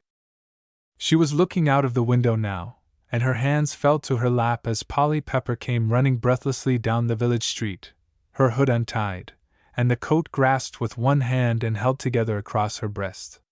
But it was the face that terrified Mrs. Whitney, and hurrying out of her chair, she ran out to the veranda as the girl rushed through the gateway. Polly, child, cried Mrs. Whitney, seizing her with loving arms and drawing her on the steps. Oh! What is it, dear? Polly's lips moved, but no words came. Oh! At last. Don't hate us for bringing you to the little brown house. Why did we come? And convulsively she threw her young arms around the kind neck. Oh, Auntie! Dickie is hurt, but we don't know how much. His legs, Joel says, but it may not be as bad as we think, dear Auntie. Mrs.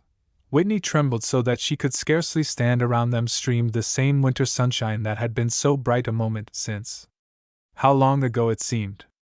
And out of gathering clouds in her heart she was saying, Polly dear, God is good. We will trust him.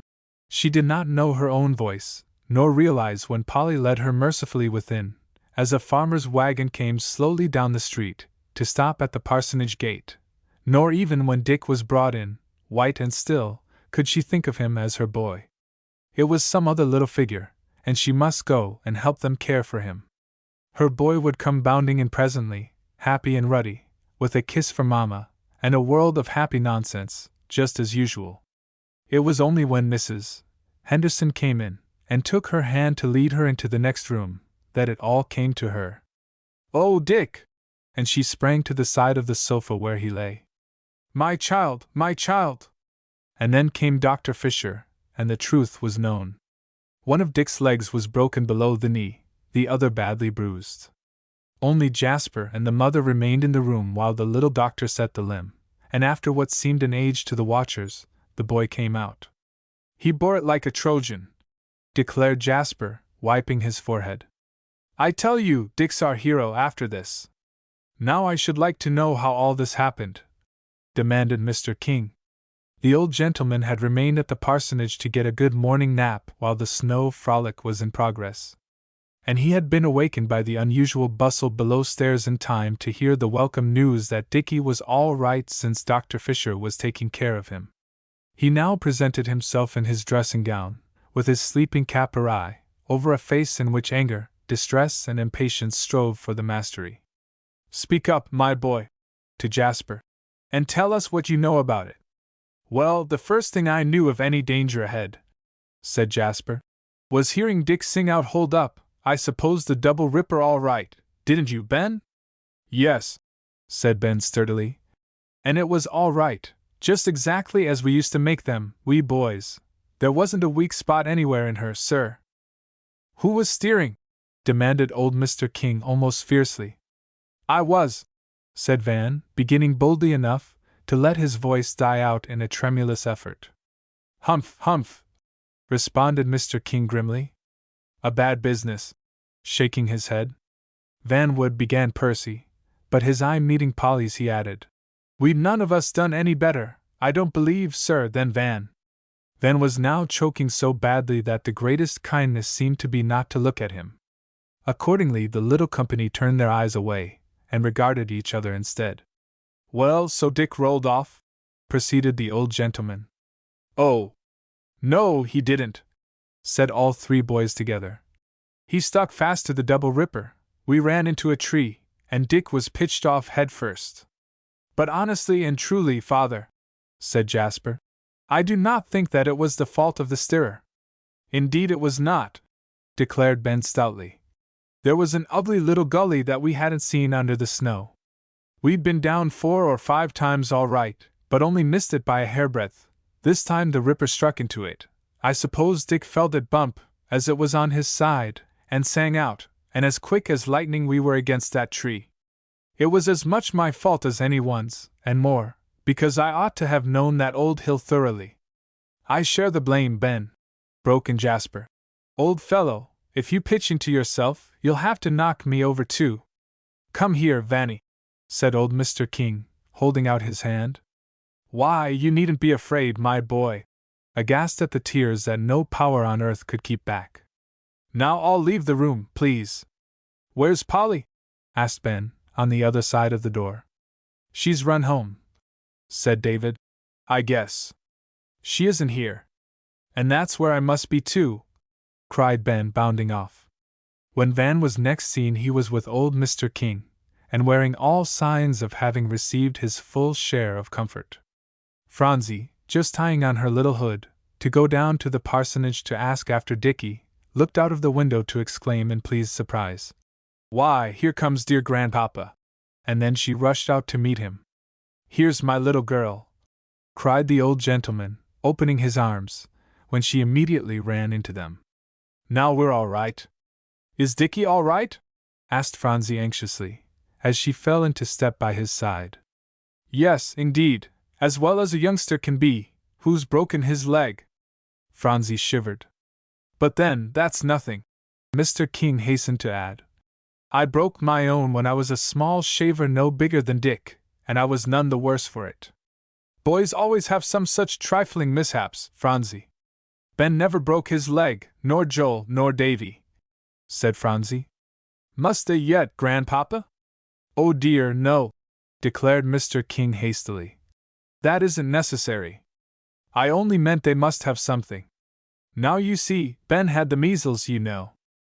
"Yes, he did," said Phronsie, quite relieved to think that this trial could take the place of the usual leg-breaking episode in a boy's career.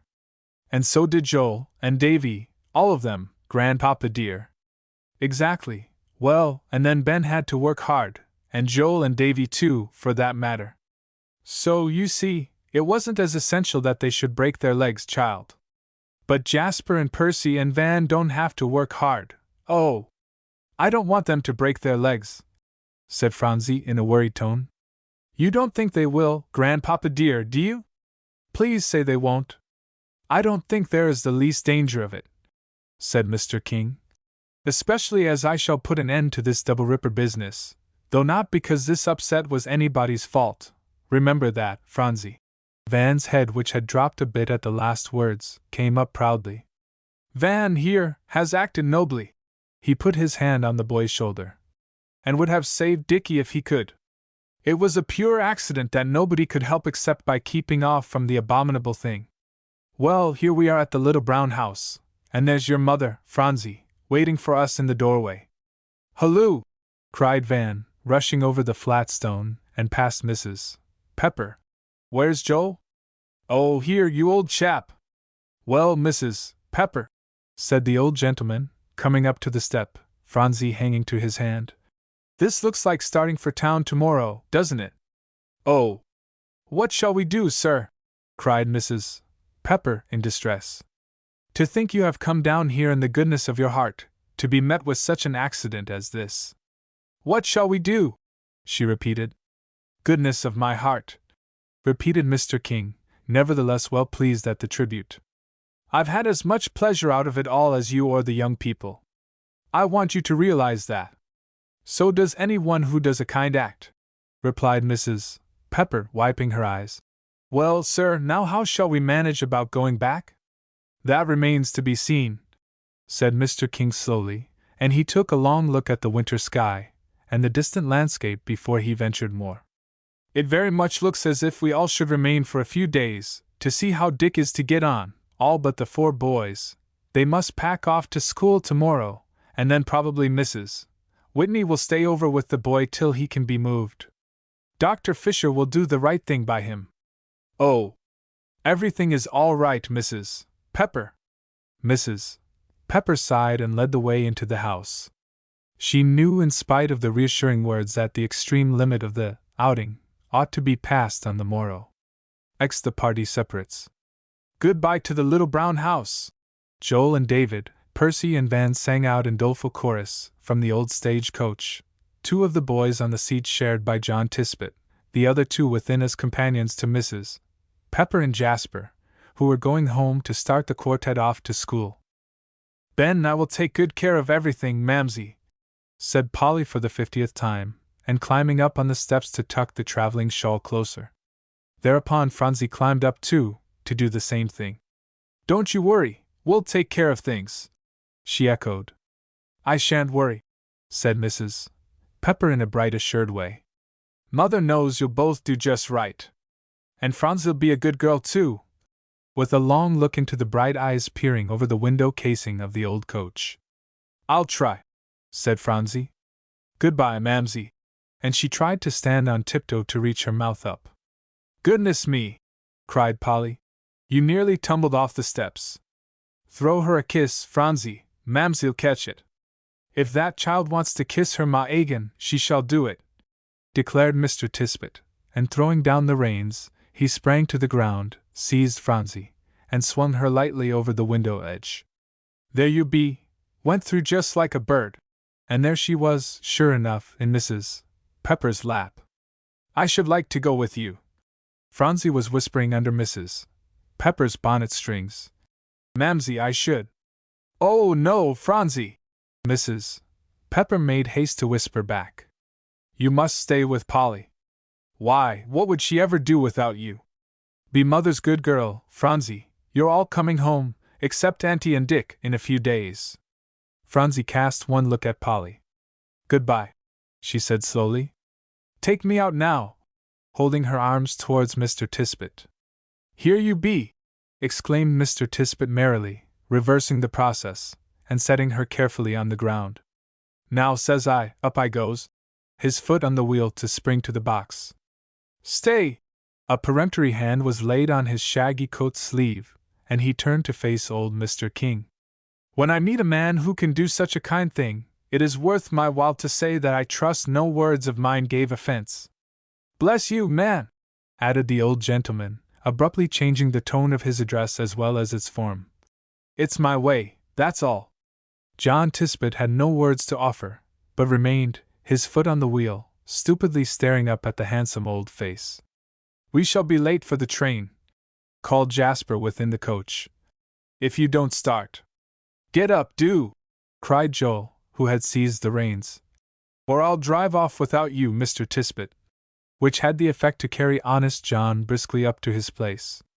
When there, he took off his fur cap without a word, and bowed to Mr. King, cracked his whip, and they were off, leaving the 4 on the little footpath gazing after them, till the coach was only a speck in the distance. Mamma dear, said Dick, one afternoon 3 weeks later. The little brown house had been closed a fortnight, and all the rest of the party back in town. When are we going home? Next week, said Mrs. Whitney brightly. The doctor thinks if all goes well, you can be moved from here. Dick leaned back in the big chintz-covered chair. Mamma, he said, your cheeks aren't so pink, and not quite so round, but I think you are a great deal nicer, Mamma, than you were.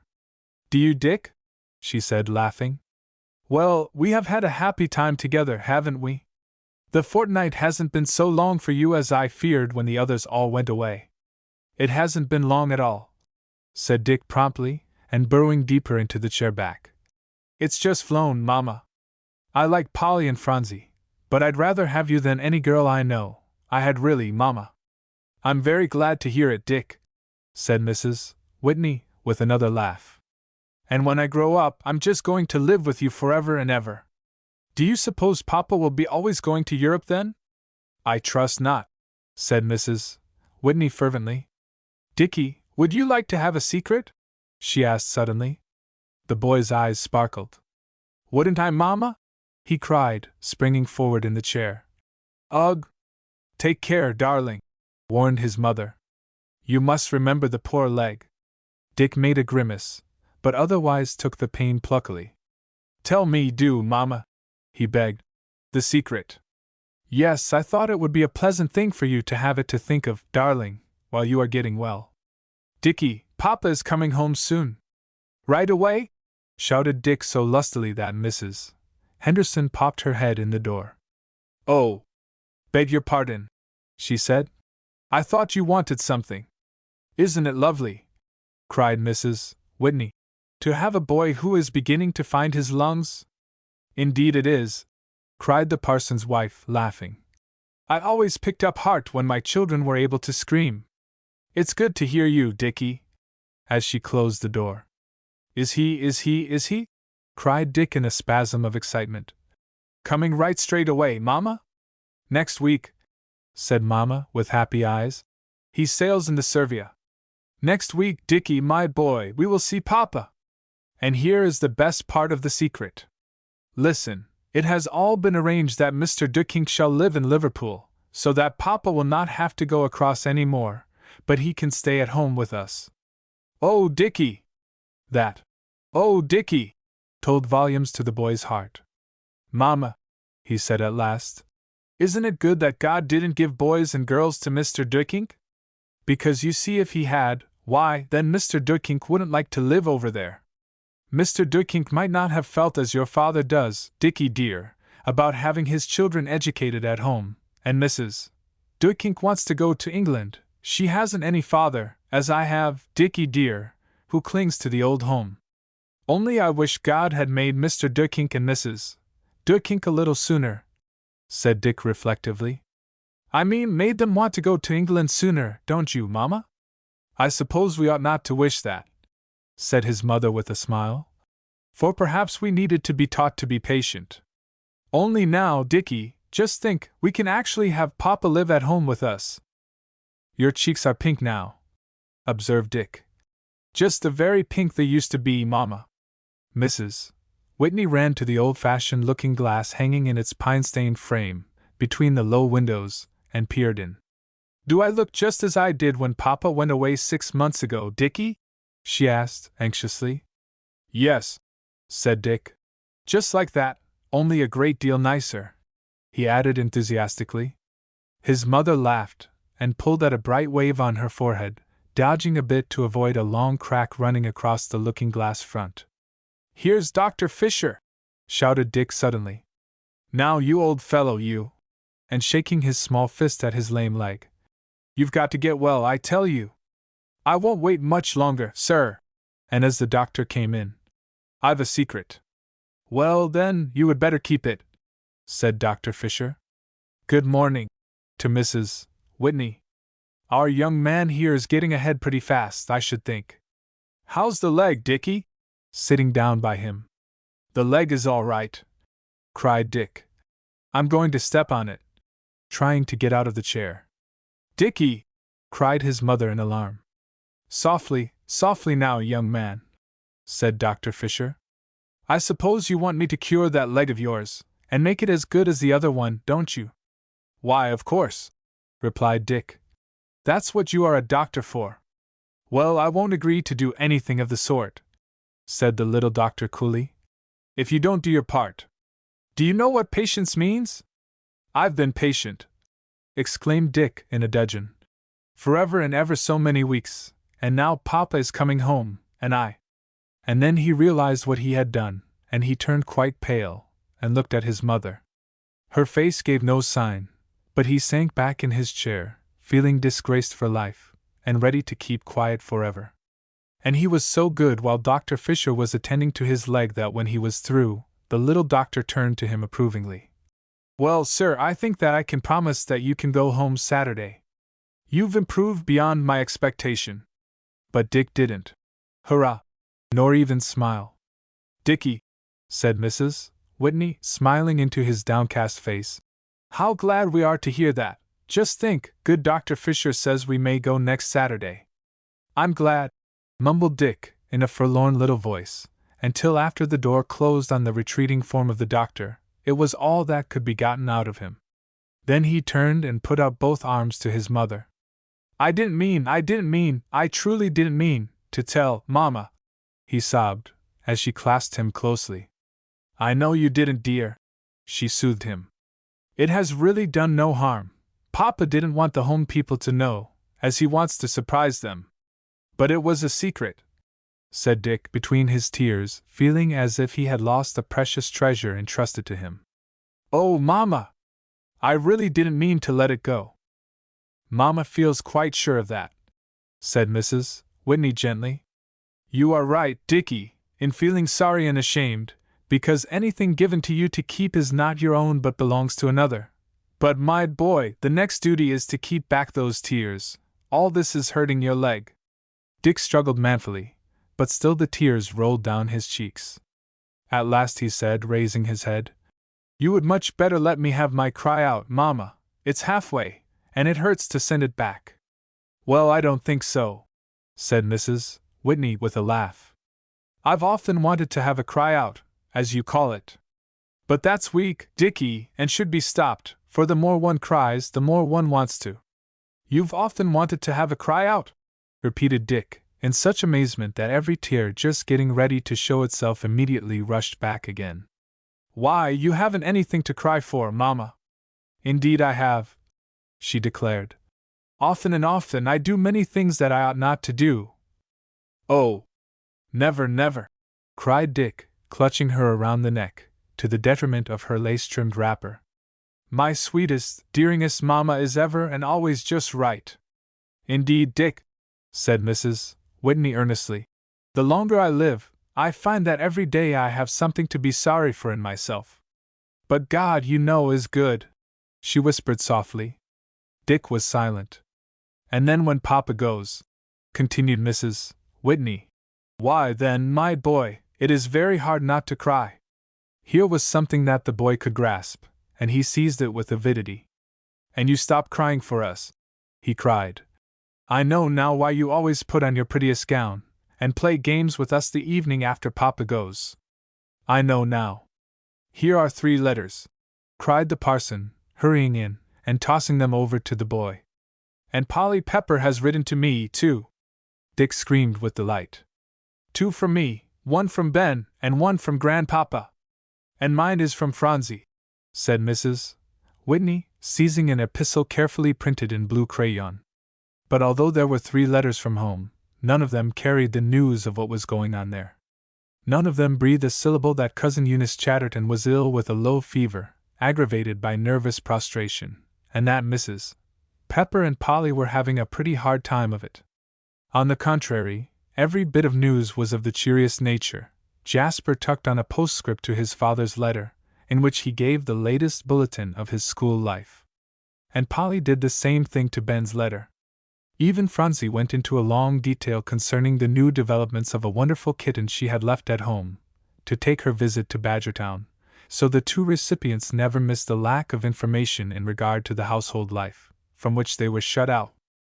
Only once Mrs. Whitney said thoughtfully, as she folded her letter and slipped it back into its envelope, "They don't speak of Mrs. Chatterton. I presume she has changed her plans, and is going to remain longer at her nephew's." "I hope she'll live there always," declared Dick, looking up savagely from Ben's letter. "What an old guy she is, Mama!" Dick, said his mother reprovingly. "She is our guest, you know." "Not if she is at her nephew's," said Dick triumphantly, turning back to his letter. Polly at this identical minute was slowly ascending the stairs, a tray in one hand, the contents of which she was anxiously regarding on the way. "I do hope it is right now," she said, and presently knocked at Mrs. Chatterton's door. "Come in," said that lady's voice fretfully. "And do close the door," before Polly and her tray were well within. Polly shut the door gently, and approached the bedside. "I am so faint I do not know that I can take any," said Mrs. Chatterton. Whether it was her white cashmere dressing robe, and her delicate lace cap that made her face against the pillow seem wan and white, Polly did not know. But it struck her that she looked more ill than usual, and she said earnestly, "I am so sorry I wasn't quicker." "There is no call for an apology from you," said Mrs. Chatterton coldly. "Set the tray down on the table, and get a basin of water. I need to be bathed." Polly stood quite still, even forgetting to deposit the tray. "Set the tray down, I told you," repeated Mrs. Chatterton sharply, "and then get the basin of water." "I will call Hortense," said Polly quietly, placing the tray as desired. "Hortense has gone to the apothecary's," said Mrs. Chatterton, "and I will not have one of the other maids. They are too insufferable." And indeed Polly knew that it would be small use to summon one of them, as Martha, the most obliging, had airily tossed her head when asked to do some little service for the sick woman that very morning, declaring, "I will never lift another finger for that Madam Chatterton.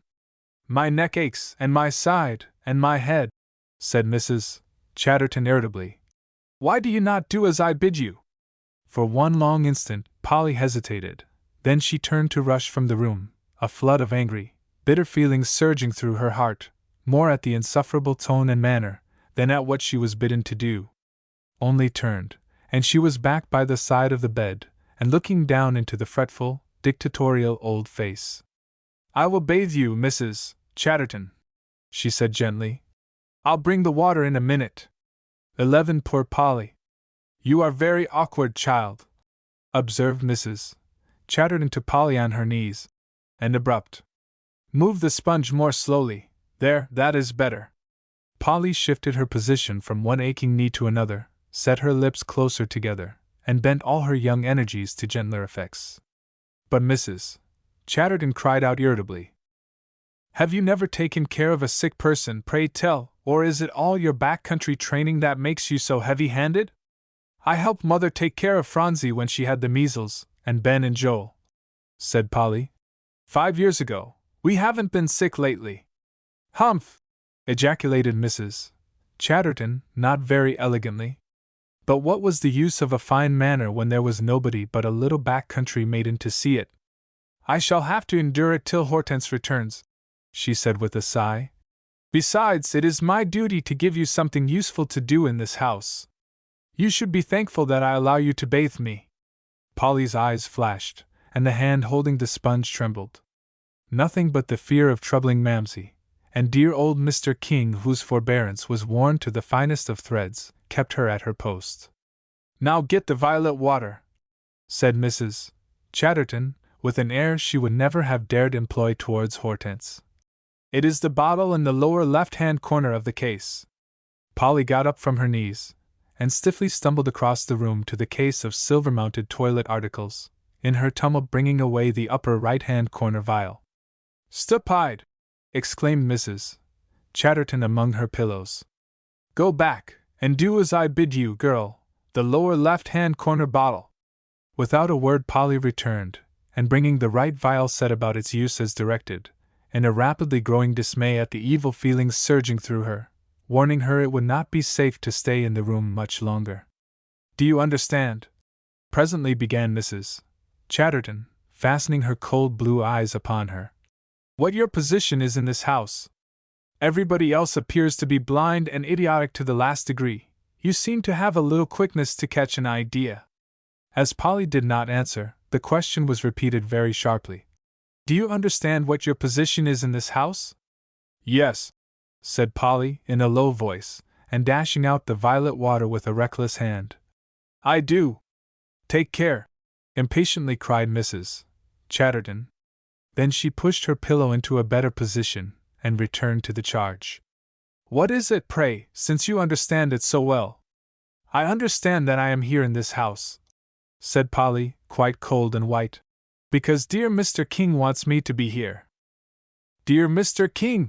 echoed Mrs. Chatterton, in shrill disdain. "Stuff and nonsense!" And she put her head back for an unpleasant cackle. It could hardly be called a laugh. "What an idiot the man is to have the wool pulled over his eyes in this fashion! I'll tell you, Polly!" And she raised herself up on her elbow, the soft lace falling away from the white, and yet shapely arm. This member had been one of her strongest claims to beauty, and even in her rage, Mrs. Chatterton paused a second to glance complacently at it in its new position. You are, when all is said about your dear Mr. King, and your absurd assumption of equality with refined people who frequent this house, exactly the same underbred country girl as you were in your old brown house, goodness knows wherever that is. I'm glad I am, declared Polly. And she actually laughed merrily, while she squared her sturdy shoulders. Nothing could be sweeter than to hear it said she was worthy of the dear little old brown house, and didn't disgrace Mamsie's bringing up. The laugh was the last feather that overthrew Mrs. Chatterton's restraint. She was actually furious now that she, widow of Algernon Chatterton, who was own cousin to Jasper Horatio King, should be faced by such presumption, and her words put aside with girlish amusement. And I'll tell you more, she went on, sitting quite erect now on the bed. Your mother thinks she is doing a fine thing to get all her family wormed in here in this style, but she'll. Polly Pepper, the girlish gladness gone from heart and face, waited for no more. Our mother! She cried stormily, unable to utter another word. Oh! Her breath came in quick, short gasps, the hot indignant blood mounting to the brown waves of hair on her brow, while she clasped her hands so tightly together, the pain at any other time would have made her scream. Mrs. Chatterton, aghast at the effect of her words, leaned back once more against her pillows. Don't try to work up a scene, she endeavored to say carelessly. But she might as well have remonstrated with the north wind. The little country maiden had a temper as well as her own, and all the more for its long restraint. Now on breaking bounds, it rushed at the one who had provoked it, utterly regardless that it was the great Mrs. Algernon Chatterton. For 2 minutes, so breathlessly did Polly hurl the stinging sentences at the figure on the bed, Cousin Eunice was obliged to let her have her own way. Then as suddenly, the torrent ceased. Polly grew quite white. What have I done? Oh! What have I done? She cried, and rushed out of the room. Polly! Polly! Called Jasper's voice below. She knew he wanted her to try a new duet he had gone downtown to purchase. But how could she play with such a storm in her heart? And worse than all else, was the consciousness that she had spoken to one whose gray hairs should have made her forget the provocation received, words that now plunged her into a hot shame to recall. She flew over the stairs, up, away from everyone's sight, to a long, dark lumber room, partially filled with trunks, and a few articles of furniture, prized as heirlooms, but no longer admissible in the family apartments. Polly closed the door behind her, and sank down in the shadow of a packing box half filled with old pictures, in a distress that would not even let her think. She covered her face with her hands, too angry with herself to cry, too aghast at the mischief she had done, to even remember the dreadful words Mrs. Chatterton had said to her.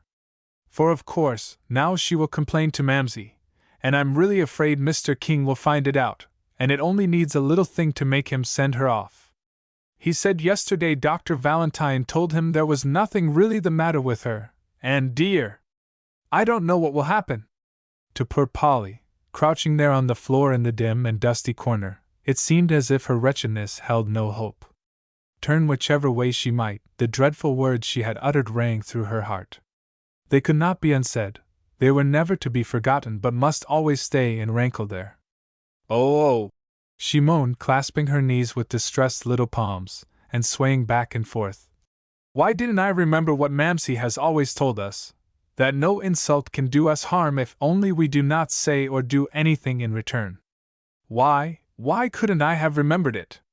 How long she stayed there she never knew.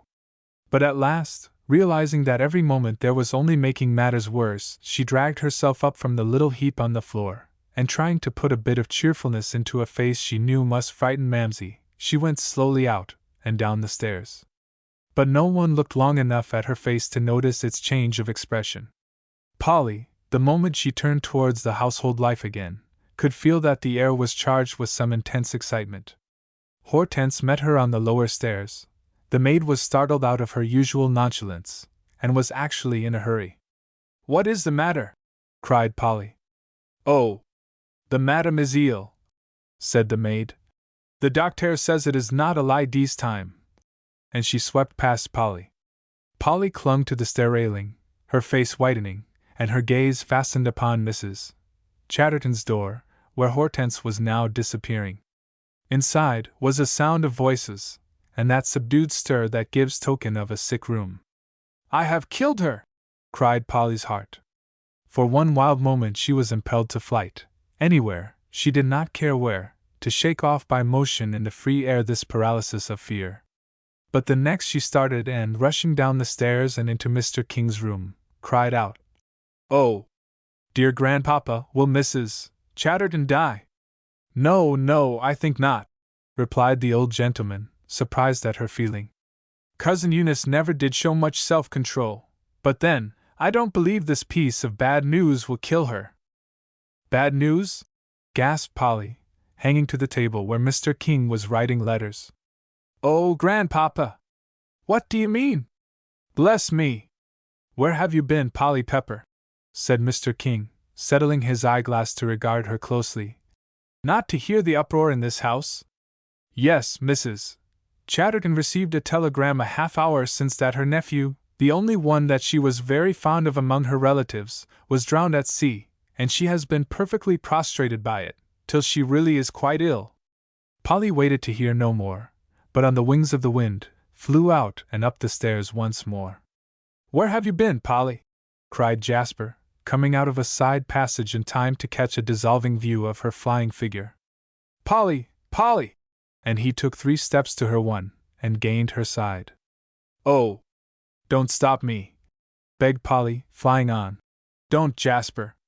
He took a good look at her face. "Anything I can help you about?" he asked quickly. She suddenly stopped, her foot on the stair above. "Oh, Jasper!" she cried, with clasped hands. "You don't know, she may die, and I said horribly cruel things to her." "Who, Mrs. Chatterton?" said the boy, opening his dark eyes. "Why, you couldn't have said cruel things to her, Polly. Don't be foolish, child." He spoke as he would to Phronsie's terror, and smiled into her face. But it did not reassure Polly. "Jasper, you don't know, you can't guess what dreadful things I said," cried poor overwhelmed Polly, clasping her hands tightly together at the mere thought of the words she had uttered. "Then she must have said dreadful things to you," said the boy. But oh, Jasper! That doesn't make it any better for me," said Polly. "Don't stop me. I am going to see if they won't let me do something for her. There are ever so many people up there now," said Jasper. "Your mother and Hortense, and 2 or 3 maids. What in the world could you do, Polly? Come down into the library, and tell us all about it." But Polly broke away from him with an, "Oh, I must do something for her," speeding on until she softly worked her way into the sick room. Mrs. Pepper was busy with the doctor in the further part of the room, and Polly stood quite still for a moment, wishing she were one of the maids, to whom a bit of active service was given.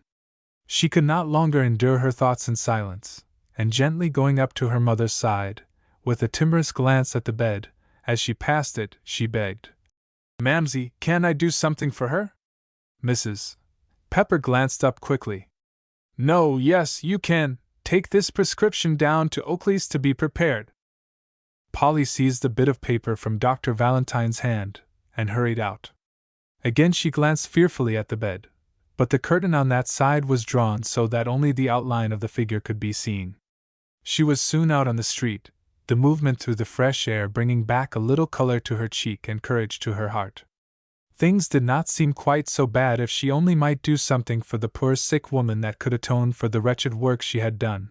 At least it would be some comfort if the invalid could be helped by her service. Thus revolving everything in her mind, Polly did not hear her name called, nor rapid footsteps hurrying after. "Wait!" at last cried a voice. "Oh, dear me! What is the matter, Polly?" Alexia Reese drew herself up flushed and panting at Polly's side. "I'm on the way to the apothecary's," said Polly, without looking around. "So I should suppose," said Alexia. "Oh, dear! I'm so hot and tired. Do go a bit slower, Polly."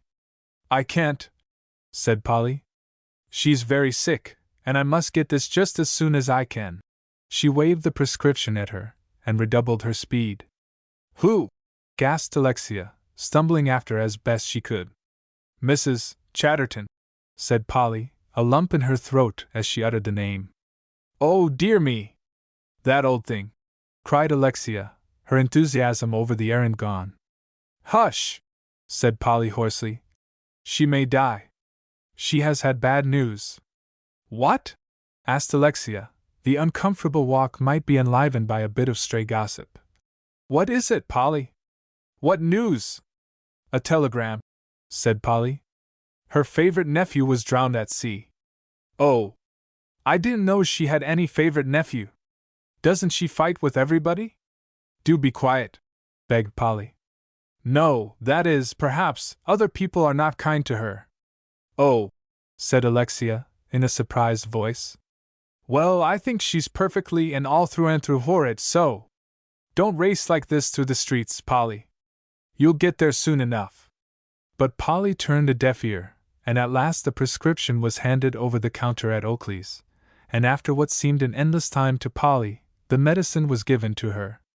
Now, as soon as you carry that thing home, observed Alexia, glancing at the white parcel in Polly's hand. I hope you'll come with us, girls. That's what I ran after you for. What girls? Asked Polly. Why, Philena and the Cornwalls. We are going to have a sleighing party tonight, and a supper at Lily Drexel's. Mrs. Cornwall chaperones the thing. Polly was surprised to feel her heart bound. It hadn't seemed as if it could ever be moved by any news of girlish frolics, but that its dull ache must go on forever. Oh!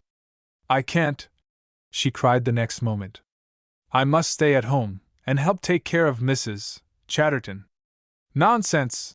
Exclaimed Alexia in a provoked tone. You are not wanted there, Polly Pepper, the idea, with that great house full of servants. Well, I shall not go, declared Polly sharply. You needn't ask me, Alexia. I shall stay home till she gets well. You little idiot!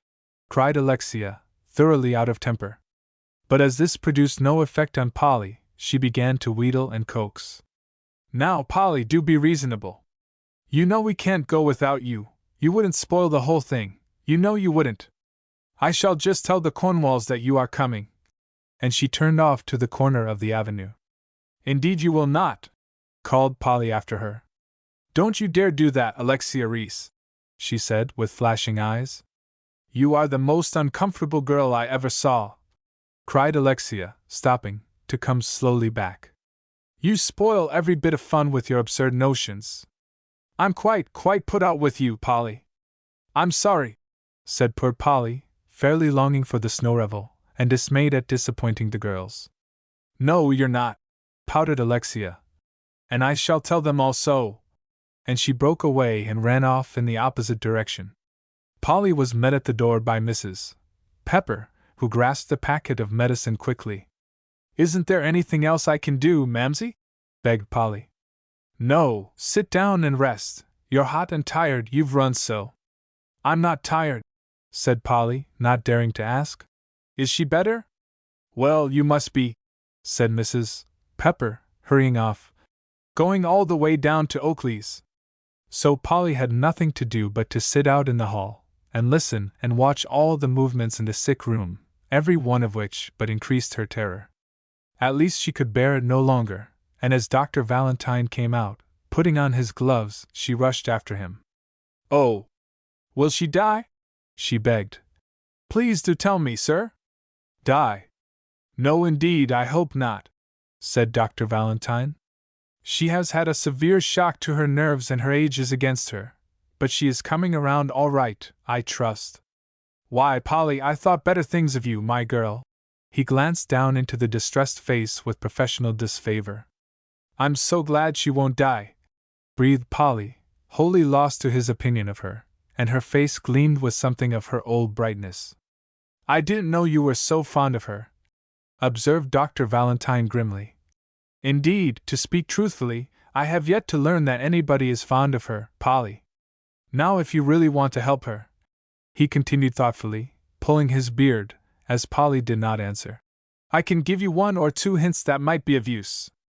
Oh, I do, cried Polly with eagerness. It will be tiresome work, said Dr. Valentine, but it will be a piece of real charity, and perhaps, Polly, it's as well for you to begin now as to wait till you can belong to 40 charity clubs, and spend your time going to committee meetings. And he laughed not altogether pleasantly. How was Polly to know that Mrs. Valentine was immersed up to her ears in a philanthropic sea with the smallest possible thought for the doctor's home? Now that maid, said the physician, dropping his tone to a confidential one, is as well as the average, but she's not the one who is to amuse the old lady. It's that she needs more than medicine, Polly. She actually requires diversion. Poor Polly stood as if turned to stone. Diversion. And she had thrown away all chance of that.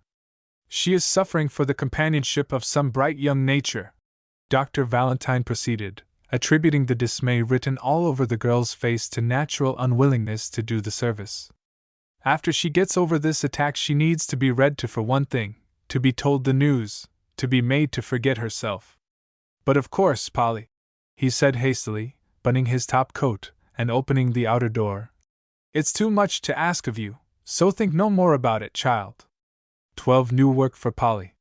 It was Saturday morning, and Polly ran upstairs with a bright face, the morning journal in her hand. I'm going to stay with Mrs. Chatterton, Hortense, she announced to that functionary in the dressing-room. And a comfort may give to you, said Hortense, with a vicious shake of the silk wrapper in her hand, before hanging it in its place. Madame has the trace diablerie, cross as the 2 steeks, what you call it, this morning. Polly went softly into the room, closing the door gently after her. In the shadow of one corner of the large apartment sat Mrs. Chatterton under many wrappings in the depths of an invalid's chair. Polly went up to her side. Would you like to have me read the news, Mrs. Chatterton? She asked gently. Mrs. Chatterton turned her head and looked at her. No, she was about to say shortly, just as she had repulsed many little offers of Polly's for the past few days. But somehow this morning the crackling of the fresh sheet in the girl's hand, suggestive of crisp bits of gossip, was too much for her to hear indifferently, especially as she was in a worse state of mind than usual over Hortense and her bad temper. You may sit down and read a little, if you like, she said ungraciously. So Polly, happy as a queen at the permission, slipped into a convenient chair, and began at once. She happened fortunately on just the right things for the hungry ears, a description of a large church wedding the day before, 2 or 3 bits about society people that Mrs. Chatterton had lost sight of, and a few other items just as acceptable. Polly read on and on, from one thing to another, not daring to look up to see the effect, until at last everything in the way of gossip was exhausted. Is that all? Asked Mrs. Chatterton hungrily. Polly, hunting the columns for anything, even a murder account if it was but in high life, turned the paper again disconsolately, obliged to confess it was. Well, do put it by then, said Mrs. Chatterton sharply, and not whirl it before my face. It gives me a frightful headache. I might get the town talk, suggested Polly, as a bright thought struck her. It came yesterday.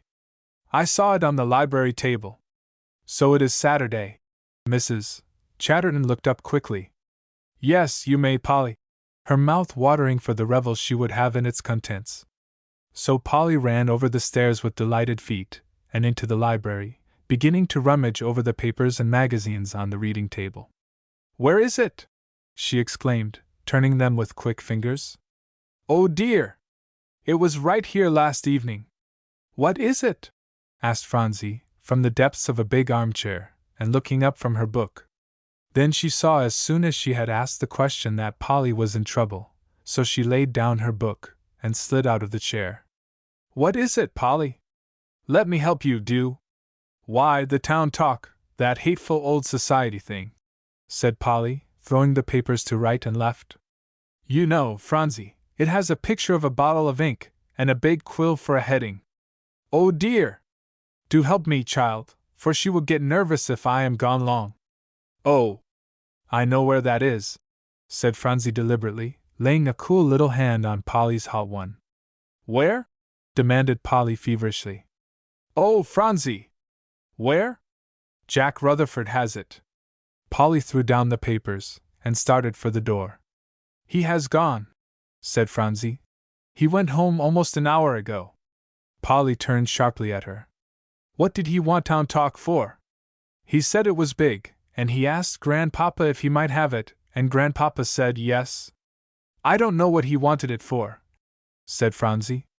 And he took other newspapers too, Polly. Oh, ever so many. Well, I don't care how many he took, nor what they were, cried Polly. Only that very identical one. Oh dear me! Well, I'll ask Jasper. And rushing from the library, Phronsie following in a small panic over Polly's distress, she knocked at the door of Jasper's den, a little room in the wing, looking out on the east lawn. Oh, I am so glad you are here, she exclaimed as "Come in," greeted her, and both Phronsie and she precipitated themselves with no show of ceremony in front of his study table. Oh, Jasper! Could you get me a copy of Town Talk? Jack Rutherford has gone off with ours. Town Talk, repeated Jasper, raising his head from his hands to stare at her. Yes, Jack has taken ours off. Grandpapa gave it to him. Can you, Jasper? Will it break up your study much? She poured out anxiously. No, that is, never mind, said Jasper, pushing the book away and springing from his chair. But whatever in the world do you want that trash for? He turned and looked at her curiously.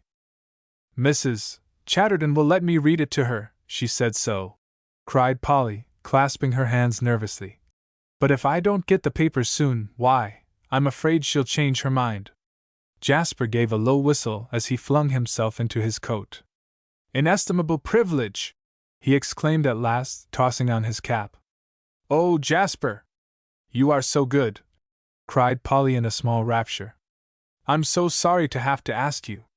I'll go for you, Jasper, declared Phronsie. Mamsie will let me, I almost know she will. No, no, Phronsie, said Jasper, as she was flying off. It isn't any place for you to go to. I shall get one at the hotel, the Allibone. I'll be back in a trice, Polly. Polly went out, and sat down in one of the big oaken chairs in the hall to seize it as it came, and Phronsie deposited herself in an opposite chair, and watched Polly. And presently in came Jasper, waving the desired journal. Polly, with a beaming face, grasped it and rushed off upstairs. Polly, called the boy, looking after her. It isn't too late now for you to go with them. Lucy Bennet met me at the corner, and she said they will take the 12 o'clock train, instead of the 11, and she wanted me to beg you to come. No, no, tossed back Polly, rushing on. I am quite determined to stay at home. Then she went into Mrs. Chatterton's room, and closed the door. But she couldn't so easily shut out the longings that would rise in her heart for the Saturday outing that the other girls were to have. How lovely it would be! The run out to Sylvia Horne's charming house some 10 miles distant, the elegant luncheon they would have, followed by games, and a dance in the ballroom upstairs, that Sylvia's older sisters used for their beautiful parties. Then the merry return before dusk, of the 12 girls, all capital friends at school. Oh, you've been an unconscionable time, exclaimed Mrs. Chatterton in a sharp, high key. Just to get a paper. Well, do sit down, I am quite tired waiting for you. Polly sat down, and resolutely plunged into the column where the news items promised the most plentiful yield, but in between the lines ran the doings of the girls. How they were all assembling by this time at Lucy Bennet's, how they were hurrying off to the train, and all the other delightful movements of the outing flashed before her eyes, as she finished item after item of her dreary task. But how Mrs. Chatterton gloated over it! At last Polly, feeling as if she could not endure another 5 minutes of it, glanced up to see the old lady's eyes actually sparkling. Her mouth had fallen into contented curves, and the jeweled hand resting on the chair arm was playing with the fringe, while she leaned forward that she might not lose a word. Read that again, Polly, she said. The list of presents exhibited at Arabella Granger's wedding. I didn't hear any mention of the Archibalds. It can't be that they have fallen out, and read more slowly. So Polly began once more the long lists of gifts that ushered in the matrimonial happiness of Mrs. John Westover née Miss Arabella Granger, this time, however, stimulated by the pleasure she was giving, to find it an endurable task. It seemed to Polly as if Mrs. John Westover had everything on earth given to her that could possibly be presented at a wedding. Nevertheless, the list was gone through again bravely, Polly retracing her steps 2 or 3 times to read the items over for her listeners' slow digestion. The Archibalds are not mentioned, either as being there or sending a gift, nor the Harlands, nor the Smythes, so I am very glad I didn't remember her, said Mrs. Chatterton, drawing herself up with a relieved sigh. Those presents sound fine on paper, but it isn't as well as she might have done if she had made a different match. Now something else, Polly. And she dismissed Mrs. Westover with a careless wave of her hand. Polly flew off into the fashion hints, and was immediately lost in the whirl of coming toilets. No one noticed when the door opened, so of course no one saw Mrs. Whitney standing smiling behind the old lady's big chair. Well, Polly, said a pleasant voice suddenly. Down went Town Talk to the floor as Polly sprang up with a glad cry, and Mrs. Chatterton turned around nervously. Oh, Auntie, Auntie, cried Polly, convulsively clinging to her. Are you really here, and is Dickie home? Dear child, said Mrs. Whitney, as much a girl for the moment as Polly herself, and pressing kisses on the red lips, while she folded her close. Yes, Dick is at home. There, go and find him, he is in Mrs. Pepper's room. I am glad to see you so much better, Mrs. Chatterton, said Mrs. Whitney, leaning over the invalid's chair to lay the tenderest of palms on the hand resting on the chair arm. Oh, yes, Marian, I am better, said Mrs. Chatterton, looking around for Polly, then down at the delicious Town Talk carelessly thrown on the floor. Will you send her back as soon as possible? She asked with her old imperativeness. Who, Polly? Said Mrs. Whitney, following the glance. Why, she has gone to see Dick, you know. Now, why cannot I read a bit? And she picked up the paper. You don't know what has been read, said Mrs. Chatterton as Mrs. Whitney drew up a chair and sat down, running her eye in a practiced way over the front page. Dear me, it makes me quite nervous, Marian, to see you prowling around all over the sheet that way. Oh, I shall find something interesting quite soon, I fancy, said Mrs. Whitney cheerfully, her heart on her boy and the jolly homecoming he was having. Here is the Washington News. I mean all about the receptions and teas. She has read that, said Mrs. Chatterton. Now for the fashion department. Mrs. Whitney whirled the paper over dexterously. Do you know, Mrs. Chatterton, gray stuffs are to be worn more than ever this spring? I don't care about that, said Mrs. Chatterton quickly. And besides, quite likely there'll be a complete revolution before spring really sets in, and gray stuffs will go out. Find some description of tea gowns, can't you? I must have 1 or 2 more. And here are some wonderfully pretty caps, if they are all like the descriptions, said Mrs. Whitney, unluckily dropping on another paragraph. Caps? Who wants to hear about them? Cried Mrs. Chatterton in a dudgeon. I hope I'm not at the cap period yet. Oh, those lovely little lace arrangements, said Mrs. Whitney hastily. Don't you know how exquisite they are at Pinot's? She cried. I'm sure I never noticed, said Mrs. Chatterton indifferently. Hortense always arranges my hair better without lace. If you can't find what I asked you, Marian, raising her voice to a higher key, you needn't trouble to read at all. Fortunately, the description of the gown worn by Lady Hartley Cavendish at a London high tea stood out in bold relief, as Mrs. Whitney's eyes nervously ran over the columns again, and she seized upon it. But in just 2 moments she was interrupted. Send that girl back again, Marian, cried Mrs. Chatterton. I had just got her trained so that she suits me. It tires me to death to hear you.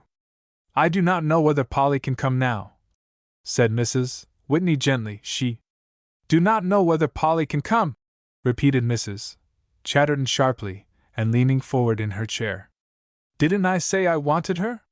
You did, Marian's tone did not lose a note of its ordinary gentleness.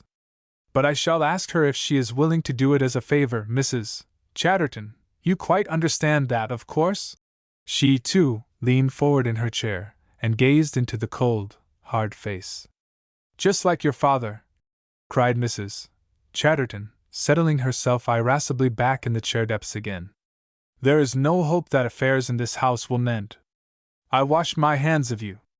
"I am so glad that you consider me like my father," said Mrs. Whitney gleefully as a child.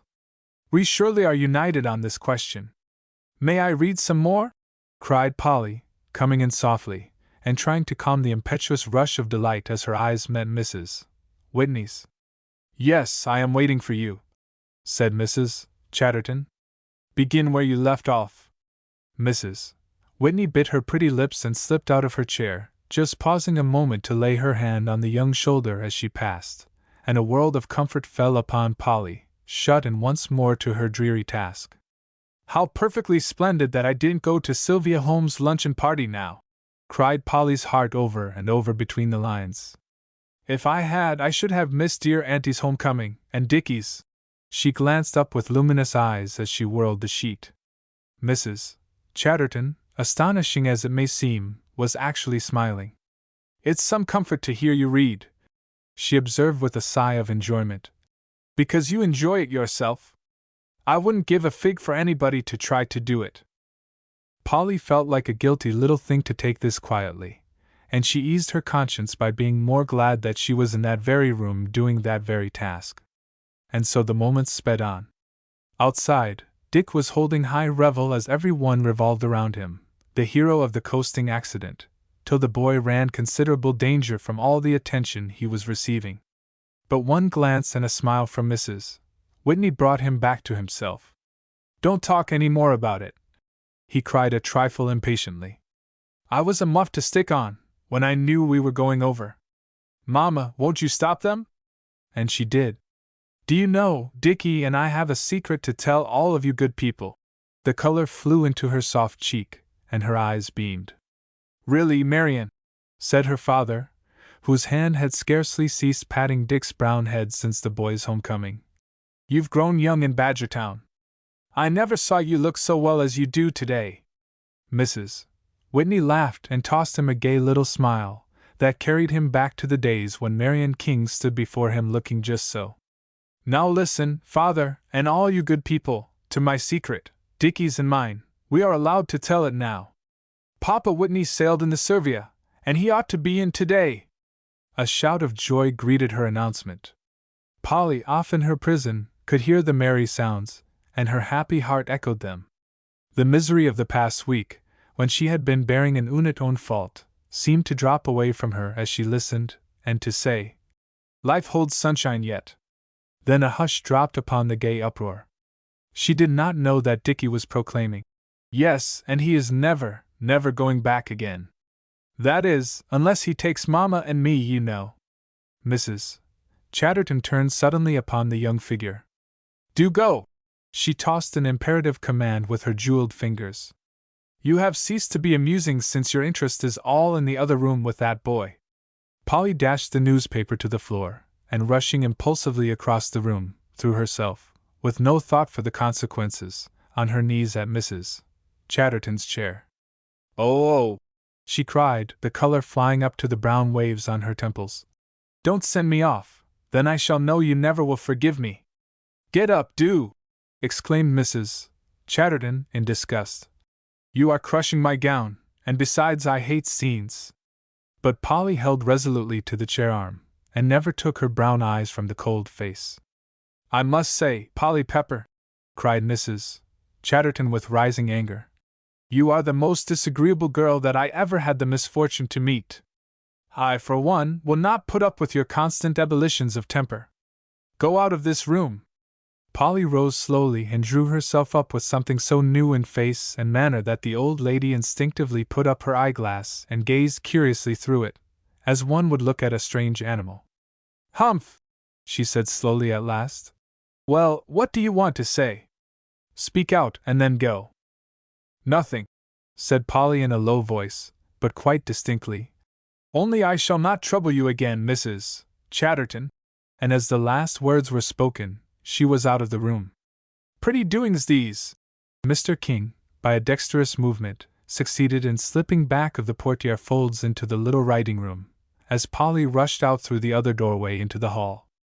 A fortunate thing it was that I left Dick, to see what had become of Polly. Now, Cousin Eunice, you move from my house! And descending the stairs, he called determinately. Polly, Polly, child! Polly, off in her own room now, heard him, and for the first time in her life, wished she need not answer. Polly, Polly! The determined call rang down the passage, causing her to run fast with a, Yes, Grandpapa, I'm coming. Now, I should just like to inquire, began Mr. King, taking her by her two young shoulders and looking down into the flushed face. What she has been saying to you. Oh, Grandpapa! Down went Polly's brown head. Don't make me tell. Please don't, Grandpapa. I shall, declared Mr. King. Every blessed word. Now begin. She wanted me to go out of the room, said Polly in a reluctant gasp. Indeed, snorted Mr. King. Well, she will soon go out of that room. Indeed, I might say, out of the house. Oh, Grandpapa! Exclaimed Polly, in great distress, and raising the brown eyes, he was dismayed to find them filling with tears. Don't send her away! It is all my fault, indeed it is, Grandpapa! Your fault! Cried Mr. King irately. You must not say such things, child. That's silly, you don't know the woman. Grandpapa! Cried Polly, holding back the storm of tears to get the words out. I never told you, I couldn't, but I said perfectly dreadful words to her a week ago. Oh, Grandpapa! I did, truly. That's right, said the old gentleman in a pleased tone. What were they, pray tell? Let us know. Oh, Grandpapa, don't, begged Polly, with a shiver. I want to forget them. If you would only follow them up with more, said Mr. King meditatively. When it comes to tears, she must march, you know. I won't cry, said Polly, swallowing the lump in her throat. If you will only let her stay. She turned to him such a distressed and white face that Mr. King stood perplexedly looking down at her, having nothing to say. I'm tired of her, at last he said. We are all tired of her, she has about worn us out.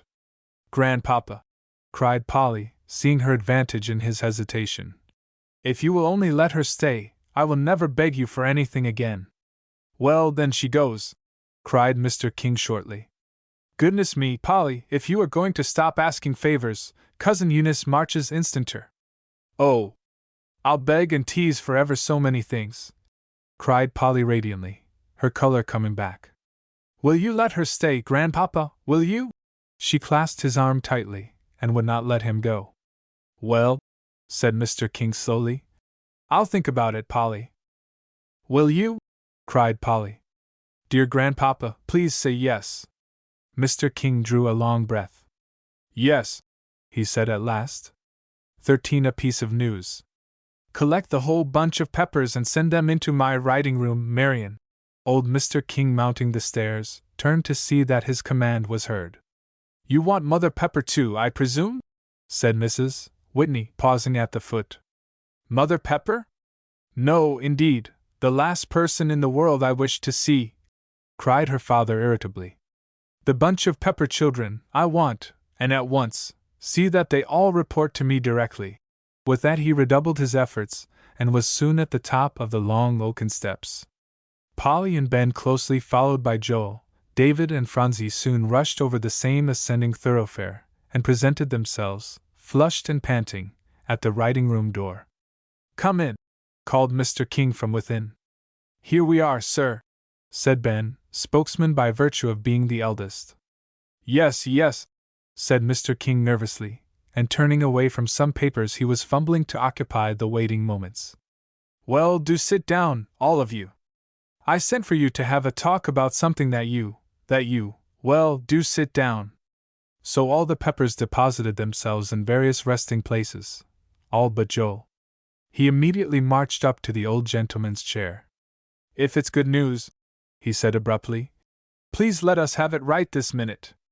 But if it's bad, why? A gathering alarm stole over his chubby countenance, as he scanned the face before him. I'm going outdoors. It's good or bad news according as you take it, said the old gentleman. It ought to be good. But there, pushing back his chair to look at the row of anxious figures the other side of the table. Do sit down with the rest, Joe, and stop staring me out of countenance. Polly at that pushed a chair over toward Joel, who, persuading himself into it, sat uncomfortably perched on its edge, where he stared harder than ever. Hum! Well, children, now you are all remarkably sensible boys and girls. Remarkably sensible. I've always said so, and I see no reason to change my opinion of you now. And so, although at first my news may not be quite to your liking, why, you'll quickly make it so, and be very happy about it in the end. Hem!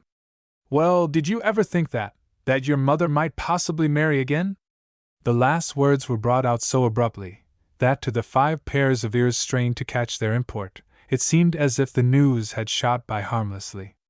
But after a breathing space the dreadful Mary and your mother came back to them, bringing the several owners of the ears out of their chairs at one bound. Our mother! Ben hoarsely exclaimed. Oh! How can you? Cried Polly passionately, a little white line showing around her mouth. Say such perfectly dreadful things, sir! Phronsie clasped her hands in silent terror, and raised big eyes to his face. David began to walk helplessly down the apartment.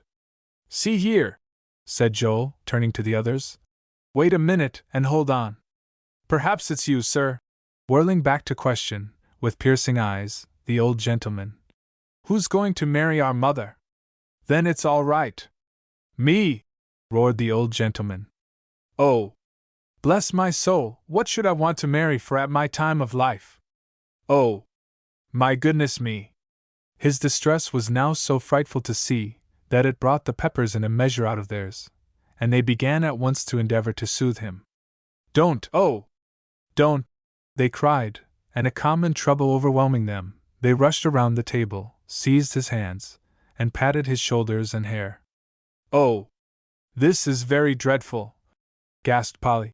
But don't you feel badly, dear grandpapa? I should think it was, said Mr. King. Phronsie, here, child, get into my lap. I'll come to myself then. There, now, that's something like. As Phronsie, with a low cry, hopped into her usual nest. Now perhaps I can communicate the rest of my news, when I get my breath. The Peppers held theirs, and he began once more. Now, children, it isn't in the course of nature for such a fine bright woman as your mother to remain single the rest of her life. Somebody would be sure to come and carry her off. I'm glad it's to be in my lifetime, for now I can be easy in my mind, and feel that you have a protector when I am gone. There, we won't talk about that. As the young faces turned dark with sudden pain, while Joel rushed convulsively to the window. You can see how I feel about it. Are you glad? Cried Ben hoarsely. Polly for her life could not speak. The whole world seemed turning round, and sinking beneath her feet. Yes, I am, said the old gentleman. And it won't alter the existing state of things, for he will live here with us, and things will be just the same, if only you children will take it rightly. But I've no doubt you will in the end, no doubt at all, he added, brightening up. For you are very sensible young people. I've always said so. Who is he? The dreadful question trembled on all the lips, but no one asked it. Seeing this, Mr. King broke out. Well, now of course you want to know who is going to marry your mother, that is, if you are willing. For she won't have him unless you are to be happy about it. Would you like Dr. Fisher for a father? Joel broke away from the window with a howl, while Polly tumultuously threw herself within the kind arms encircling Phronsie. Next to you, cried the boy. Why, he's a brick, Dr. Fisher is. Why didn't you tell us before that it was he? Sobbed Polly, with joyful tears running over her face. Davy, coming out of his gloomy walk, turned a happy face towards the old man's chair, while Ben said something to himself that sounded like, Thank God! Phronsie alone remained unmoved. What is Dr. Fisher going to do? She asked presently, amid the chatter that now broke forth. He's going to live here, said old Mr. King, looking down at her and smoothing her yellow hair. Won't that be nice, Phronsie? Yes, said Phronsie. It will. And he'll bring his funny old gig, won't he, and he'll drive sometimes, I suppose? She added with great satisfaction. Yes, you will, said the old gentleman, winking furiously to keep back the excited flow of information that now threatened the child. Well, Phronsie, you love Dr. Fisher, don't you? Yes, I do, said the child, folding her hands in her lap. Love him very much indeed. Well, he's going to be your father, communicated Mr. King, cautiously watching her face at each syllable. Oh, no, cried Phronsie. He couldn't be, he's Dr. Fisher. She laughed softly at the idea. Why, Grandpapa, he couldn't be my father. Listen, Phronsie, and Mr. King took both her hands in his. And I'll tell you about it so that you will understand. Dr. Fisher loves your mother. He has loved her for many years, all those years when she was struggling on in the little brown house. But he couldn't tell her so, because he had others depending on him for support. They don't need him now, and as soon as he is free, he comes and tells your mother and me, like a noble good man as he is, all about it. He's a gentleman, children, he declared, turning to the others, and you will be glad to call him father. I don't know what you mean, said Phronsie, with puzzled eyes. Dear Grandpapa, please tell me. Why, he is going to marry your mother, child, and we are all to live here together just the same, and everything is going to be just as happy as possible. Phronsie gave a sharp and sudden cry of distress. But Mamsie, my Mamsie will be gone! And then she hid her face in the old gentleman's breast. Oh dear, dear! Get a glass of water, Polly, cried Mr. King. One of you run and open the window. Phronsie, Phronsie, there, child, look up and let me tell you. But Phronsie burrowed yet deeper in the protecting nest, regardless of his spotless linen. Polly, speak to her, he cried in despair. Where is she? Gone for the water? Oh dear! Here, Ben, you try. Dear, dear, what a blunder I am. Phronsie, said Ben, leaning over the shaking figure, you are making Grandpapa sick. Up came Phronsie yellow head. Oh, Grandpapa, she wailed, putting out an unsteady little hand. I didn't mean to, dear Grandpapa, only Mamsie will be gone now. Bless your heart, you'll have Mamsie more than ever, cried Mr. King heartily. Here, you children, tell her. Polly, we don't want the water now, she's come to. As Polly came rushing in with a glassful. Make her understand, I can't. So Polly, setting down her glass, the others crowding around, took up the task of making the piece of news as delightful as possible, and presently Phronsie came out of her despair, to ask questions. Are you really and truly very glad, Polly? She asked. Really and truly I am so glad I don't know what to do, said Polly, kneeling down by the chair side. Don't you see we are so much the richer, Phronsie? We have lost nothing, and we gained Dr. Fisher. Dear splendid Dr. Fisher! You've always wanted to repay Dr. Fisher for his kindness, said Mr. King. And now's your chance, Polly. I guess he'll get his pay back for his stove, cried Joel in a burst. Polly will wait on him, and kill herself doing things for him. And for your new eyes, sang Phronsie in a pleased way. Oh, Polly!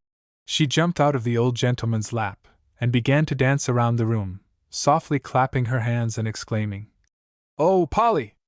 Well, now, children, said Mr. King, as the excitement ran low, you just run and tell your mother, every one of you, how happy she will make you by bringing Dr. Fisher here as your father.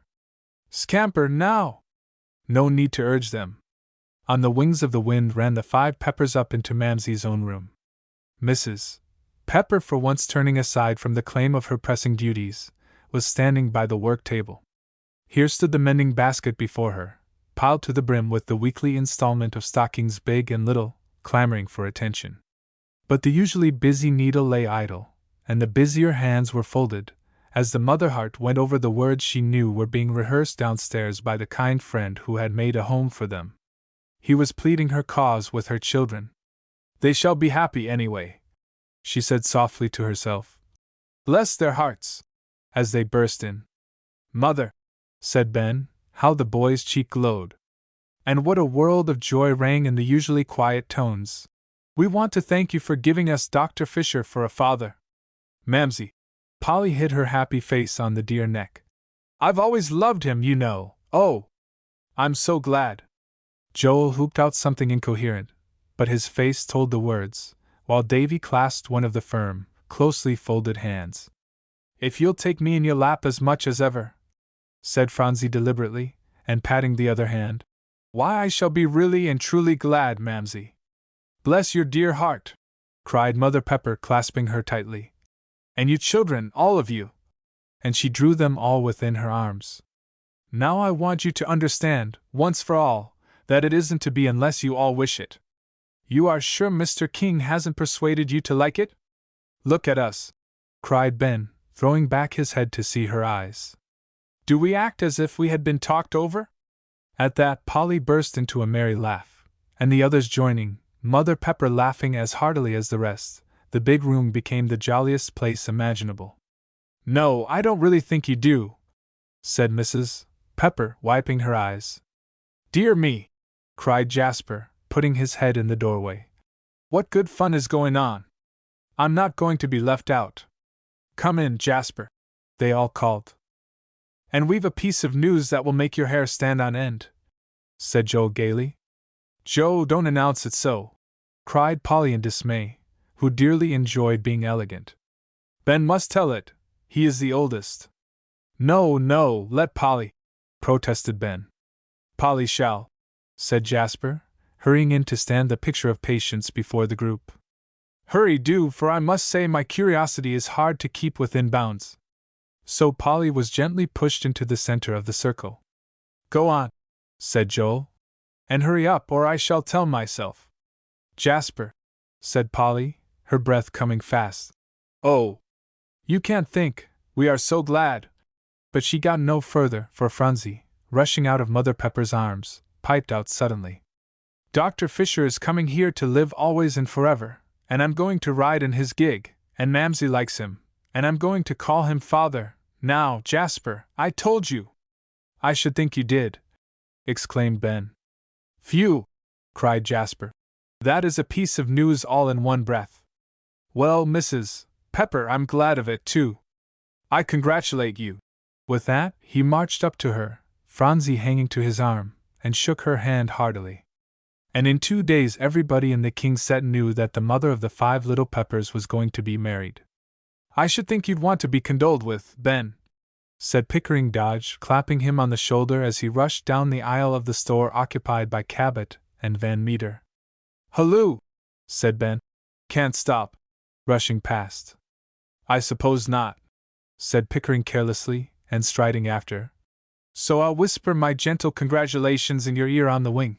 But I'm awfully sorry for you, Ben, he added, as he came up to him. You needn't be, said Ben brightly. We are all as glad as can be. Sweet innocent, you don't know a stepfather, said Pickering lugubriously. I know Dr. Fisher, said Ben. That's enough. Well, when you want comfort, come to me, said Pickering. Or your uncle.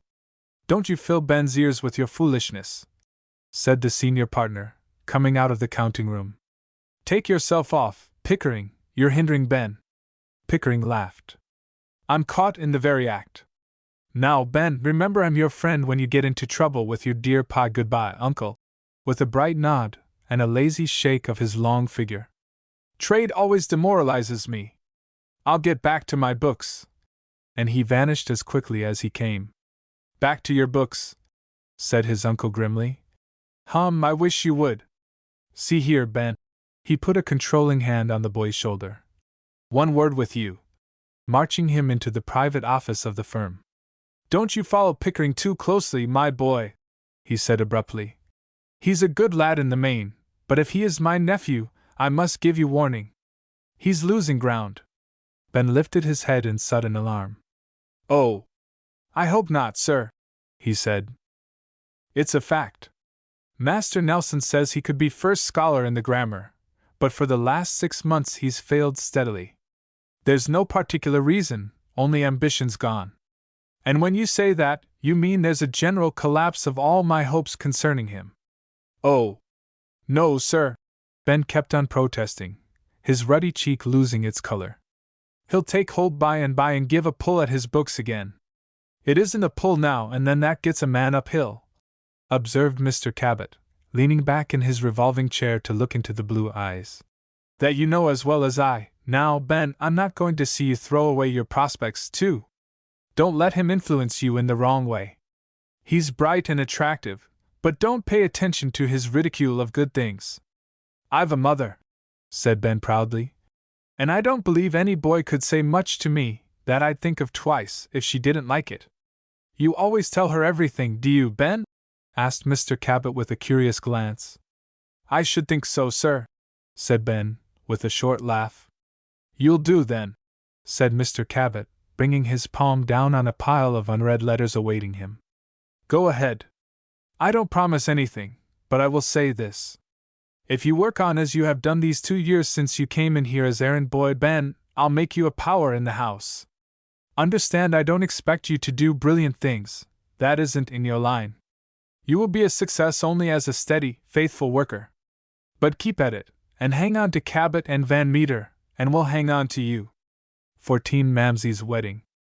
Polly, said Dr. Fisher, coming suddenly out of a corner of the library as she ran around the portiere folds. You are sure you are willing it should go on? The little man peered at her anxiously through his big glasses, and he looked so exactly as he did on that morning so long ago when Polly's eyes were at their worst, that she could do nothing but gaze speechlessly into his face. I see you don't consider it quite best, child, said the little doctor brokenly, but you are trying with your good heart to make it so. Don't be afraid, it is not too late to end it all. I was thinking, cried Polly with a gasp, how good you were to me, when you saved my eyes, and how you kept Joe from dying of the measles. Oh! I couldn't speak, but I love you so. She threw her young arms around him. Papa Fisher, for you are almost my father now, I am the very, very happiest girl because you are going to live here, and now I can show you just how much I really and truly love you. The little man beamed at her. Then he took off his spectacles, wiped them, and clapped them into place again. You see, Polly, he said deliberately, it was impossible to see your mother and not love her. She has had, well, there, child, I cannot bear to talk about it. And he walked to the window, blew his nose violently on an immense pocket handkerchief, leaving the words poised in midair. It was the greatest trial of my life that I couldn't show her then when she was struggling so bravely to keep the wolf from the door, how I felt. But my hands were tied, child, he added, coming back, his usual self again. Now I can make her, she says, happy, that is, if you children like it. Just think, Polly, she said happy. It's stupendous, but she said so, Polly, she really did. He folded his hands and looked at her in astonishment, behind which shone an intense gratification, that lighted up his plain little face till he seemed to grow younger every instant. Indeed she did, repeated Polly like a bird, and laughing merrily. Oh, Papa Fisher! You ought to hear Mamsie sing. She doesn't know I'm hearing her, but she sings at her work now. Does she? Cried the doctor radiantly. Well, Polly, we must see that she sings every day, after this. Yes, let us, cried Polly, clasping his hand. We will. And, proceeded the doctor, after the wedding is over, I really dread the wedding, Polly, but after that is over, I do believe we shall all be comfortable together. Polly gave a little cry of delight. Then she said, You needn't dread the wedding one bit, Papa Fisher. There will be only the people that we love, and who love us, Grandpapa promised that. But that will make it very big, said Dr. Fisher, with round eyes and a small shiver he could not suppress. Oh, no, said Polly cheerily. 65 friends, that's all we are going to ask. Mamsie and I made out the list last night. 65 people! Exclaimed Dr. Fisher in dismay. Oh!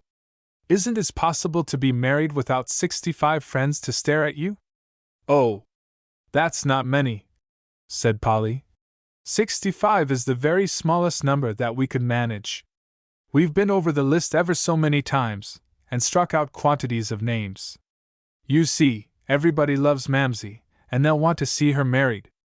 I know, assented the doctor. But that makes 130 eyes. Did you ever think of that, Polly? Polly burst into such a laugh that Jasper popped in, and after him, Phronsie, and a general hilarity now reigning, the dreaded wedding preparations soon sank away from the doctor's perturbed vision. But they went on merrily nevertheless.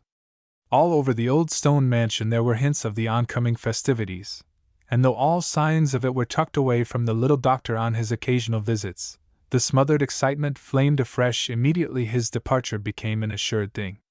Everybody had the wildest plans for the occasion, it appearing impossible to do enough for the one who had stood at the helm for 5 long years, and who was to be reigning housekeeper for as much longer as her services were needed.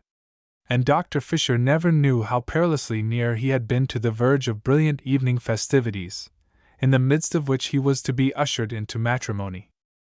For Polly had suddenly waked one morning, to find herself, not famous, but alive with the sense of being, as her mother had so often expressed it, Mamsie's little right-hand woman. It will be much better to have everything plain, said Polly, communing with herself, as she turned on her pillow. Mamsie has always been without show, of any kind, and so— But here Polly's heart stood still. Dearly she loved the bright, conspicuous accompaniments to the wedding whereby Mr. King was determined to show his respect for the family under his care. And her soul secretly longed for the 500 guests named on a list of the old gentleman's drawing up.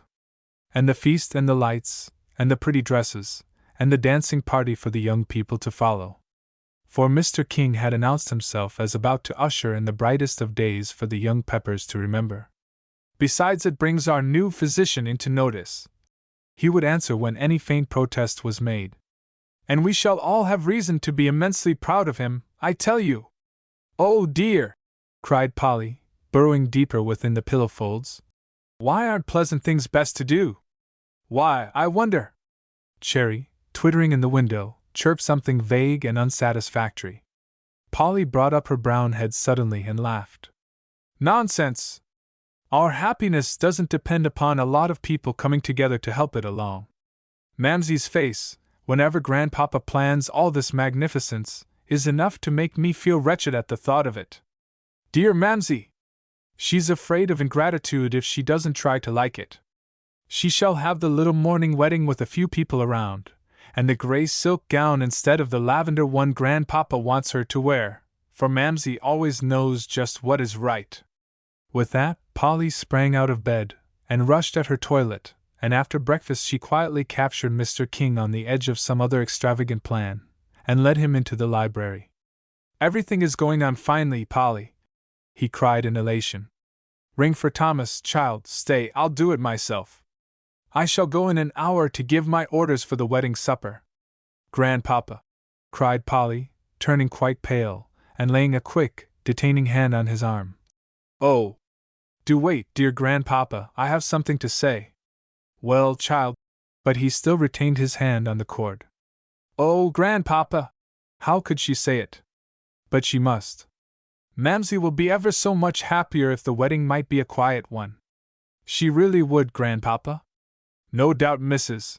Pepper finds it a little hard to adjust her ideas to the large affair, said the old gentleman, considerably disturbed, and by no means relinquishing the bell cord. But it is due to you children to have a bright time, and I must see that you all have it. That is my affair. And this time the cord was pulled, and the bell rang a loud, insistent message. Polly stood still in despair. Grandpapa, she said distinctly, finding it hard to proceed, with his face before her. We children do not want the large party, that is I do not. It was all out at last. Stuff and nonsense! Exclaimed Mr. King sharply, for his surprise was too great to allow of composure. Who has been putting this idea into your head? Your mother couldn't have done it, for she promised it should all be as you young people wanted. Mamsie never said a word, cried Polly, recovering herself as she saw a chance to make things right for Mother Pepper. It all came to me, Grandpapa, all alone by myself. Oh! I hate the big display. she declared with sudden vehemence, astonishing herself with the repulsion that now seized her. Hoity-toity! Exclaimed Mr. King. It's not quite the thing, Polly, my child, to express yourself so decidedly, considering your years. Grandpapa! Cried Polly, with a sudden rush of tears. Forgive me, do, I did not mean to be so naughty. I did not, dear Grandpapa. She looked like Phronsie now, and the old gentleman's heart melted. But I am quite sure that none of us children would be a bit happy not to have it as Mamsie would like. Well, but I am not sure that the others wouldn't like it, said Mr. King persistently. Ben wouldn't, said Polly triumphantly. I know, for he all along shrank from the big party. Oh! Well, Ben, I suppose, would object somewhat, conceded the old gentleman slowly. And Davy! Cried Polly eagerly. Oh, Grandpapa! David would much prefer the morning wedding and the plain things. But how about Joel and Phronsie? Interrupted Mr. King, utterly ignoring Davy's claims to be heard. Ah! Polly, my dear, until you tell me that they will prefer to give up the fine party, you mustn't expect me to pay any attention to what you say. It's due to Phronsie that your mother's wedding is a thing worthy to remember as a fine affair. Perhaps Joel and Phronsie will think as we do, said Polly. But her heart said no. All right if they do, said Mr. King easily. But unless you come and tell me it is their own choice, why, I shall just go on with my plans as mapped out, he added obstinately. Thomas, as that functionary appeared in the doorway, take the letters to the post at once. You will find them on my writing table. All right, sir. I'll give you till tomorrow to find out, said Mr. King. Now come and kiss me, Polly dear. You'll see it's all right after it's over, and be glad I had the sense to keep my mind about it. Polly put up her lips obediently. But it was a sad little kiss that was set upon his mouth, and it left him feeling like a criminal. And running out, she met her difficult task without a moment of preparation. Halloo, Polly! Whooped Joel, rushing around an angle in the hall. Grandpapa promised me that I might go out with him, to give the supper orders, and all that kind of nonsense. Polly's heart stood still. Joel, she began, seizing his jacket with trembling fingers. Come up into my room a minute. What's up? Cried Joel with curiosity. Some more mysteries? There's nothing but whisperings and secrets, and no end of jolly understandings, ever since Mamsie commenced to marry Dr. Fisher. Go ahead, I'll come. And Phronsie, too, said Polly, seeing the yellow head emerge from the breakfast-room doorway. Come on, Phron, sang out Joel. Up in Polly's room, she wants you. And the three hurried off. Now, Joel, said Polly, closing the door and facing him desperately. You are Mamsie's own boy. I should think so, said Joel. I'm not anybody's else. Is that all you brought me up here to say? Thrusting his hands in his pockets and looking at her. And you can make her happy, or just as miserable as I can't say what, went on Polly incoherently. What in the world are you firing at? Demanded the boy, visions of certain pranks at school unpleasantly before him. Don't shoot over my head, Polly, but keep somewhere near your mark, he advised irritably. Phronsie surveyed the two with wide eyes, and a not wholly pleased manner. Mamsie does not want a big wedding, declared Polly, going to the heart of the matter. But dear kind Grandpapa thinks it will please us children, and so he wants to give her one. And so it will, cried Joel. Please us children. Whoop la! Give us your hand, Phronsie, this is the way we'll dance afterwards at the party. I don't want to dance, said Phronsie, standing quite still in the middle of the room. The morning sun shone across her yellow hair, but no light came into the large eyes. Polly wants something first. What is it, Joel? I'm sure I don't know, said Joel, poised on a careless foot, and executing a remarkable pas seul. I don't believe she knows herself. Polly is often queer, you know, Phronsie, he added cheerfully. Tell me, Polly, do, whispered Phronsie, going over to her. Phronsie, said Polly very slowly, Mamsie doesn't want a big party in the evening to see her married, but to have a cunning little company of friends come in the morning and… Ugh! Cried Joel in disgust, coming down suddenly to both feet. It will please Mamsie best," went on Polly, with a cold shoulder to Joel. "And I never should be happy in all this world to remember that I helped to make my Mamsie unhappy on her wedding day." Phronsie shivered, and her voice held a miserable little thrill as she begged. "Oh, make her be merry just as she wants to be, Polly, do. Now that's what I call mean," cried Joel in a loud, vindictive tone back of Polly. "To work on Phronsie's feelings. You can't make me say I don't want Mamsie to have a wedding splurge, so there, Polly Pepper." Polly preserved a dignified silence, and presented her shoulder again to his view.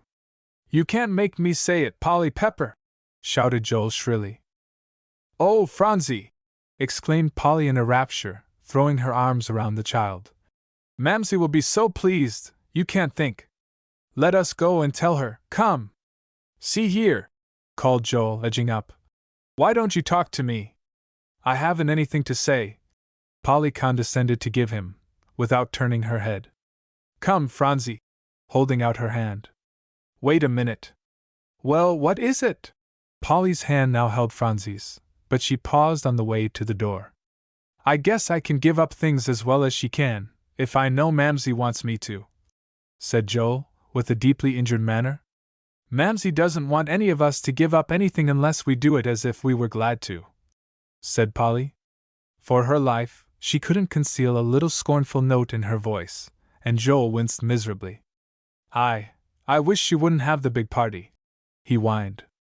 "I thought you wanted it," said Polly, turning to him. I don't. I'd rather Mamsie would be happy."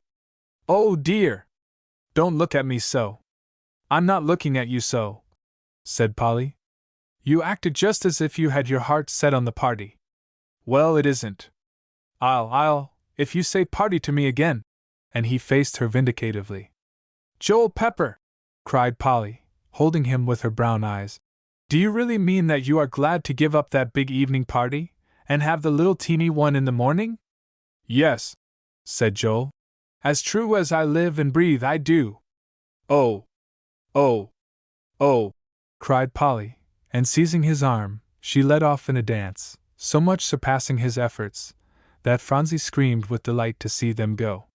When they could dance no more, Polly, flushed and panting, ran out of the room, leaving the two to find out as best they might the cause of the strange demeanor. "Grandpapa!" Polly, rushing over the stairs, met him coming up to Mrs. Whitney's room. "Joel says it's the little morning wedding, please, and Phronsie too." The old gentleman gave no sign of his defeat, beyond a "Humph! And so I'm beaten, after all." And Dr. Fisher never knew all this. Mamsie's wedding day. At last it came. Was any other ever so bright and beautiful? Phronsie thought not, and thereupon she impeded the preparations by running up to kiss her mother every few moments, until such time as Felicie carried her off to induct her into a white muslin gown. Polly, here, there, and everywhere, was in such a rapture that she seemed to float on wings, while the boys of the household, with the exception of Jasper, lost their heads early in the day, and helplessly succumbed to all demands upon them. Every flower had to be put in place by the young people. Old Turner for once stood one side. And Polly must put the white satin boxes filled with wedding cake on the little table where one of the waiters would hand them to departing guests. And Phronsie must fasten Mamsie's pearl brooch, the gift of the Five Little Peppers, in her lace collar the very last thing. And Jasper collected the rice and set the basket, holding it safely away from Joel's eager fingers till such time as they could shower the bride's carriage. And all the boys were ushers, even little Dick coming up grandly to offer his arm to the tallest guest as it happened. And old Mr. King gave the bride away. And Dr. Fisher at the last forgot all the 130 eyes, and his "I will" rang out like a man's who has secured what he has long wanted.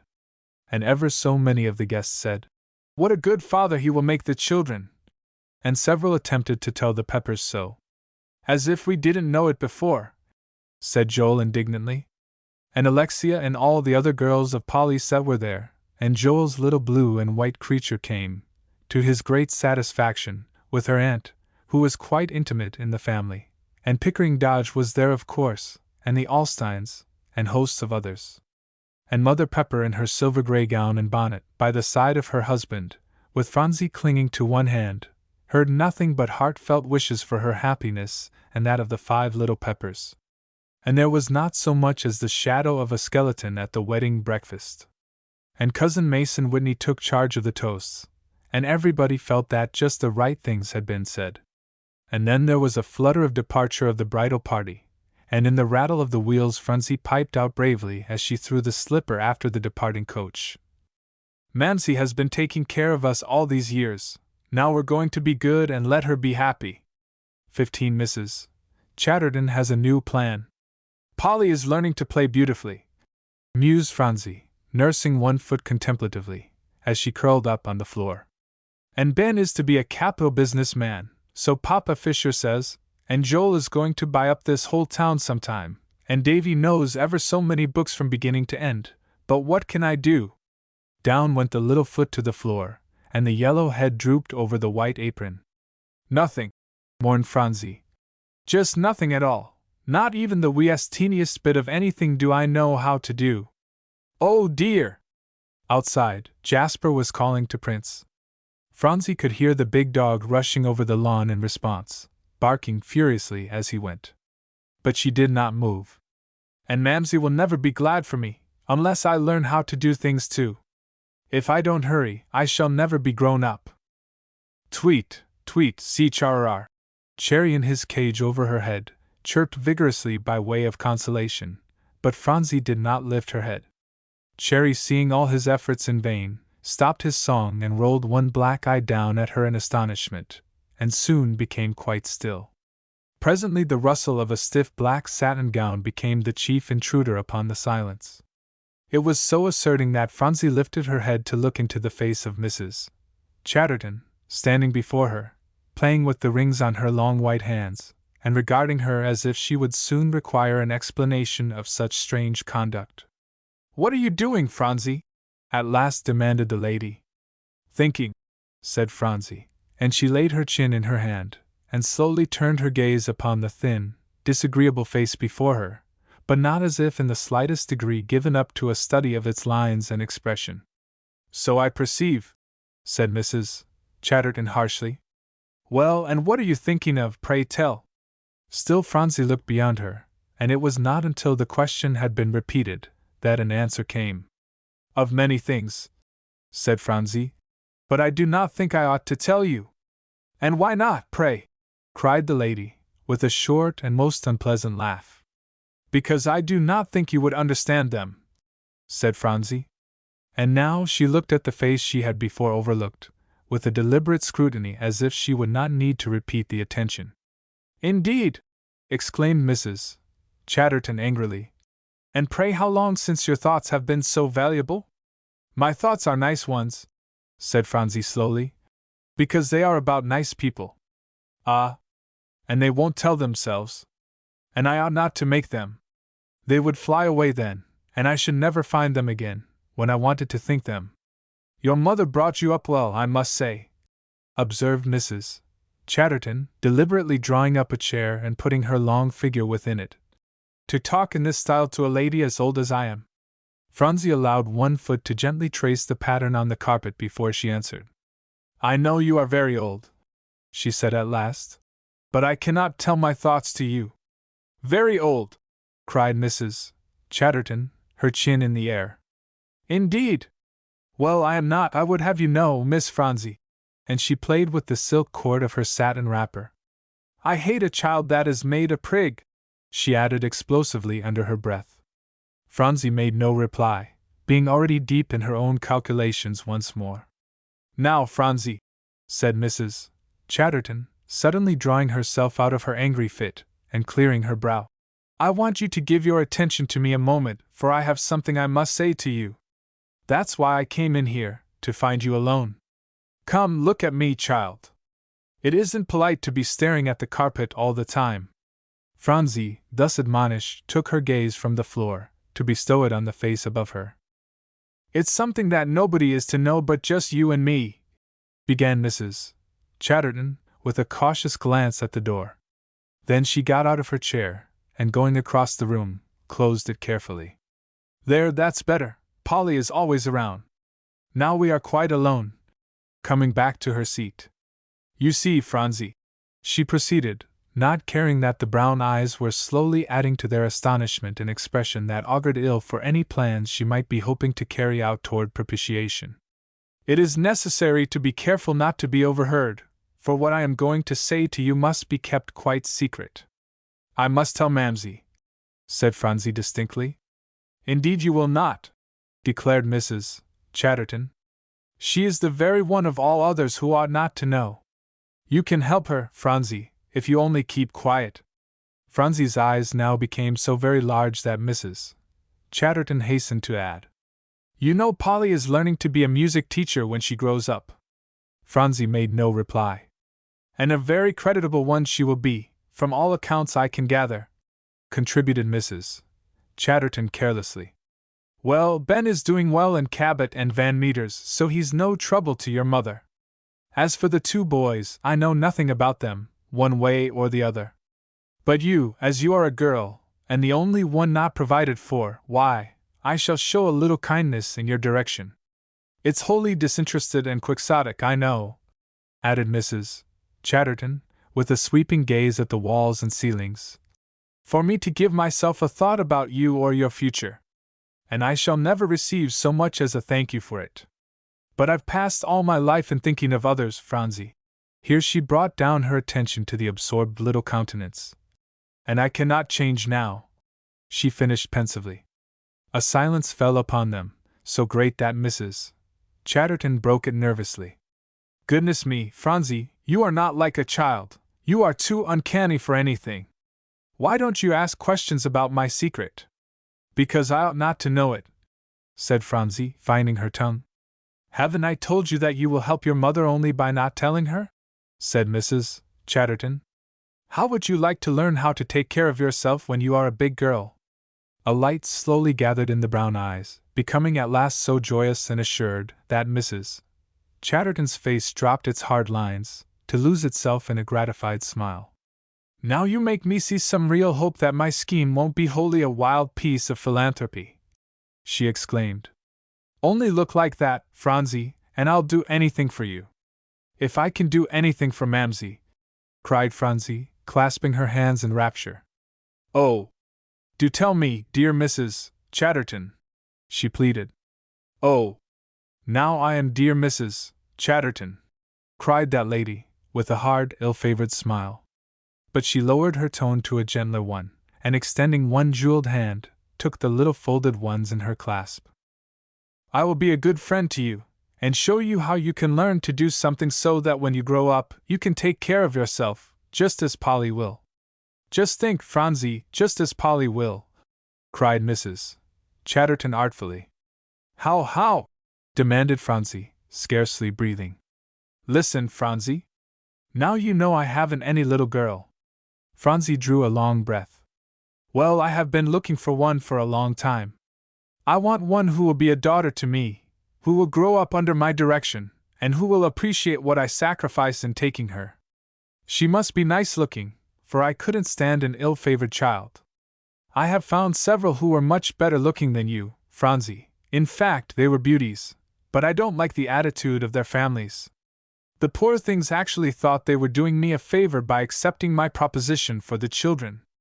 As this statement required no remark on the part of the hearer, Phronsie was silent, not removing her eyes from Mrs. Chatterton's face.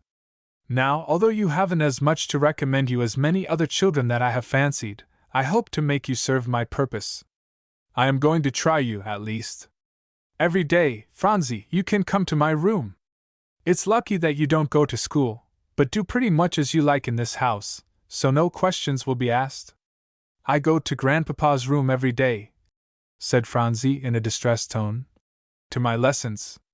Of course. I know that. A very silly thing it is, too. There's no use in trying to break it up now, I suppose, or I'd put my hand to the attempt.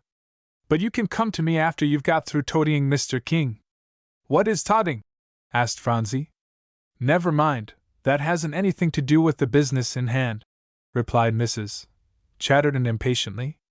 Now if you come to me every day, and give me as much time as you can, why, I'll show you what I want of you, and teach you many things.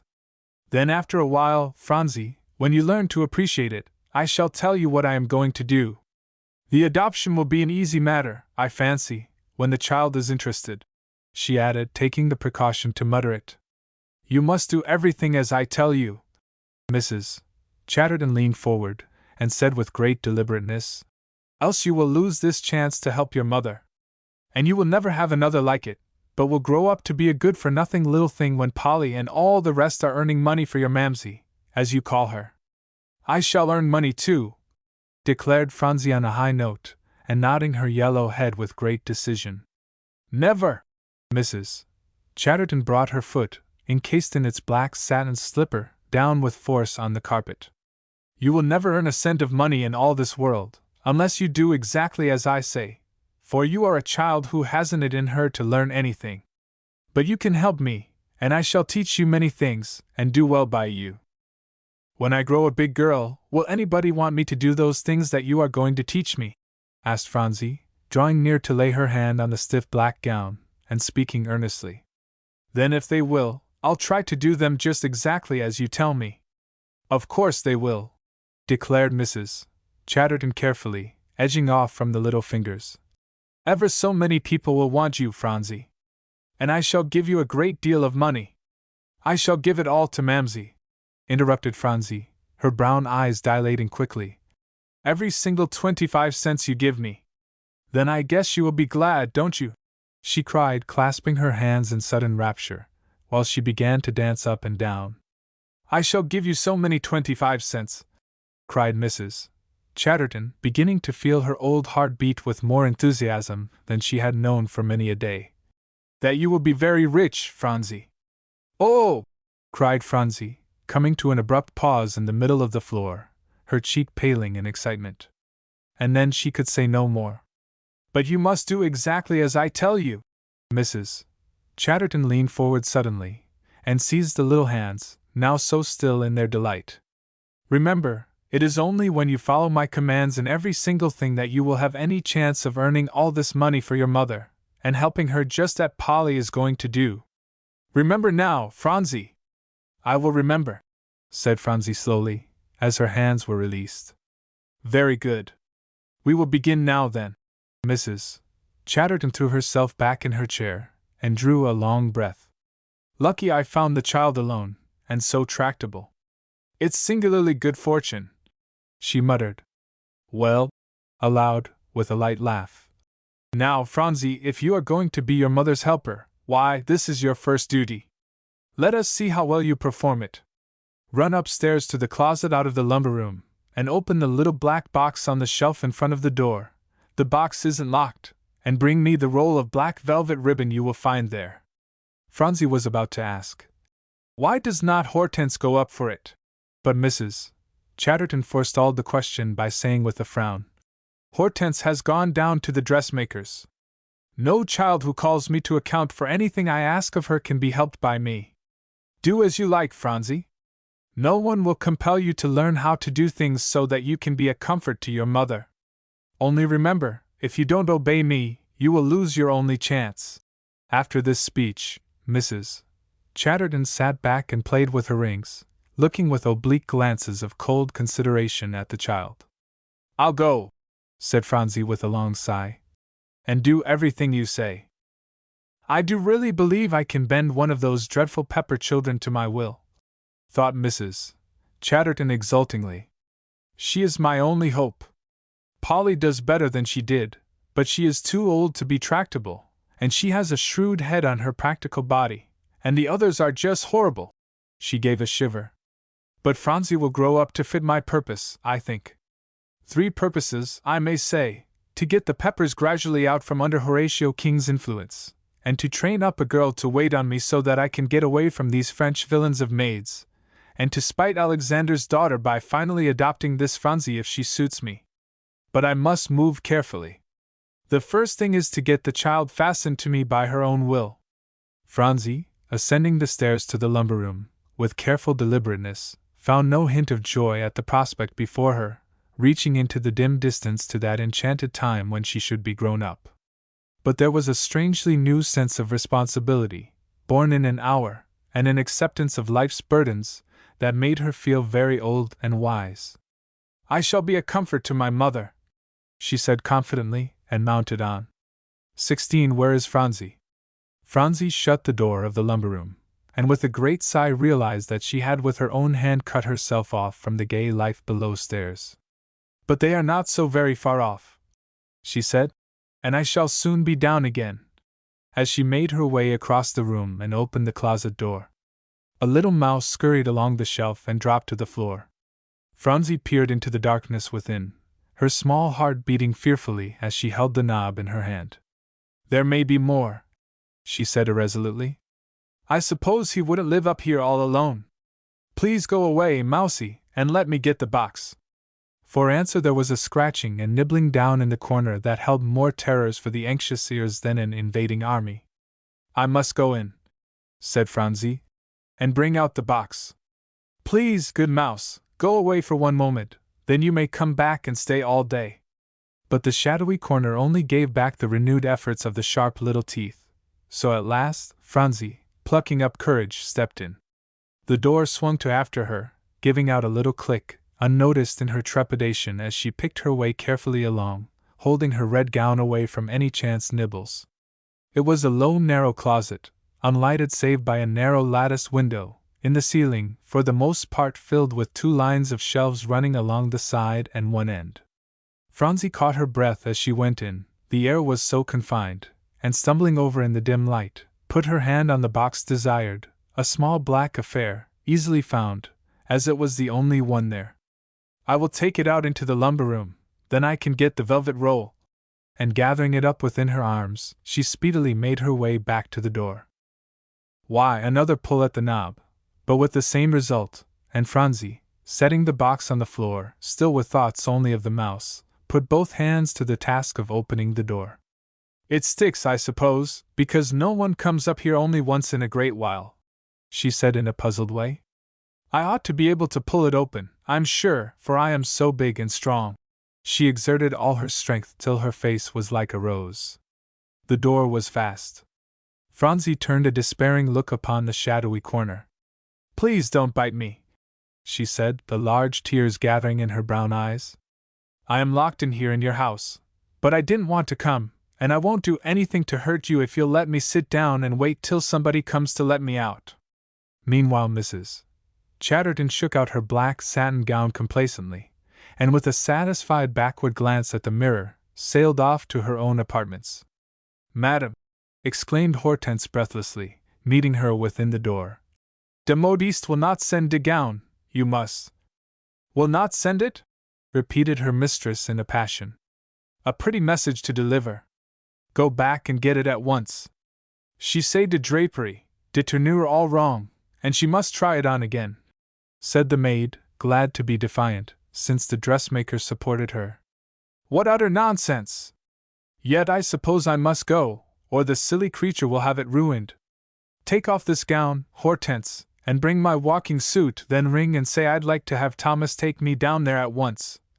And throwing off her bracelets, and the various buckles and pins that confined her laces, she rapidly disrobed and was expeditiously inducted by Hortense into her walking apparel, and a parlor maid announcing that Thomas with the coupe was at the door, she hurried downstairs, with no thought for anything beyond a hasty last charge to her maid.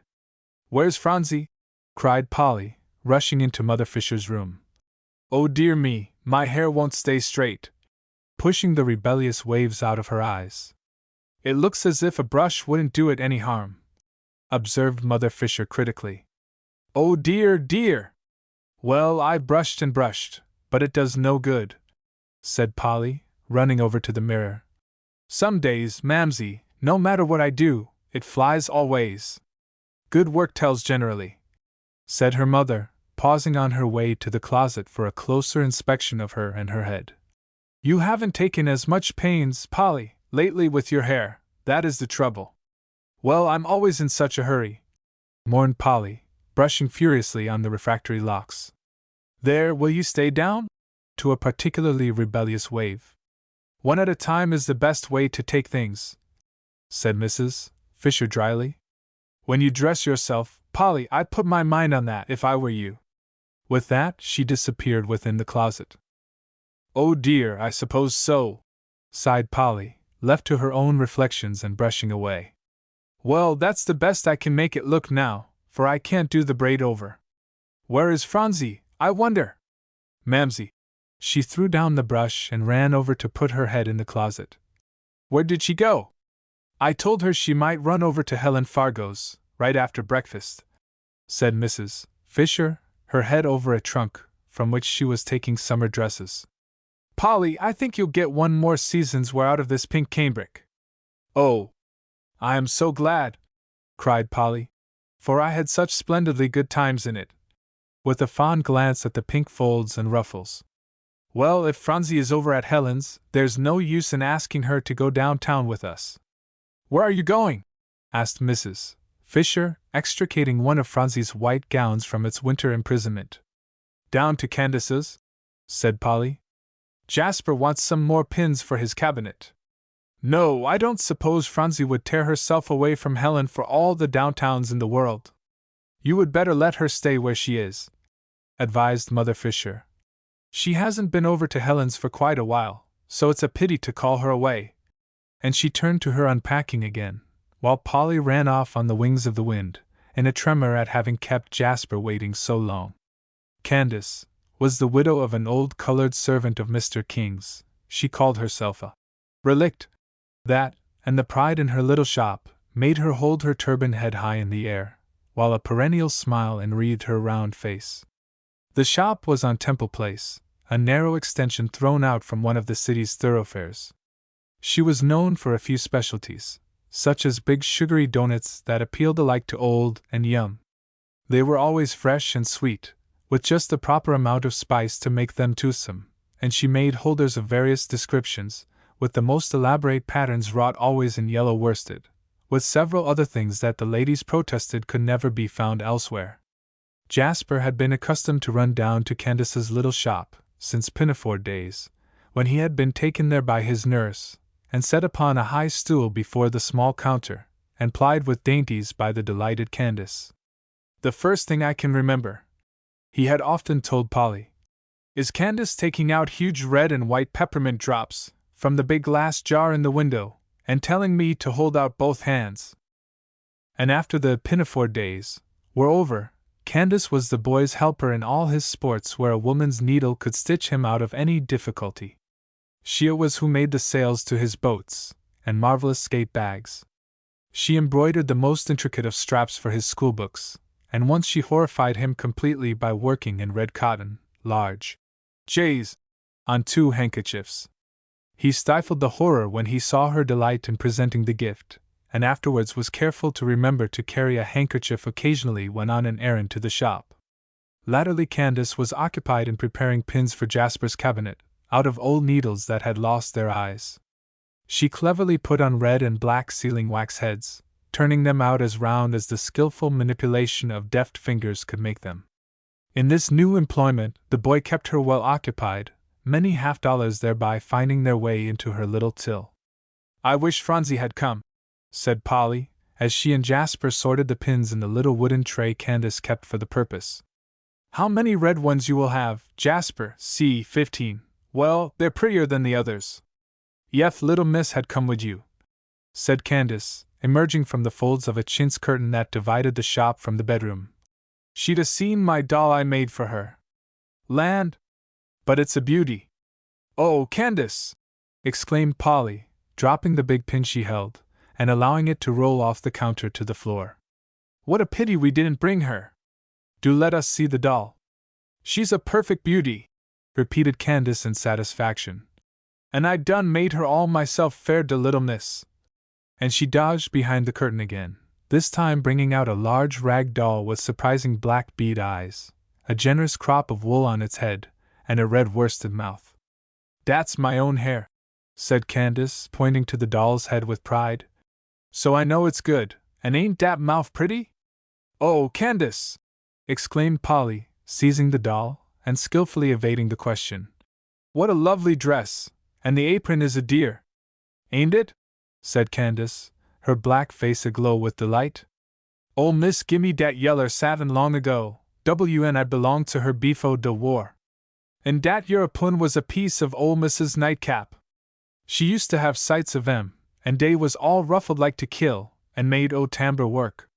Polly had already heard many times the story of Madame Carroll's nightcaps, so she returned to the subject of the doll's beauty as a desirable change.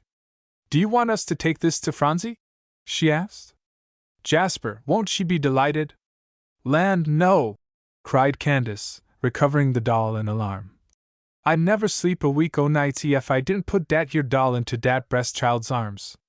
"Then I'll tell Phronsie to come over tomorrow," said Polly. "Shall I, Candace?" "Yes," said Candace.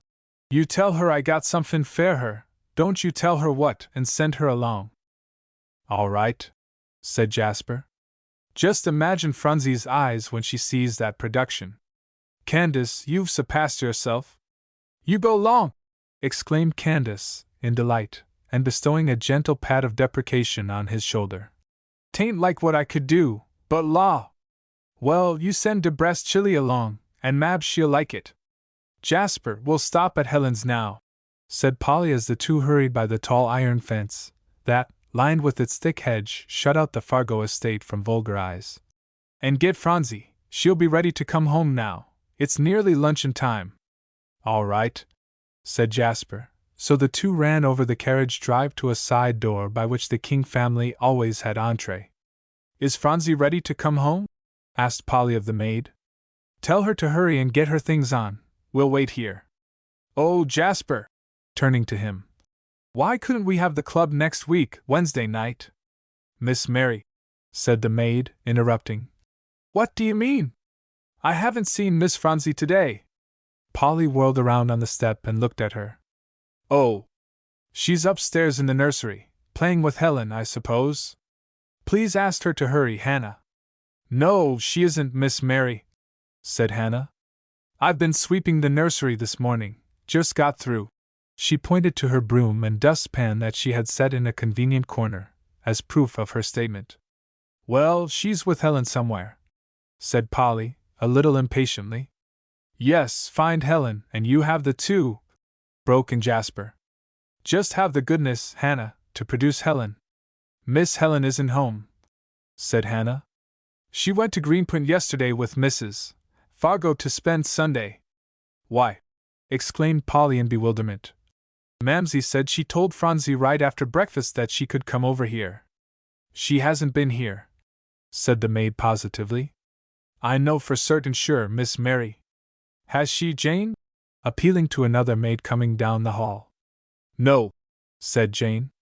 "She hasn't been here for ever so many days." "Phronsie played around outside probably," said Jasper quickly. "Anyway, she's home now. Come on, Polly. She'll run out to meet us." "Oh, Jasper! Do you suppose she will?" cried Polly, unable to stifle an undefinable dread. She was running now on frightened feet, Jasper having hard work to keep up with her, and the two dashed through the little gate in the hedge where Phronsie was accustomed to let herself through on the only walk she was ever allowed to take alone, and into the house where Polly cried to the first person she met, "Where's Phronsie?" to be met with what she dreaded, "Gone over to Helen Fargo's." And now there was indeed alarm through the big house. Not knowing where to look, each fell in the other's way, quite as much concerned for Mr. King's well-being, for the old gentleman was reduced to such a state by the fright that the entire household had all they could do to keep him in bounds. "Madam is not to come home to luncheon," announced Hortense to Mrs. Whitney in the midst of the excitement. "She told me to tell you that Demise Taylor met her at de Modiste, and took her home with her." Mrs. Whitney made no reply, but raised her eyes swollen with much crying, to the maid's face. "Hortense, run as quickly as possible down to Dr. Fisher's office, and tell him to come home. Thomas should be sent," said Hortense, with a toss of her head. "It's not de work for me. Beside, I am Madam's maid." "Do you go at once?" commanded Mrs. Whitney, with a light in her blue eyes that the maid never remembered seeing. She was even guilty of stamping her pretty foot in the exigency, and Hortense slowly gathered herself up. "I will go, madam," with the air of conferring a great favor. Only I do not such teings again. 17 Phronsie is found. I am glad that you agree with me, Mrs. Chatterton bestowed a complacent smile upon the company. But we don't in the least agree with you, said Madame Dice, her stiff brocade rustling impatiently in the effort to put her declaration before the others. Not in the least. Ah? Well, you must allow that I have good opportunities to judge. The Pepper entanglement can be explained only by saying that my cousin's mental faculties are impaired. The rest of the family are afflicted in the same way, aren't they? Remarked Hamilton Dice nonchalantly. Humph! Yes. Mrs. Chatterton's still shapely shoulders allowed themselves a shrug intended to reveal volumes. What Jasper Horatio King believes, the rest of the household accept as law and gospel. But it's no less infatuation. I'll not hear one word involving those dear Peppers, cried Madame Dice. If I could, I'd have them in my house. And it's a most unrighteous piece of work, in my opinion, to endeavor to arouse prejudice against them. It goes quite to my heart to remember their struggles all those years. Mrs. Chatterton turned on her with venom. Was all the world arrayed against her, to take up with those hateful interlopers in her cousin's home? She made another effort. I should have credited you with more penetration into motives than to allow yourself to be deceived by such a woman as Mrs. Pepper. Do give her the name that belongs to her. I believe she's Mrs. Dr. Fisher, isn't she? Drawled Livingston Bailey, a budding youth, with a mustache that occasioned him much thought, and a solitary eyeglass. Stuff and nonsense! Yes, what an absurd thing that wedding was! Did anybody ever hear or see the like? Mrs. Chatterton lifted her long jeweled hands in derision, but as no one joined in the laugh, she dropped them slowly into her lap. I don't see any food for scorn in that episode, said the youth with the mustache. Possibly there will be another marriage there before many years. I'm sweet on Polly. Mrs. Chatterton's face held nothing but blank dismay. The rest shouted. You needn't laugh, you people, said the youth, setting his eyeglass straight. That girl is going to make a sensation, I tell you, when she comes out. I'm going to secure her early. Not a word, mind you, about Miss Polly's preferences, laughed Hamilton Dice aside to Miss Mary. 'Tisn't possible that she could be anything but fascinated, of course. Mary laughed back. Of course not. The callow youth knows his power. Anybody else in favor of the Peppers? Aloud, and looking at the company. Don't ask us if we like the Peppers, cried two young ladies simultaneously. They are our especial and particular pets, every one of them. The Peppers win, said Hamilton Dice, looking full into Mrs. Chatterton's contemptuous face. I'm glad to record my humble self as their admirer. Now, well, Pa! Mary could not refrain from interrupting as her father suddenly appeared in the doorway. I can't sit down, he said, as the company made way for him to join them. I came home for some important papers. I suppose you have heard the trouble at the King's? I happened to drop in there. Well, Dice, laying his hand on that gentleman's chair, I scarcely expected to see you here today. Why aren't you at the club spread? Cousin Horatio! I suppose he's had a paralytic attack, interrupted Mrs. Chatterton, with her most sagacious air. What's the trouble up there? Queried Mr. Dice, ignoring the question thrust at him. It's the little beauty, Phronsie, said Mr. Taylor. Nothing's happened to that child, I hope, cried Madame Dice, paling. Now, Mr. Taylor, you are not going to harrow our feelings by telling us anything has harmed that lovely creature, exclaimed the two young ladies excitedly. Phronsie can't be found, said Mr. Taylor. Can't be found, echoed all the voices except Mrs. Chatterton's. She ejaculated. Ridiculous! Hamilton Dice sprang to his feet and threw down his napkin. Excuse me, Miss Taylor. Come, Bailey, now is the time to show our devotion to the family. Let us go and help them out of this. Young Bailey jumped lightly up and stroked his mustache like a man of affairs. All right, Dice. Bonjour, ladies. How easily a scene is gotten up, said Mrs. Chatterton, over a naughty little runaway. I wish some of the poor people in this town could have a tithe of the attention that is wasted on these peppers," she added virtuously. Madame Dice turned uneasily in her seat, and played with the almonds on her plate. "I think we do best to reserve our judgments," she said coolly. "I don't believe Phronsie has run away." "Of course she has," asserted Mrs. Chatterton, in that positive way that made everybody hate her to begin with. "She was all right this morning when I left home. Where else is she, if she hasn't run away, pray tell?" Not being able to answer this, no one attempted it, and the meal ended in an uncomfortable silence. Driving home a half-hour later, in a cab summoned for that purpose, Mrs. Chatterton threw off her things, angry not to find Hortense at her post in the dressing-room, where she had been told to finish a piece of sewing, and not caring to encounter any of the family in their present excitement, she determined to take herself off upstairs, where "I can kill 2 birds with 1 stone, get rid of everybody, and find my box myself, because of course that child ran away before she got it." So she mounted the stairs laboriously, counting herself lucky indeed in finding the upper part of the house quite deserted, and shutting the lumber-room door when she was well within it, she proceeded to open the door of the closet. "Hortense didn't tell me there was a spring lock on this door," she exclaimed, with an impatient pull. "Oh! Good heavens!"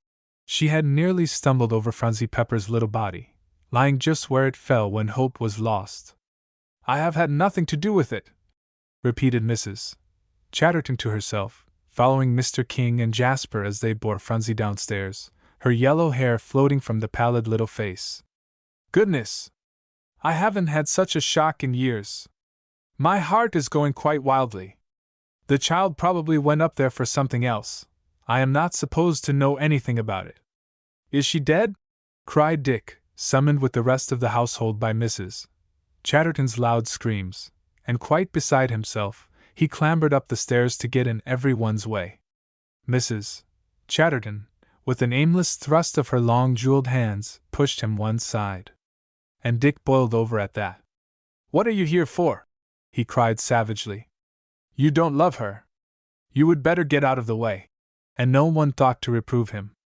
Polly was clinging to the post at the foot of the stairs. "I shall die if Phronsie is dead," she said. Then she looked at Mother Fisher, waiting for her baby. "Give her to me," said Phronsie's mother, holding out imperative arms. "You would better let us carry her. Well, put her in your bed. Only get the doctor." Mr. King was almost harsh as he endeavored to pass her. But before the words were over his lips, the mother held her baby. "Mamsie!"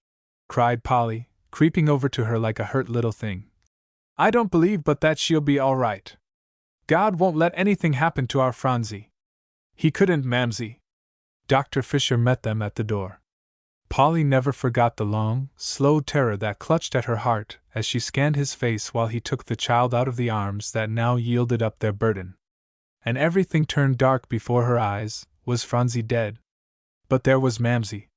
And Polly caught her breath, beat back the faintness, and helped to lay Phronsie on the big bed. "Clearly I have had nothing to do with it," said Mrs.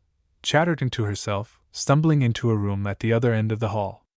But her face was gray, and she found herself picking nervously at the folds of lace at her throat. "The child went up there, as all children will, to explore. I shall say nothing about it, nothing whatever." "Oh! How is she?" grasping blindly at Jasper as he rushed by the door. "Still unconscious." "Stuff and oh! Well," muttering on, "she'll probably come to.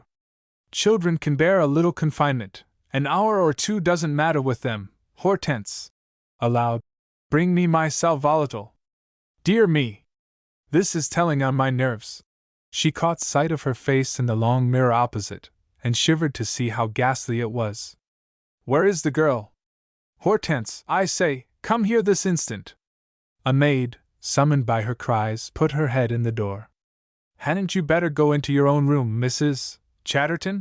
she said, in pity at the shaking figure and blanched face. "No, no!" she sharply repulsed her. "Bring Hortense. Where is that girl?" she demanded passionately. "She's crying," said the maid, her own eyes filling with tears. I'll help you to your room. Crying? Madame Chatterton shrieked. She's paid to take care of me. What right has she to think of anything else? She says she was cross to Phronsie once, though I don't see how she could be, and now that she's going to die, she.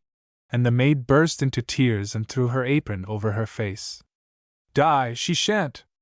What utter nonsense everybody does talk in this house. Madame Chatterton seized her arm, the slender fingers tightening around the young muscles, and shook her fiercely. The maid, roused by her pain out of her tears, looked in affright into the gray face above her. Let me go, she cried. Oh, madam, you hurt me. Give me air, said Madame Chatterton, her fingers relaxing, and making a great effort not to fall. Help me over to the window, and open it, girl. And leaning heavily on the slight figure, she managed to get across the room. There, now, drawing a heavy breath as she sank into a chair and thrust her ashen face out over the sill. Do you go and find out how the child is? And come back and tell me at once. Madam, I'm afraid to leave you alone, said the girl, looking at her. Afraid? I'm not so old but that I can take care of myself, said Mrs. Chatterton with a short laugh. Go and do as I tell you, stamping her foot. Still unconscious. Would no one ever come near her but this detestable maid, with her still more detestable news? Mrs. Chatterton clutched the window casing in her extremity, not feeling the soft springy air as she gasped for breath. The maid, too frightened to leave her, crept into a corner where she watched and cried softly. There was a stir in the household that they might have heard, betokening the arrival of 2 other doctors, but no word came. And darkness settled upon the room. Still the figure in the window niche held to its support, and still the maid cried at her post. As the gray of the twilight settled over the old stone mansion, Phronsie moved on her pillow. Dear mouse! The circle of watchers around the bed moved closer. I'll go away when someone comes to open the door. Hush! Dr. Fisher put his hand over the mother's lips. Don't please bite me very hard. I won't come up again to your house. Oh! Where's Grandpapa? Old Mr. King put his head on his hands and sobbed aloud. The little white face moved uneasily. Grandpapa always comes when I want him. In piteous tones. Father, said Jasper, laying a hand on the bowed shoulders, you would better come out. We'll call you when she comes to herself. But Mr. King gave no sign of hearing. A half-hour ticked slowly away, and Phronsie spoke again. It's growing dark, and I suppose they will never come. Dear mouse, the words died away and she seemed to sleep. I shall not tell, Mrs. Chatterton was saying to herself in the other room. What good could it do? Oh! This vile air is stifling. Will no one come to say she is better? And so the night wore on. As morning broke, Phronsie opened her eyes, and gave a weak little cry. Polly sprang from her knees at the foot of the bed, and staggered toward the child. Don't! Cried Jasper, with a hand on her arm. Let her alone, said Dr. Fisher quickly. Oh, Polly! Phronsie raised herself convulsively on the bed. You did come, you did! Winding her little arms around Polly's neck. Has the mouse gone?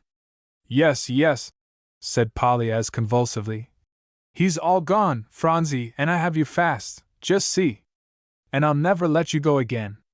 Never? Cried Phronsie, straining to get up further into Polly's arms. No, dear, I'll hold you close just as long as you need me. And he won't come again?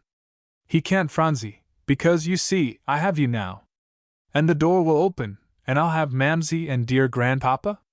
Yes, yes, my precious one, began Mr. King, getting out of the large armchair into which they had persuaded him. Don't do it.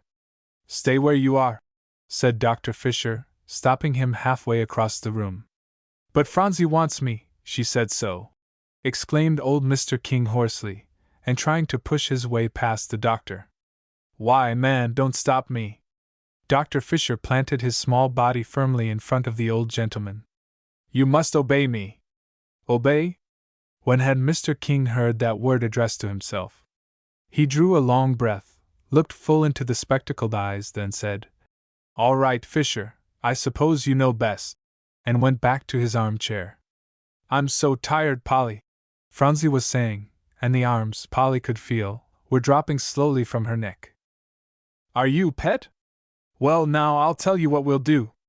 Let us both go to sleep. There, Phronsie, now you put your arms down, so.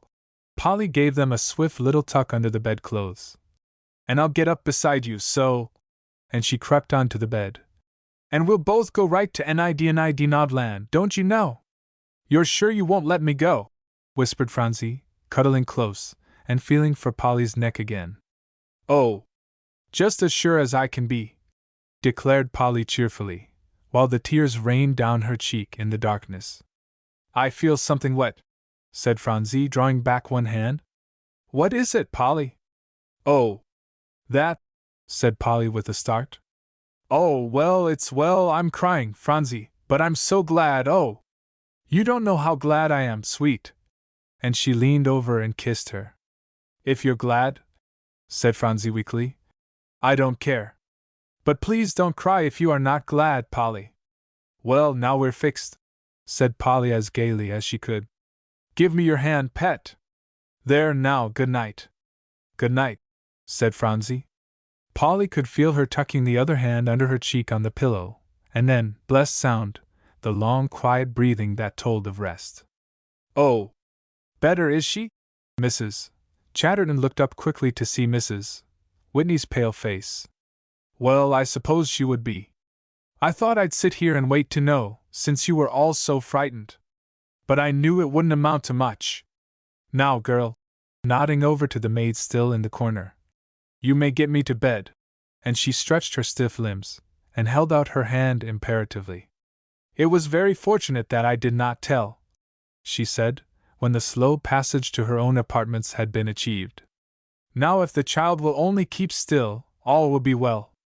18 The girls have Polly again. Phronsie shall have a baked apple this morning, said Mother Fisher, coming into the sunny room where Phronsie lay propped up against the pillows. Did Papa Doctor say so? Asked Phronsie, a smile of supreme content spreading over her wan little face. Yes, he did, said her mother. As nice an apple, red and shiny as we could find, is downstairs baking for you, Phronsie. When it's done, Sarah is to bring it up. That will be very nice, breathed Phronsie slowly. And I want my little tea set, just the 2 cups and saucers, and my own little pot and sugar bowl. Do let me, Mamsie, and you shall have a cup of milk with me, she cried, a little pink color stealing into either cheek. Yes, yes, child, said Mother Fisher. There, you mustn't try to lean forward. I'll bring the little table Grandpapa bought, so. She hurried over across the room and wheeled it into place. Now isn't that fine, Phronsie? As the long wings swung over the bed. Did you ever see such a tea party as you and I'll have? Breakfast party, Mamsie, hummed Phronsie. Isn't that just lovely? Wriggling her toes under the bedclothes. Do you think Sarah'll ever bring that apple? Yes, indeed, why, here she is now, announced Mrs. Fisher cheerily. Come in, Sarah, as a rap sounded on the door. Our little girl is all ready for that good apple. My! What a fine one! Bless honey's heart! Ejaculated Sarah, her black face shining with delight. Ain't he a beauty, though? Setting down on the table wing a pink plate in the midst of which reposed an apple whose crackling skin disclosed a toothsome interior. I bring a pink sasser so's to match his insides. But ain't he rich, though? Sarah, said Phronsie, with hungry eyes on the apple, I think he is very nice indeed, and I do thank you for bringing him. Bless her precious heart, cried Sarah, her hands on her ample hips, and her mouth extended in the broadest of smiles. Do get me a spoon, Mamsie, begged Phronsie, unable to take her gaze from the apple. I'm so glad he has a stem on, Sarah, carefully picking at it. Well, there, said Sarah, I had the greatest work to save that stem. But, la! I wouldn't have brung one without a stem. I knowed you'd want it to hold it up by, when you'd eat the most off. Yes, I do, said Phronsie, in great satisfaction fondling the stem. And here's your spoon, said her mother, bringing it. Now, child, enjoy it to your heart's content. Phronsie set the spoon within the cracked skin, and drew it out half full. Oh, Mamsie! She cried, as her teeth closed over it. Do just taste, it's so good. Hee hee, laughed Sarah. I guess 'tis. Such works as I had to bake dat apple just right. But he's a beauty, ain't he, though? Phronsie did not reply, being just at that moment engaged in conveying a morsel as much like her own as possible to her mother's mouth. Seems to me I never tasted such an apple, said Mother Fisher, slowly swallowing the bit. Did you now? Cried Sarah. Downstairs Polly was dancing around the music room with 3 or 4 girls who had dropped in on their way from school. Give me a waltz now, Polly, begged Philena. Dear me, I haven't had a sight of you hardly, for so long. I am positively starved for you. I don't care for you other girls now, she cried, as the two went whirling down the long room together. Thank you, Miss Philena, cried the others, seizing their partners and whirling off too. I feel as if I could dance forever, cried Polly, when Amy Garrett turned away from the piano and declared she would play no more, and she still pirouetted on one foot, to come up red as a rose to the group. Look at Polly's cheeks, cried Amy. You've been a white little minx so long, said Alexia, putting a fond arm around Polly. I went home and cried every day, after I would steal around the back way to see how Phronsie was. Won't Phronsie be downstairs soon? Asked Amy. I don't know, said Polly. Papa Doctor is going to be dreadfully careful of her, that she doesn't get up too soon. Say, Polly, cried another girl, don't you have to take a lot of pills and stuff, now that Dr. Fisher is your father? Polly threw back her head and laughed merrily. It sounded so strangely to her to hear the sound echoing through the room so long silent, that she stopped suddenly. Oh, girls! I can't hardly believe even yet that Phronsie is almost well, she cried. Well, you'd better, advised Alexia philosophically. Because she is, you know. Do laugh again, Polly, it's good to hear you. I can't help it, said Polly. Kathy asked such a funny question. Kathy's generally a goose, said Alexia coolly. Thank you, said Kathy, a tall girl, with such light hair and sallow face that she looked 10 years older than her 14 summers. I sometimes know quite as much as a few other people of my acquaintance, she said pointedly. I didn't say but that you did, said Alexia composedly. I said you were generally a goose. And so you are. Why, everybody knows that, Kath. Come, come, girls, don't fight, said Polly. How can you when Phronsie is getting better? Alexia didn't mean anything, Kathy. Yes, she did, declared Kathy with a pout. She's always meaning something. She's the hatefulest thing I ever saw. Nonsense, said Polly, with a gay little laugh. She says perfectly dreadful things to me, and so I do to her, but we don't either of us mind them. Well, those are in fun, said Kathy. That's a very different matter. So you must make these in fun, said Polly. I would if I were you. But she drew away from Alexia's arm. Polly, don't be an idiot and fight with me, whispered Alexia in her ear. Go away, said Polly, shaking her off. Polly, Polly, I'll say anything if you won't look like that. See here, Kathy, let's make up. And she ran over, seized the tall girl by the waist, and spun her around till she begged to stop. Is that your way of making up? Cried Kathy, when she had the breath to speak. Yes, it is as good as any other way. It spins the nonsense out of you. There!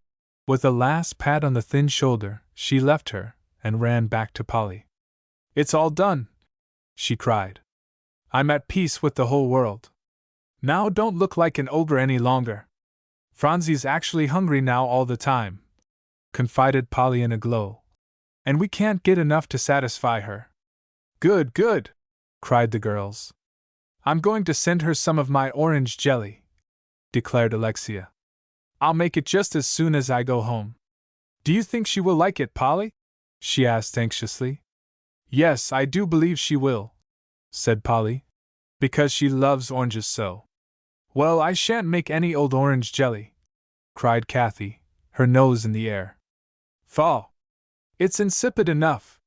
But 'tisn't when it's made the way Alexia makes it, said Polly, viewing in alarm the widening of the breach between the two. I've eaten some of hers, and it's too splendid for anything. I don't know anything about hers, but all orange jelly I have tasted is just horrid. I hate it. I'm going to make almond macaroons. They're lovely, Polly. Oh, don't, Kathy, begged Polly in distress. Why not, pray tell? Whirling on one set of toes. You needn't be afraid they won't be good. I've made them thousands of times. But she couldn't eat them, said Polly. Just think, almond macaroons! Why, Papa Doctor would. Now I know the doctor makes you take perfectly terrible things, and won't let you eat anything. And macaroons are the only things I can make. It's a shame! And down sat Kathy in despair on an ottoman. What's the matter? Dr. Fisher put his head in at the doorway, his spectacled eyes sending a swift glance of inquiry around. Oh dear me! Exclaimed Kathy in a fright, jumping up and clutching the arm of the girl next to her. Don't let Polly tell him what I said, don't. Polly won't tell, said the girl, with a superb air. Don't you know any better, Kathy Harrison, you goose, you? To be called a goose by two persons in the course of an hour was too much for Kathy's endurance, and flinging off the girl's arm, she cried out passionately, I won't stay, I'm going home, and rushed out the door. Dr. Fisher turned from a deliberate look at the girl's white cheeks, as she ran past, to the flushed ones before him. I'm very sorry that anything unpleasant has happened. I dropped in to tell you of a little surprise, but I see it's no time now. Oh, Papa Doctor! Cried Polly, flying up to him from the center of the group. It was nothing, only. A girl's quarrel is not a slight thing, Polly, said little Dr. Fisher gravely. And one of your friends has gone away very unhappy. Oh, I know it, said Polly. And I'm so sorry. We can't any of us help it, said Alexia quickly. Kathy Harrison has the temper of a gorilla, so there, Dr. Fisher. Dr. Fisher set his spectacles straight and looked at Alexia, but he did not even smile, as she hoped he would do. I can't help it, she said, tracing the pattern of the carpet with the toe of her boot. She makes us all so uncomfortable. Oh! You can't think. And I wish she'd stay home forever. Still no answer from the doctor. He didn't act as if he heard, but bowing gravely, he withdrew his head and shut the door. Oh dear, dear! Cried Alexia, when they had all looked at each other a breathing space. Why didn't he speak? I'd much rather he'd scold like everything than to look like that. Polly, why don't you say something? Because there isn't anything to say. Polly got no further, and turned away, suspiciously near to tears. Was this the first meeting with the girls to which she had looked forward so long? To think of that Kathy Harrison making such a breeze! Cried Alexia angrily. A girl who's just come among us, as it were, and we only let her in our set because Miss Salisbury asked us to make things pleasant for her. If it had been anyone else who raised such a fuss! Meantime, Dr. Fisher strode out to the west porch, intending to walk down to his office, and buttoning up his coat as he went along. As he turned the angle in the drive, he came suddenly upon a girl who had thrown herself down on a rustic seat under a tree, and whose shoulders were shaking so violently that he knew she was sobbing, though he heard no sound. Don't cry, said the little doctor. And what's the matter? All in the same breath, and sitting down beside her. Kathy looked up with a gasp, and then crushed her handkerchief over her eyes. Those girls in there are perfectly horrid. Softly, softly, said Dr. Fisher. I can't help it. No matter what I say, they call me names, and I'm tired of it. Oh dear, dear! Now see here, said the doctor, getting up on his feet and drawing a long breath. I'm on my way to my office. Suppose you walk along with me a bit and tell me all about it. Kathy opened her mouth, intending to say, Oh, I can't. Instead, she found herself silent, and not knowing how, she was presently pacing down the drive by the doctor's side. Polly Pepper! Exclaimed Alexia, as a turn in the drive brought the two figures in view of the music-room windows. Did you ever see such a sight in your life? Kathy is walking off with Dr. Fisher. There isn't anything her tongue won't say. Did you tell Polly? Cried Jasper, a half-hour later, putting his head into Dr. Fisher's office. Oh, beg pardon, I didn't know you were busy, sir. Come in, said the doctor, folding up some powders methodically. No, I didn't tell Polly. Oh, said Jasper, in a disappointed tone. I hadn't a fair chance. But she ought to know it just as soon as it's talked of, said Jasper, fidgeting at a case of little vials on the table. Oh, beg pardon again. I'm afraid I've smashed that chap, as one rolled off to the floor.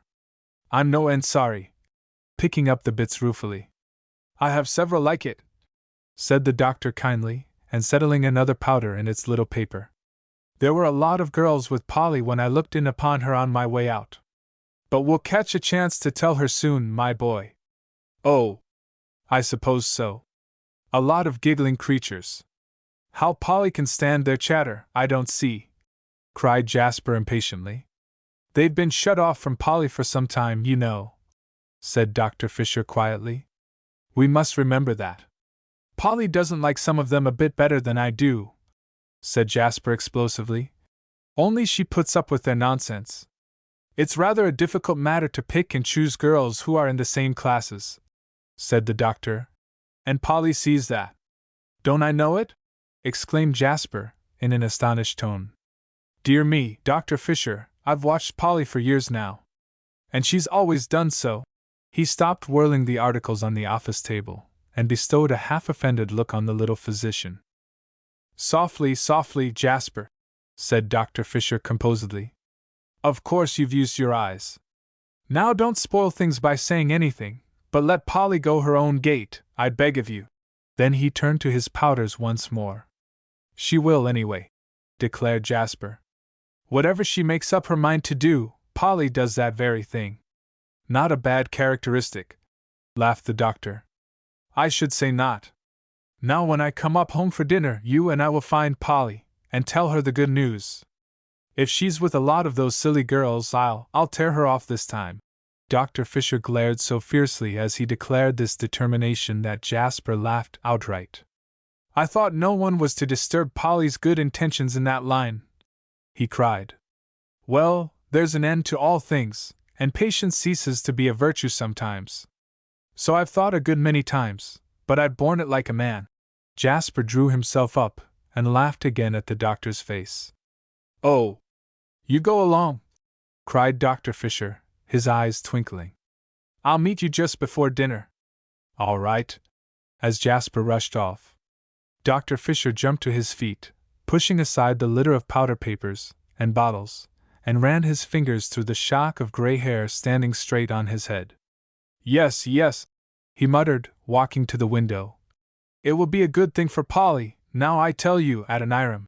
He always preferred to address himself by his first name, then he was sure of a listener. A vastly good thing. It's quite time that some of the intimacies with these silly creatures are broken up a bit, while the child gains immensely in other ways.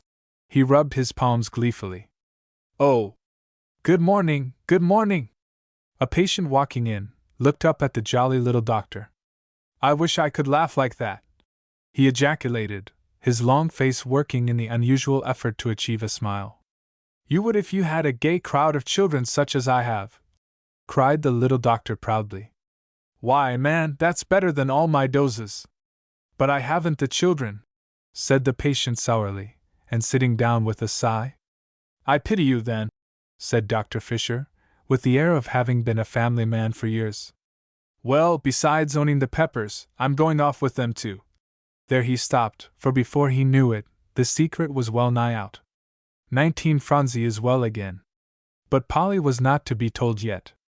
When Papa Fisher walked into dinner, the merry party around the oak table were waiting over the ices and coffee for his appearance. Oh, Papa Fisher! Cried Polly in dismay, turning from one of Alexia's sallies, and dropping her spoon. Now you're all tired out, too bad! Mother Fisher flushed up, and set her lips closely together. Ben looked disapproval across the board, and Polly knew that the wrong thing had been said. Oh! I didn't mean, of course you must take care of the sick people, she said impulsively. Yes, I must, said Dr. Fisher wearily, and pushing up the shock of gray hair to a stiffer brush over his brow. That's what I set out to do, I believe. But that's no reason why you should tire yourself to death and break down the first year," said Mr. King, eyeing him sharply. "Zounds, man, that isn't what I brought you up from the country for." Dr. Fisher looked into his wife's eyes and smiled. "I believe you brought me," the smile said. But he kept his tongue still. "And you must get accustomed to seeing suffering that you can't help. Why, man alive, the town's full of it. You can't expect to stop it alone." "I'll do what I can to help," said the little doctor between his teeth, and taking a long draught of the coffee his wife put by his plate. "I suppose there's no objection to that. Now that's good," smacking his lips in a pleased way. "Of course not, if you help in the right way," said old Mr. King stoutly. "But I'll wager anything that you're picking up all sorts of odd jobs among the poor that belong to the young doctors. Your place is considerably higher, where you can pick and choose your patients." Dr. Fisher laughed, an odd little laugh, that along with its pleasant note, carried the ring of a strong will. "Oh, well, you know, I'm too old to learn new ways," he said. "Better let me wag on at the old ones." Mr. King gave an exclamation of disapproval. "It's lucky your time is short," he said grimly, and the secret was nearly out. "Phronsie is coming downstairs tomorrow, isn't she?" asked Jasper quickly, over to the doctor. "Oh, no, indeed, I think not," answered Mr. King before Dr. Fisher had time to reply. "She would better wait a day or two longer." "Isn't that so, doctor?" at last appealing to him. "I don't agree with you." The little doctor drew off his attention from his plate. "You see, she has regained her strength remarkably. Now the quicker she is in the family life again, the better for her." "Oh, good! Good!" cried Polly, delighted at the safe withdrawal from the precipice of dangerous argument. "Alexia, now you must help us think up something to celebrate her coming downstairs." "Not so fast, Polly." The little doctor beamed at her in a way surprising to see after the morning's affair. "Phronsie won't be ready for any celebration before next week." "Then I think you may venture." Alexia pouted and played with her spoon. "Oh dear!" cried Dick dolefully. "What's the reason we must wait a whole week, pray tell?" "Because Father Fisher says so," replied Ben across the table. "That's the principal reason, and it doesn't need any more to support it." "Well, I tell you," broke in Polly in her brightest way, "let us think up perfectly splendid things. It's best as it is, for it will take us a week to get ready." "I shall get her a new doll," declared Mr. King. The rest shouted. "Her others must be quite worn out." "What could you get her?" cried Mr. Whitney. "In the way of a doll? Do tell us, for I really do not see." "Why, one of those phonograph dolls, to be sure," cried Mr. King promptly. "Are they on sale yet?" asked Jasper. "I thought they had not perfected them enough for the market." "I think I know where one can be bought," said his father. "They must be perfected. It's all nonsense that I can't find one if Phronsie wants it." "Yes, she shall have a phonograph doll. That will be perfectly elegant," exclaimed Polly, with sparkling eyes. "Won't Phronsie be delighted when she hears it talk?" "She ought to have a Punch and Judy show," said Mrs. Whitney. "She's always so pleased with them, father." Mr. King pushed away his coffee cup and pulled out his notebook. "Punch and Judy, down that goes," he said, noting it after. "Phonograph doll. What else?" "Can't we have some of those boys up from the orphan asylum?" asked Polly, after a minute in which everybody had done a bit of hard thinking. "Phronsie loves to hear them sing when she goes there."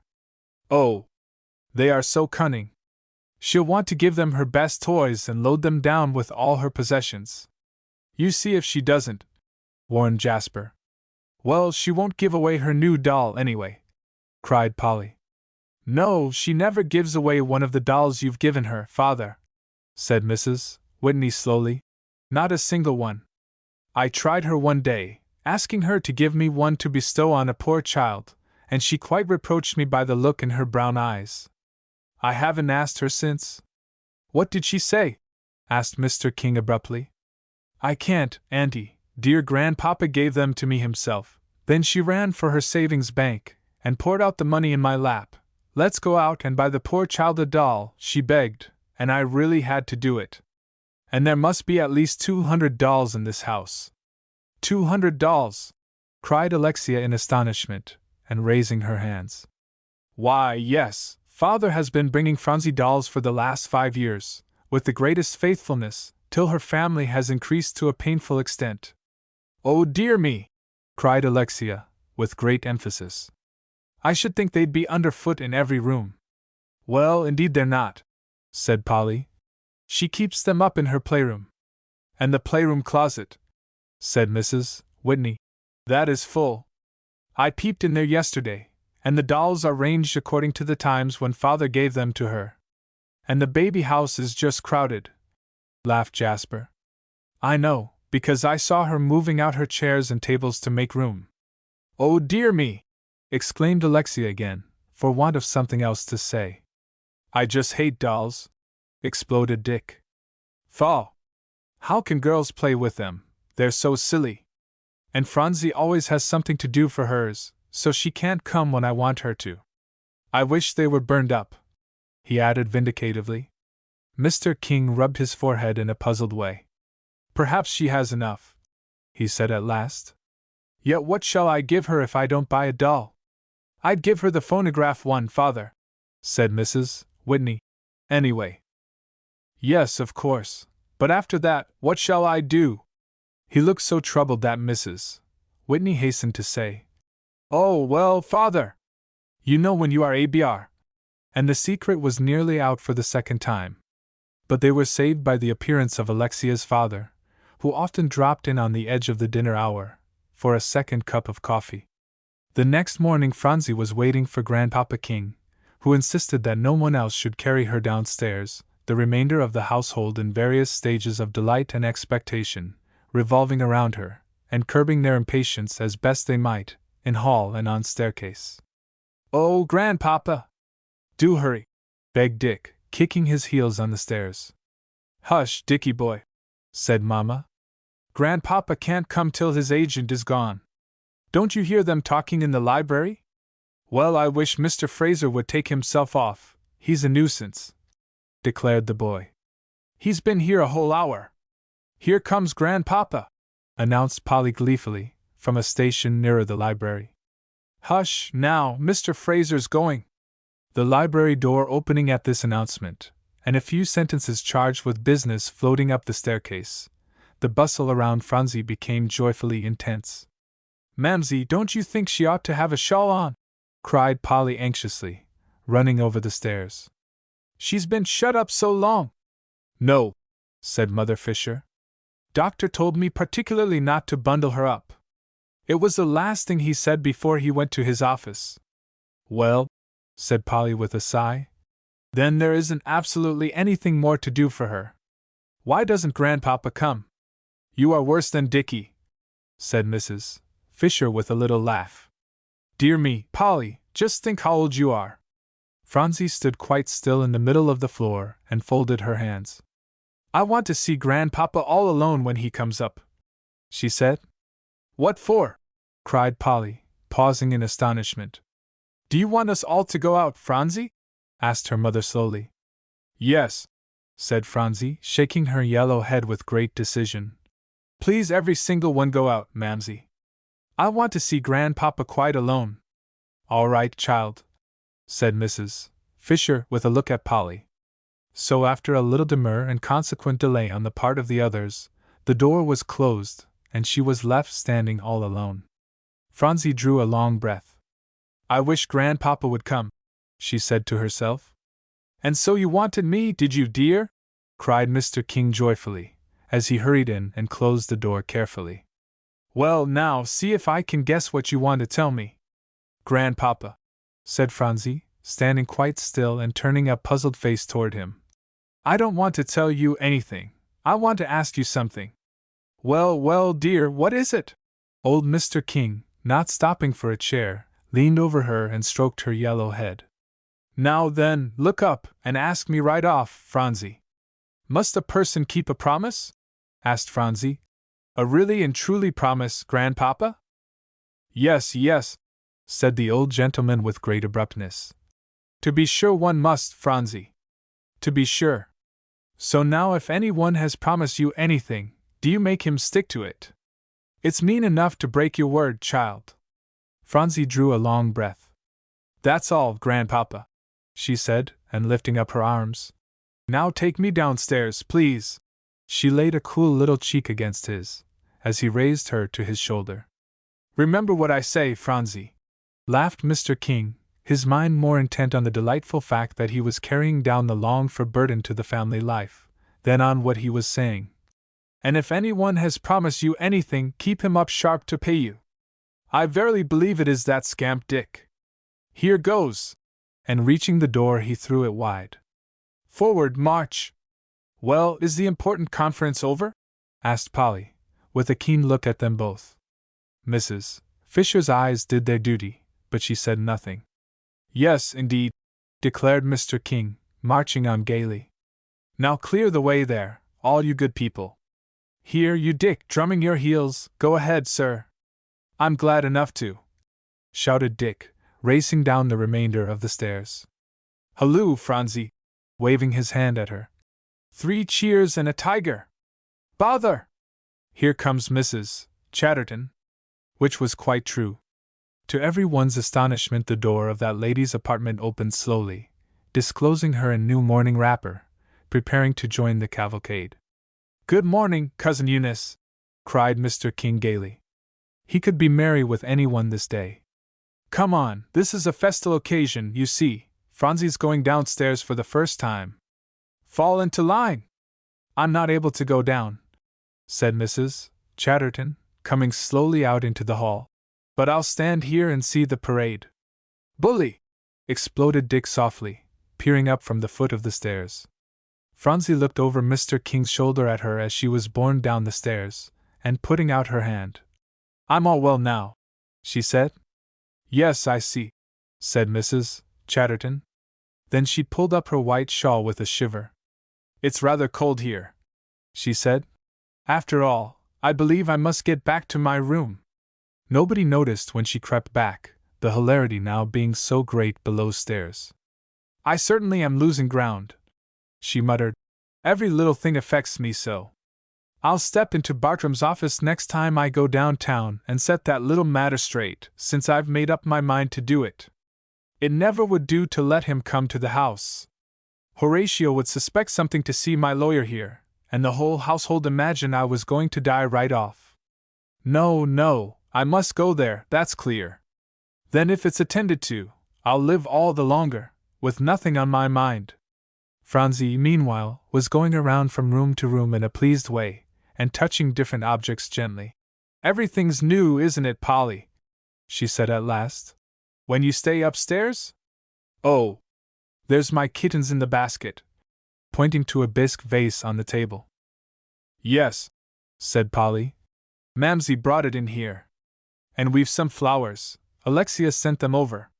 They're out in the back hall. We saved them for you to put in yourself. Oh, exclaimed Phronsie.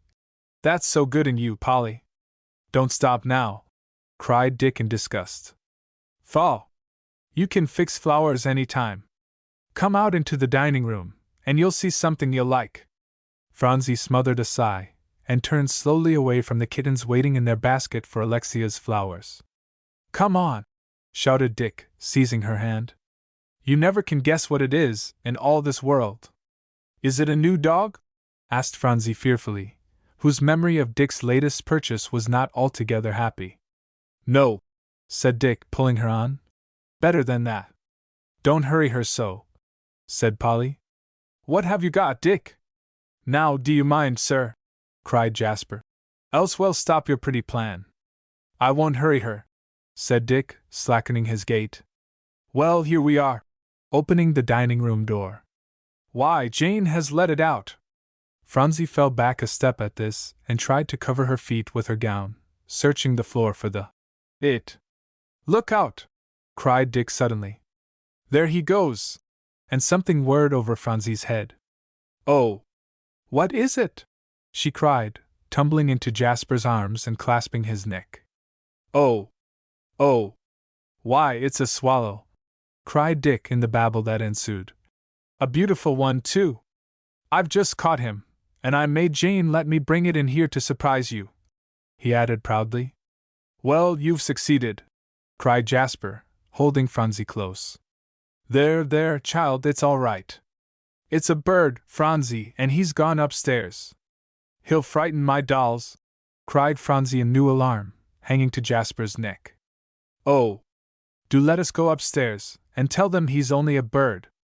"Run along, Dick, and catch your old bird," cried Jasper. "And clear out with him, quick now! He's the best thing there is in this house," cried Dick, going over the back stairs 2 at a time. "Girls are so silly." "Bring him down," said Polly, moving along to the foot, "and I'll show him to Phronsie, and tell her about him." "Then she'll like him, Dick." "I'll like him, Dick," echoed Phronsie, "if he doesn't frighten my dolls."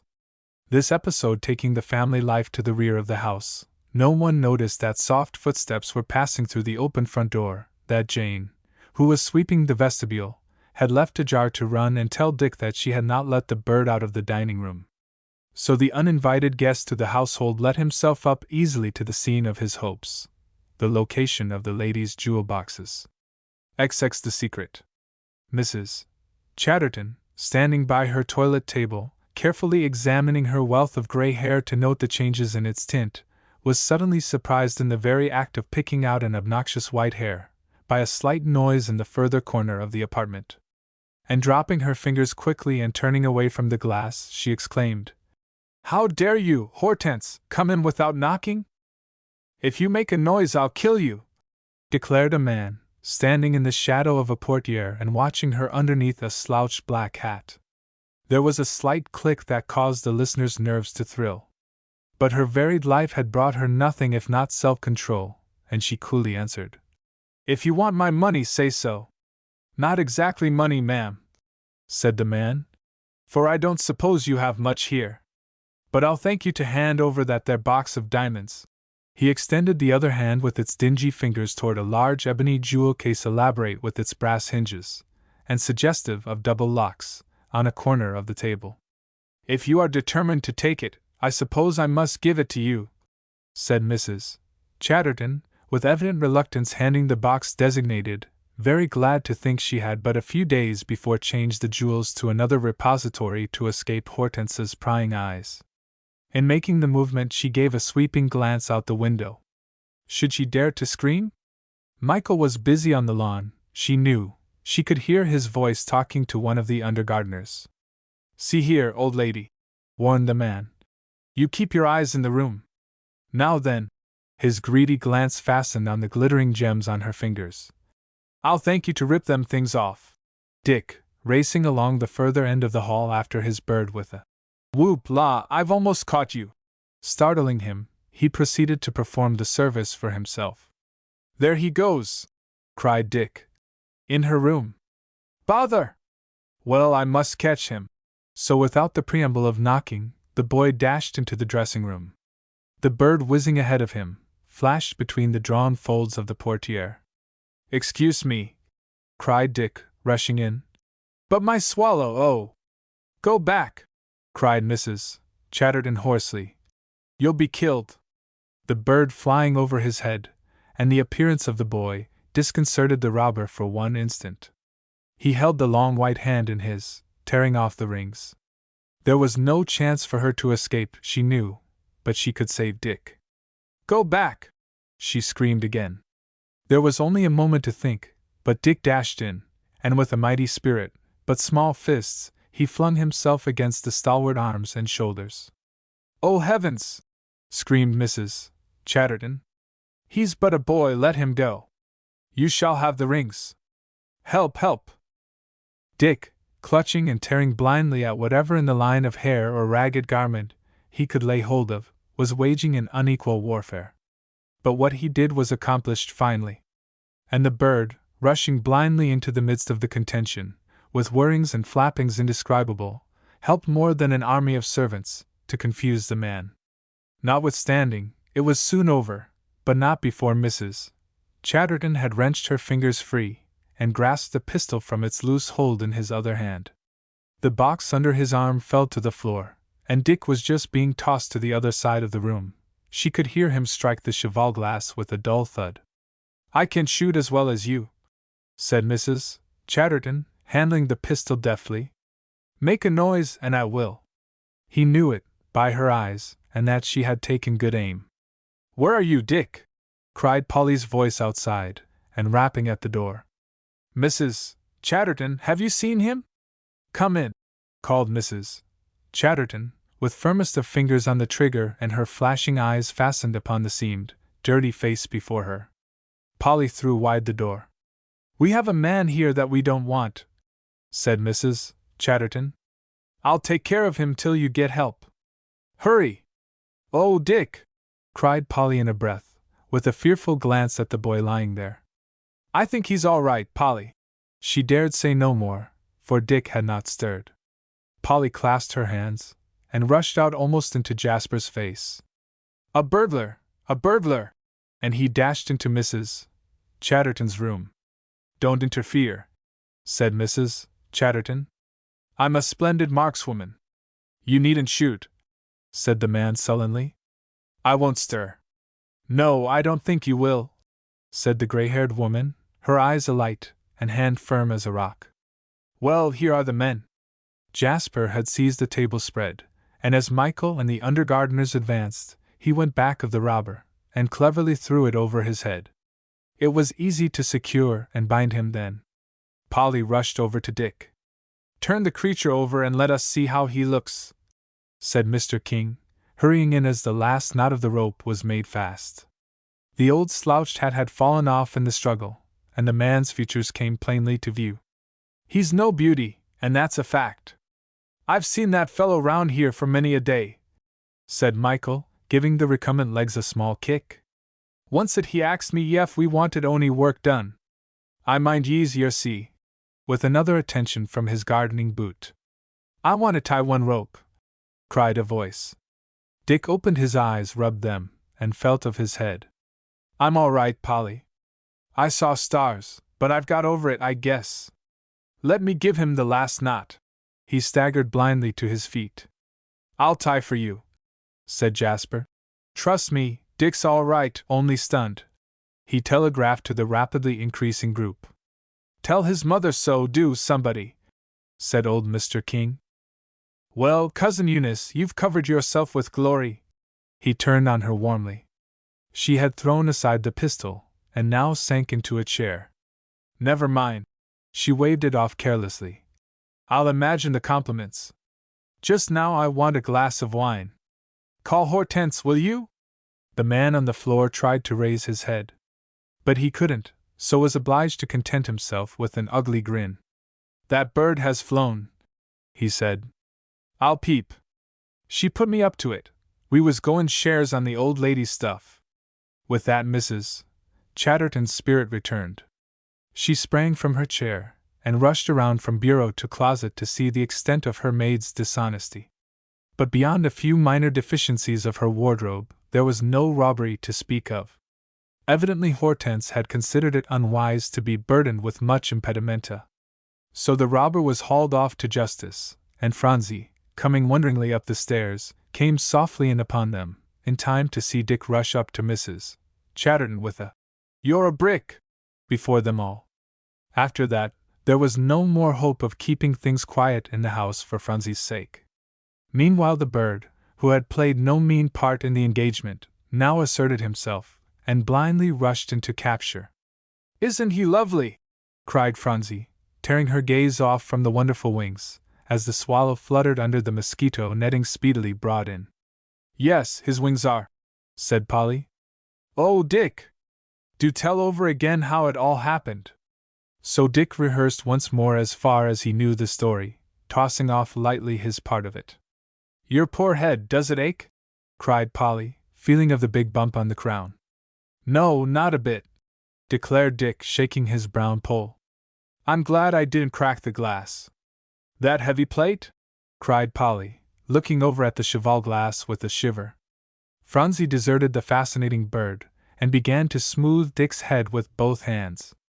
"Do let me bathe it," she begged. "I'll get the Pond's extract." "No, I won't," said Dick. "It smells awfully, And I've had so much of it for my leg. I'm all right, Phronsie.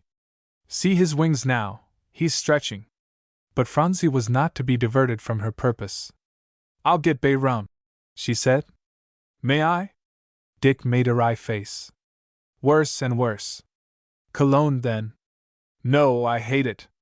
He doesn't want it bathed, Phronsie dear, said Polly. Boys like to get hurt, you know. 'Tisn't manly to be fixed up.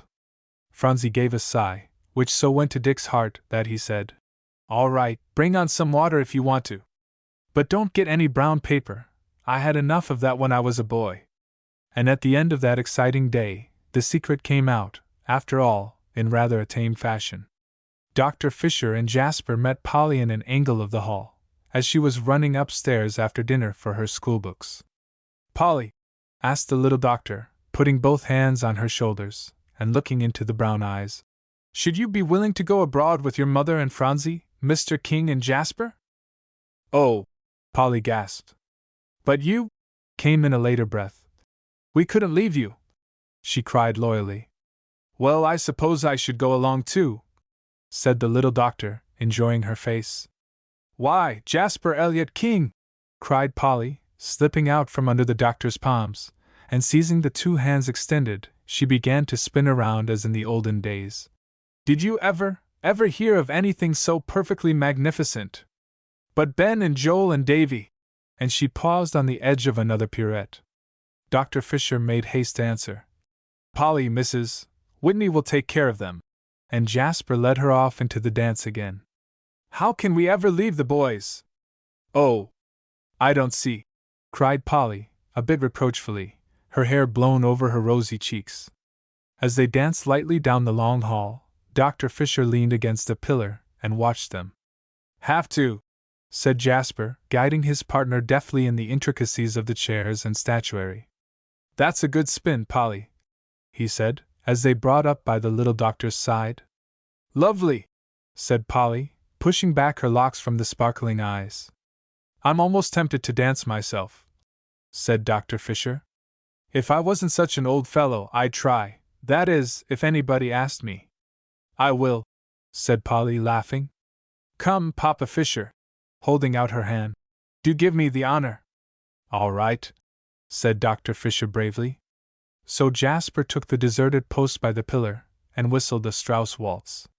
Thereupon a most extraordinary hopping up and down the hall was commenced, the two figures bobbing like a pair of corks on a quivering water surface. The doors opened, and several faces appeared, amongst the number Mrs. Fisher's. I couldn't help it, said the little doctor, coming up red and animated, and wiping his forehead. His spectacles had fallen off long since, and he had let them go. It looked so nice to see Jasper and Polly, I thought I'd try it. I didn't suppose I'd get on so well. I really believe I can dance. Humph! Laughed Mr. King. It looks like it. Just see Polly. Oh, Papa Fisher! Cried Polly with a merry peal in which Jasper, unpuckering his lips from the Strauss effort, had joined. We must have looked. Here she went off again. Yes, said Jasper. You did. That's just it, Polly, you did. Lucky you two cappers didn't break anything. Well, if you've got through laughing, observed Dr. Fisher, I'll remark that the secret is out. Do you like it, Polly? Asked Mr. King, holding out his hand. Say, my girl? And then before she could answer, he went on. You see, we can't do anything without a doctor on our travels. Now Providence has given us one, though rather an obstinate specimen. He pointed to Father Fisher. And he wants to see the hospitals, and you want to study a bit of music, and your mother wants rest, and Jasper and Phronsie and I want fun, so we're going, that's all. When? Demanded Polly breathlessly. In a month. 21 The Whitneys' little plan. I think it's a mean shame, cried Joel on a high vindictive key. You've had burglars here twice, and I haven't been home. You speak as if we appointed the meeting, Joe, said Ben with a laugh. Well, it's mean anyway, cried Joel, with a flash of his black eyes. Now there won't any come again in an age.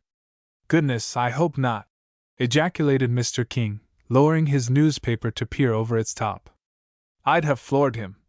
declared Joel, striking out splendidly from the shoulder. "If I'd only have been here." "All very well," said Percy negligently. "But you weren't here." And he laughed softly. "Do you mean to say that I couldn't have handled the burglar?" demanded Joel belligerently, and advancing on Percy. "Say? Because if you do, why, I'll try a bout with you." "I didn't say anything what you could or couldn't do. I said you weren't here, and you weren't. That's enough." And Percy turned his back on him, thrust his hands in the pockets of his morning jacket, and stalked to the window. Van opened his mouth to speak, then thought better of it, and gave a low whistle. Joel, finding no enthusiasm for tales of his fighting prowess, ran off to interview Dick on the old topic of the burglary and to obtain another close account of its details.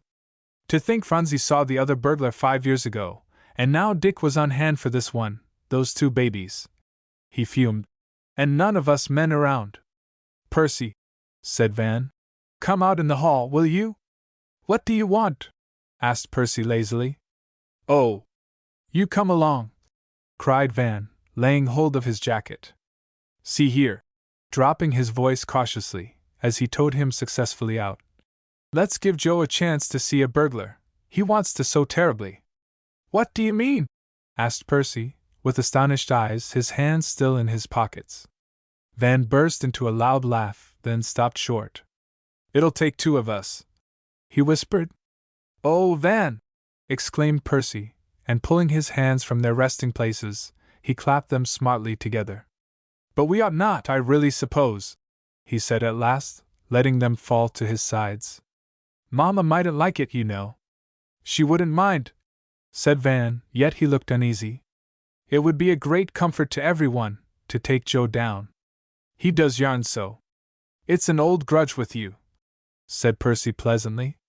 "You know he beat you when you were a little fellow, and he just come." "As if I cared for that," cried Van in a dudgeon. "That was nothing. I didn't half try, and he went at me like a country sledge-hammer." "Yes, I remember," Percy nodded placidly. "And you got all worsted and knocked into a heap. Everybody knew it." "Do you suppose I'd pound a visitor?" cried Van wrathfully, his cheeks aflame. "Say, Percy Whitney?" "No, I don't," said Percy. "Not when 'twas Joe." "That's just it. He was Polly's brother." At mention of Polly, Percy's color rose, and he put out his hand. "Beg pardon, Van," he said. "Here, shake and make up. I forgot all about our promise," he added penitently. "I forgot it too," declared Van, quieting down, and thrusting out his brown palm to meet his brother's. "Well, I don't care what you say if you'll only go halves in this lark," he finished, brightening up. "Well, I will," said Percy, to make atonement. "Come up to our room, then, and think it out," cried Van gleefully, flying over the stairs 3 at a bound. "SH! And hurry up!" Just then the doorbell gave a loud peal, and Jenks the butler opened it to receive a box about 2 feet long and 1 broad. "For Miss Phronsie Pepper," said the footman on the steps, holding it out. "But it's not to be given to her till tomorrow." "All right," said Jenks, taking it. "That's the 6th box for Miss Phronsie that I've tooken this morning," he soliloquized, going down the hall and reading the address carefully. "And all the same size." Ding-ling! Jenks laid the parcel quickly on one of the oaken chairs in the hall, and hurried to the door, to be met by another parcel for Miss Phronsie Pepper, not to be given to her till tomorrow. "And the identical size," he ejaculated, squinting at it as he went back to pick up the first parcel. "As like as 2 peas, they are." Upstairs Polly was at work with happy fingers, Alexia across the room, asking every 3rd minute, "Polly, how does it go? Oh dear! I can't do anything unless you look and see if it's right." And Polly would turn her back on a certain cloud of white muslin and floating lace, and flying off to Alexia to give the necessary criticism, with a pull here and a pat there, would set matters straight, presently running back to her own work again. "You see," she said, "everything must be just right, for next to Mamsie's wedding, this is to be the most important occasion, Alexia Reese, that we've ever known. We can't have anything too nice for Phronsie getting well party." "That's so," said Alexia, twitching a pink satin bow on the handle of a flower basket. "Oh dear me! This bow looks like everything! I've tried 6 different times to make it hang down quite careless and refined. And just to provoke me, it pokes up like a stiff old thing in my face. Do come and tie it, Polly." So Polly jumped up again, and laying determined fingers on the refractory bow, sent it into a shape that Alexia protested was too lovely for anything. "Are you going to have a goodbye party?" asked Alexia after a minute. "I suppose so," said Polly. "Grandpapa said I would better, but oh dear me, I don't believe I can ever get through with it in all this world." And Polly hid her face behind a cloud of muslin that was slowly coming into shape as a dress for one of Phronsie's biggest dolls. "It will be dreadful," said Alexia, with a pathetic little sniff, and beginning on a second pink bow. "But then, you know, it's your duty to go off nicely, and I'm sure you can't do it, Polly, without a farewell party." "Yes," said Polly slowly, "but then I'd really rather write little notes to all the girls. But I suppose they'll all enjoy the party," she added. "Indeed they will," declared Alexia quickly. "Oh dear me, I wish I was going with you. You'll have a perfectly royal time. I'm going to work hard at my music, you know," declared Polly, raising her head suddenly, a glow on her round cheek. "Oh, well, you'll only peg away at it when you've a mind," said Alexia carelessly, and setting lazy stitches. "Most of the time you'll be jaunting around, seeing things, and having fun generally." "Oh, don't I wish I was going with you, Alexia Reese!" cried Polly in astonishment, and casting her needle from her, she deserted the muslin cloud summarily. "Only peg away when I have the mind?" she repeated indignantly. "Well, I shall have the mind most of the time, I can tell you. Why, that's what I am going abroad for, to study music. How can I ever teach it, if I don't go, pray tell?" she demanded, and now her eyes flashed, and her hands worked nervously. "Oh, nonsense!" cried Alexia, not looking at the face before her, and going on recklessly. "As if that meant anything, all that talk about your being a music teacher, Polly." And she gave a little incredulous laugh. Polly got out of her chair somehow, and stood very close to the fussing fingers over the pink satin bow. "Do you never dare say that to me again," she commanded. "It's the whole of my life to be a music teacher, the very whole." "Oh, Polly!" Down went the satin bow, dragging with it Alexia's spool of silk and the dainty scissors. Don't, I didn't mean anything, but you really know that Mr. King will never let you be a music teacher in all this world. Never, you know it, Polly." "Oh, don't look like that, please don't." "He will," said Polly in a low but perfectly distinct voice, "for he has promised me." "Well, he'll get out of it somehow," said Alexia, her evil genius urging her on. "For you know, Polly, it would be too queer for any of his family, and a girl of our set, to turn out a music teacher. You know, Polly, that it would." And Alexia smiled in the most convincing way and jumped up to throw her arms around her friend. "If any of the girls in our set," said Polly grandly, and stepping off from Alexia, "wish to draw away from me, they can do so now. I am to be a music teacher. I'm perfectly happy to be one, I want you all to understand. Just as happy as I can possibly be in all this world.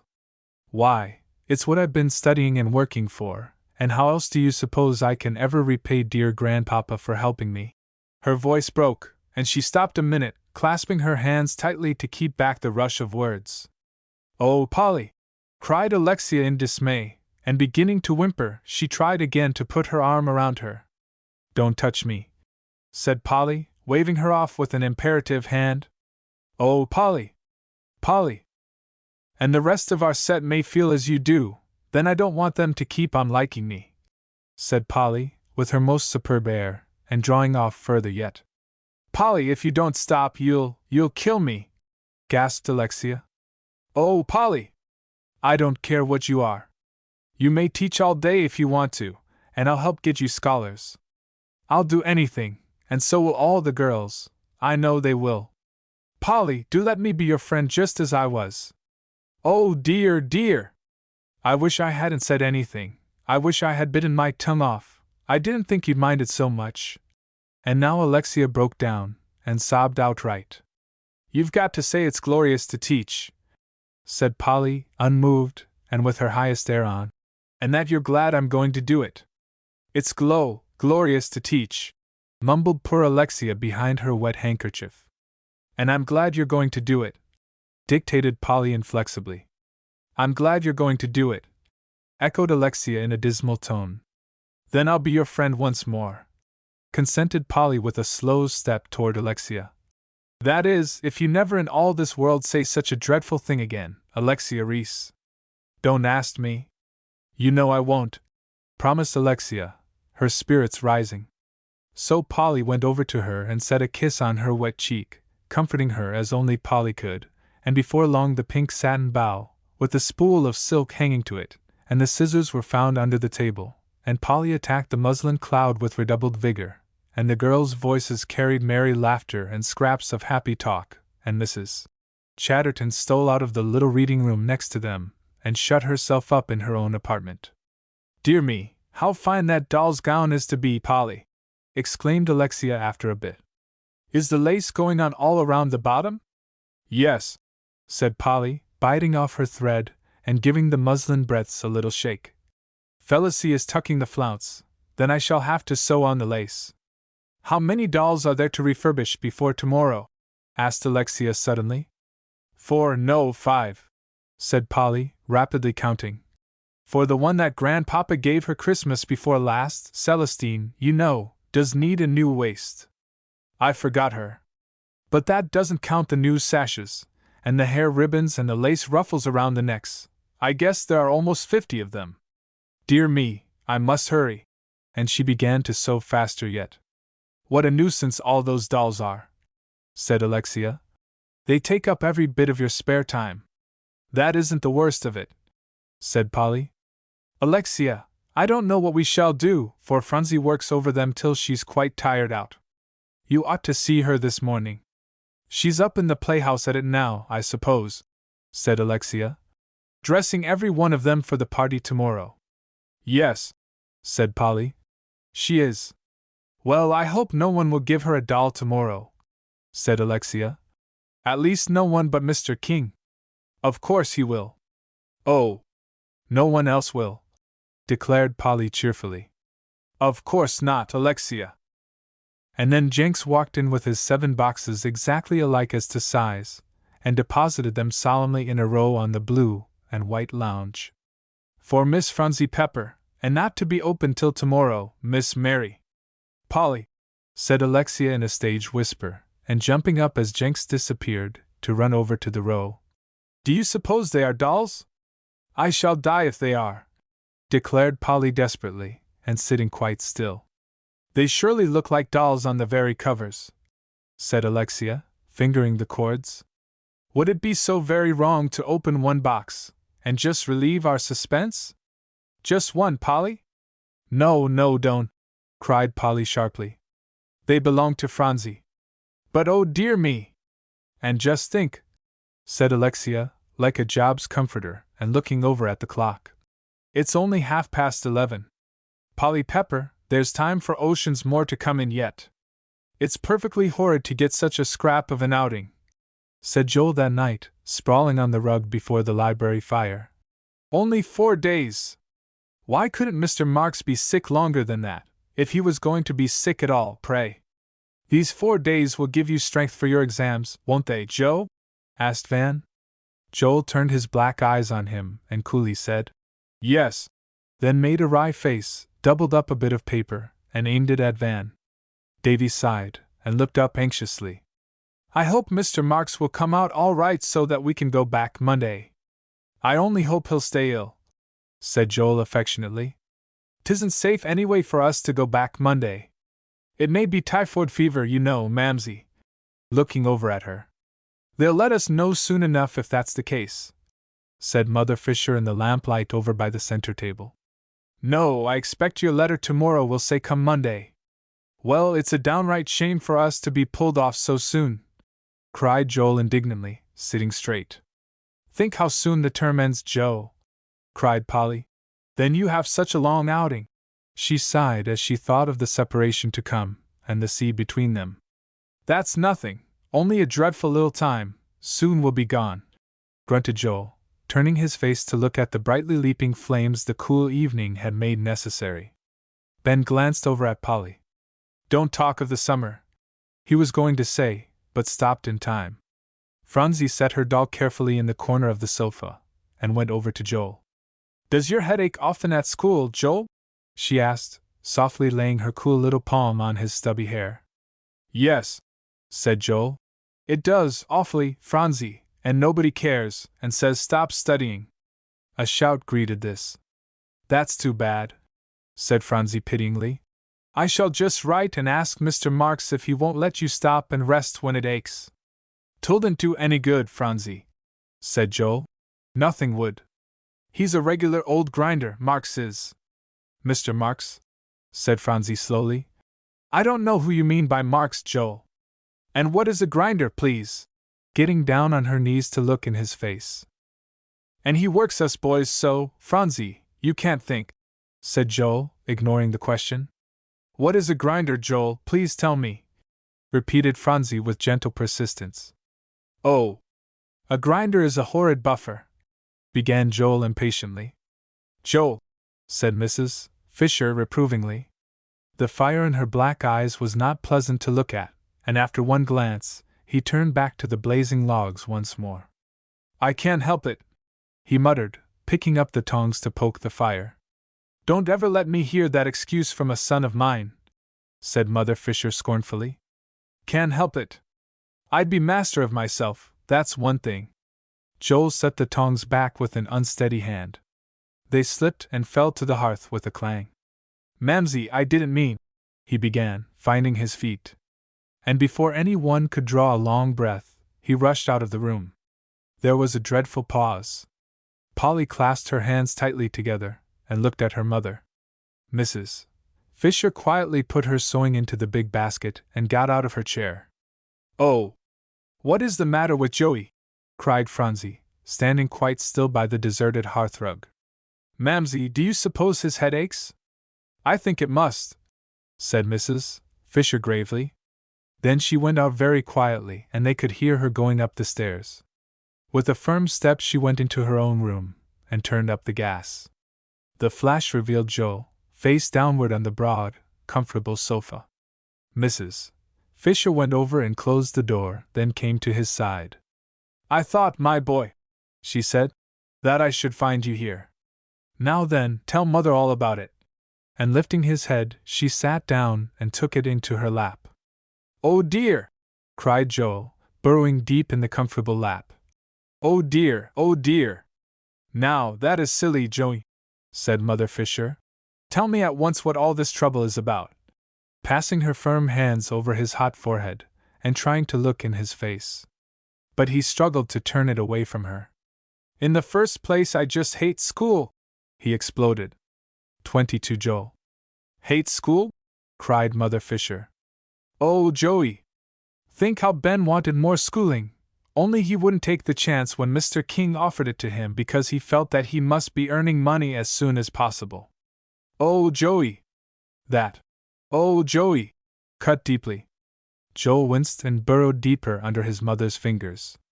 That's just it, he cried. Ben wanted it, and I don't. I hate it, and I don't want to go back. Don't want to go back? Repeated Mrs. Fisher in dismay. No, I don't. The fellows are always twitting me, and everyone gets ahead of me, and I'm everlastingly staying in from ball games to make up lessons, and I'd like to fire the books, I would, cried Joel with venom. Mrs. Fisher said nothing, but the hands still stroked the brown stubby head in her lap. And nobody cares for me because I won't be smart like the others, but I can't help it, I just hate school, finished Joel in the same strain. Joel, said Mrs. Fisher slowly, if that is the case, I shall go down to Mr. King and tell him that we, Father Fisher and I, Polly and Phronsie, will not go abroad with him. Joel bolted upright and, putting down his two hands, brought his black eyes to bear on her. What? I shall go directly downstairs and tell Mr. King that Father Fisher and I, Polly and Phronsie, will not go abroad with him, repeated his mother slowly and distinctly while she looked him fully in the face. You can't do that, said Joel in amazement. He's engaged the staterooms. That makes no difference, said Mrs. Fisher. When a woman has a boy who needs her, nothing should stand in the way. And I must stay at home and take care of you, Joel. Joel sprang to his feet and began to prance up and down the floor. I'm big enough to take care of myself, Mother, he declared, coming up to her, to prance off again. So I thought, said Mrs. Fisher composedly, or I shouldn't have placed you at Mr. Marks's school. The idea, Mamsie, of your staying at home to take care of me, said Joel excitedly. Why, feel of that.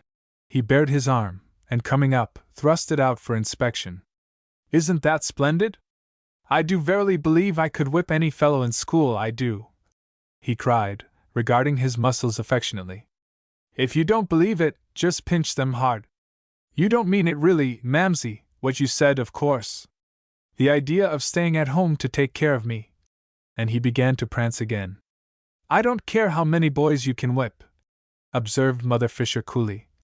As long as you can't whip your own self when you're naughty, you're too weak to go alone, and I must stay at home. Joel stopped suddenly and looked at her. And before I'd give up, a boy of 13, and begged to be taken away from school because the lessons were hard, and I didn't like to study, I'd work myself to skin and bone, but I'd go through creditably. Mrs. Fisher sat straight now as an arrow in her corner of the sofa. I've said my say, Joel, she finished after a pause. And now I shall go down and tell Mr. King. Mother, howled Joel, dashing across the room to her. Don't go! I'll stay, I will. Don't say that again, about my having to be taken care of like a baby. I'll be good, Mother, and study. Study doesn't amount to much unless you are glad of the chance, said Mrs. Fisher sharply. I wouldn't give a fig for it, being driven to it. And her lips curled scornfully. Joel wilted miserably. I do care for the chance, he cried. Just try me, and see. Mrs. Fisher took his sunburnt face between her two hands. Do you really wish to go back to school, and put your mind on your books? Be honest, now. Yes, I do, said Joel, without winking. Well, you never told me a lie, and I know you won't begin now, said Mother Fisher, slowly releasing him. You may go back, Joe, I'll trust you. Phronsie, said Jasper, as the sound of the two voices could be heard in Mother Fisher's room. Don't you want to come into my den?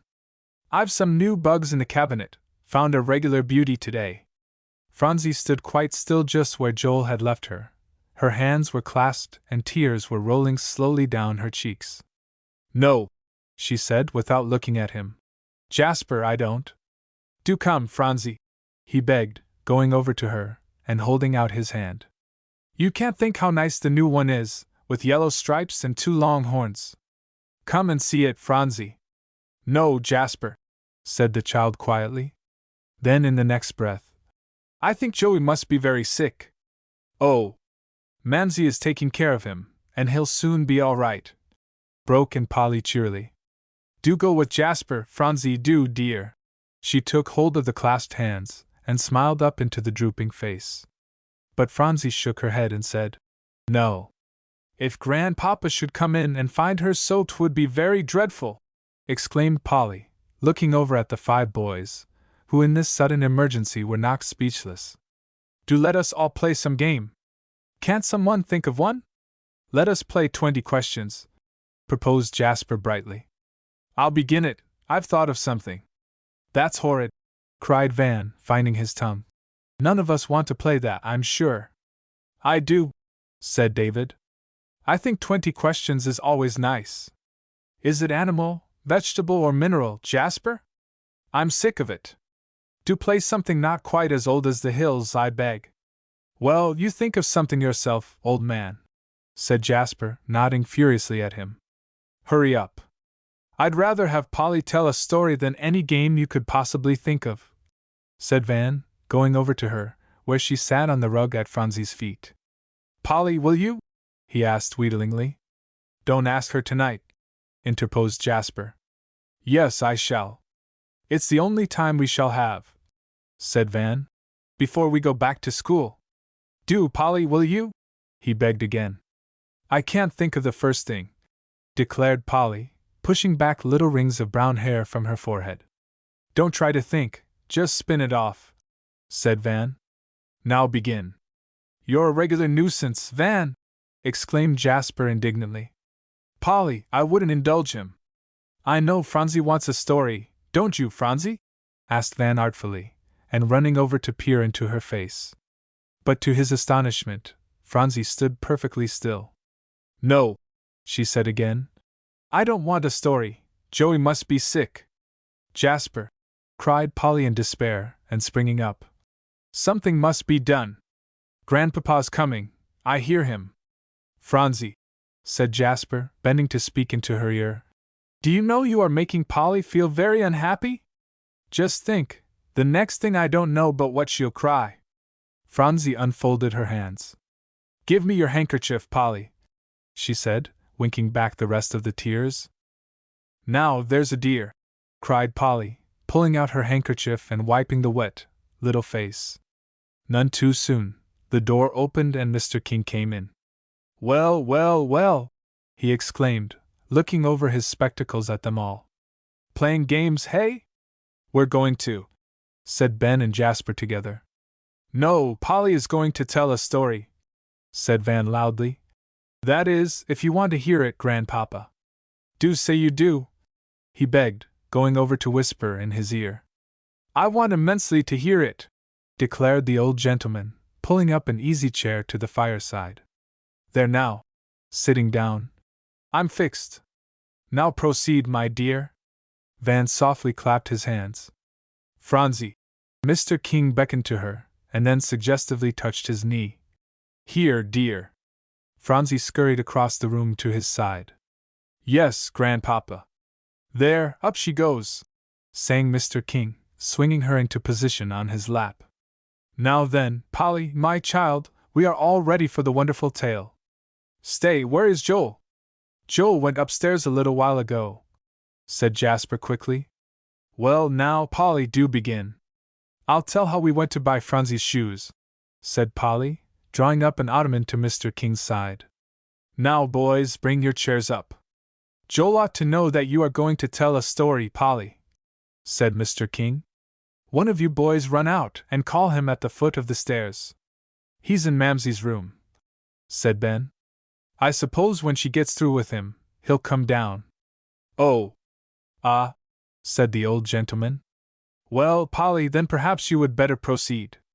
So Polly began on the never-tiresome recital, how Phronsie fell down the stairs leading from the kitchen to the provision room, in the little brown house, with the bread knife in her hand, and how, because she cut her thumb so that it bled dreadfully, Mother decided that she could at last have a pair of shoes bought especially for her very own self, and how Deacon Brown's old horse and wagon were procured, and they all set forth, except Mother. And how they rode to town, and how the BBs were just as good as gold, and how the red-topped shoes fitted as if they were made for Phronsie's feet, and how they all went home, and how Phronsie danced around the kitchen till she was all tired out, and then went to bed carrying the new shoes with her, and how she fell asleep with. Why, I declare, exclaimed Polly, reaching this denouement in a delightfully roundabout way. If she isn't asleep now! And indeed she was. So she had to be carried up to bed in the same old way. Only this time it was Jasper instead of Polly who held her. Don't you believe we'd better put it off till some other night? Whispered Percy to Van on the way upstairs to bed, the library party having broken up early. A fellow doesn't want to see a burglar on top of the time Joel has had. No, no, said Van. It'll be good for him, and knock the other thing out of his head, don't you see, Percy? I should want something else to think of if I were Joel. You can't back out, you promised, you know. Well, and I'll do it, said Percy testily. It's no use trying to sleep, declared Joel, in the middle of the night, and kicking the bedclothes for the dozenth time into a roll at the foot. As long as I can see Mamsie's eyes. I'll just get up and tackle that Latin grammar now. Phew! Haven't I got to work, though? Might as well begin at it. And he jumped out of bed. Stepping softly over to the door that led into David's little room, he closed it carefully, and with a sigh, lighted the gas. Then he went over to the table where his schoolbooks ought to have been. But instead, the space was piled with a great variety of things: 1 or 2 balls, a tennis racket, and a confusion of fishing tackle, while in front, the last thing that had occupied him that day, lay a book of artificial flies. Joel set his teeth together hard, and looked at them.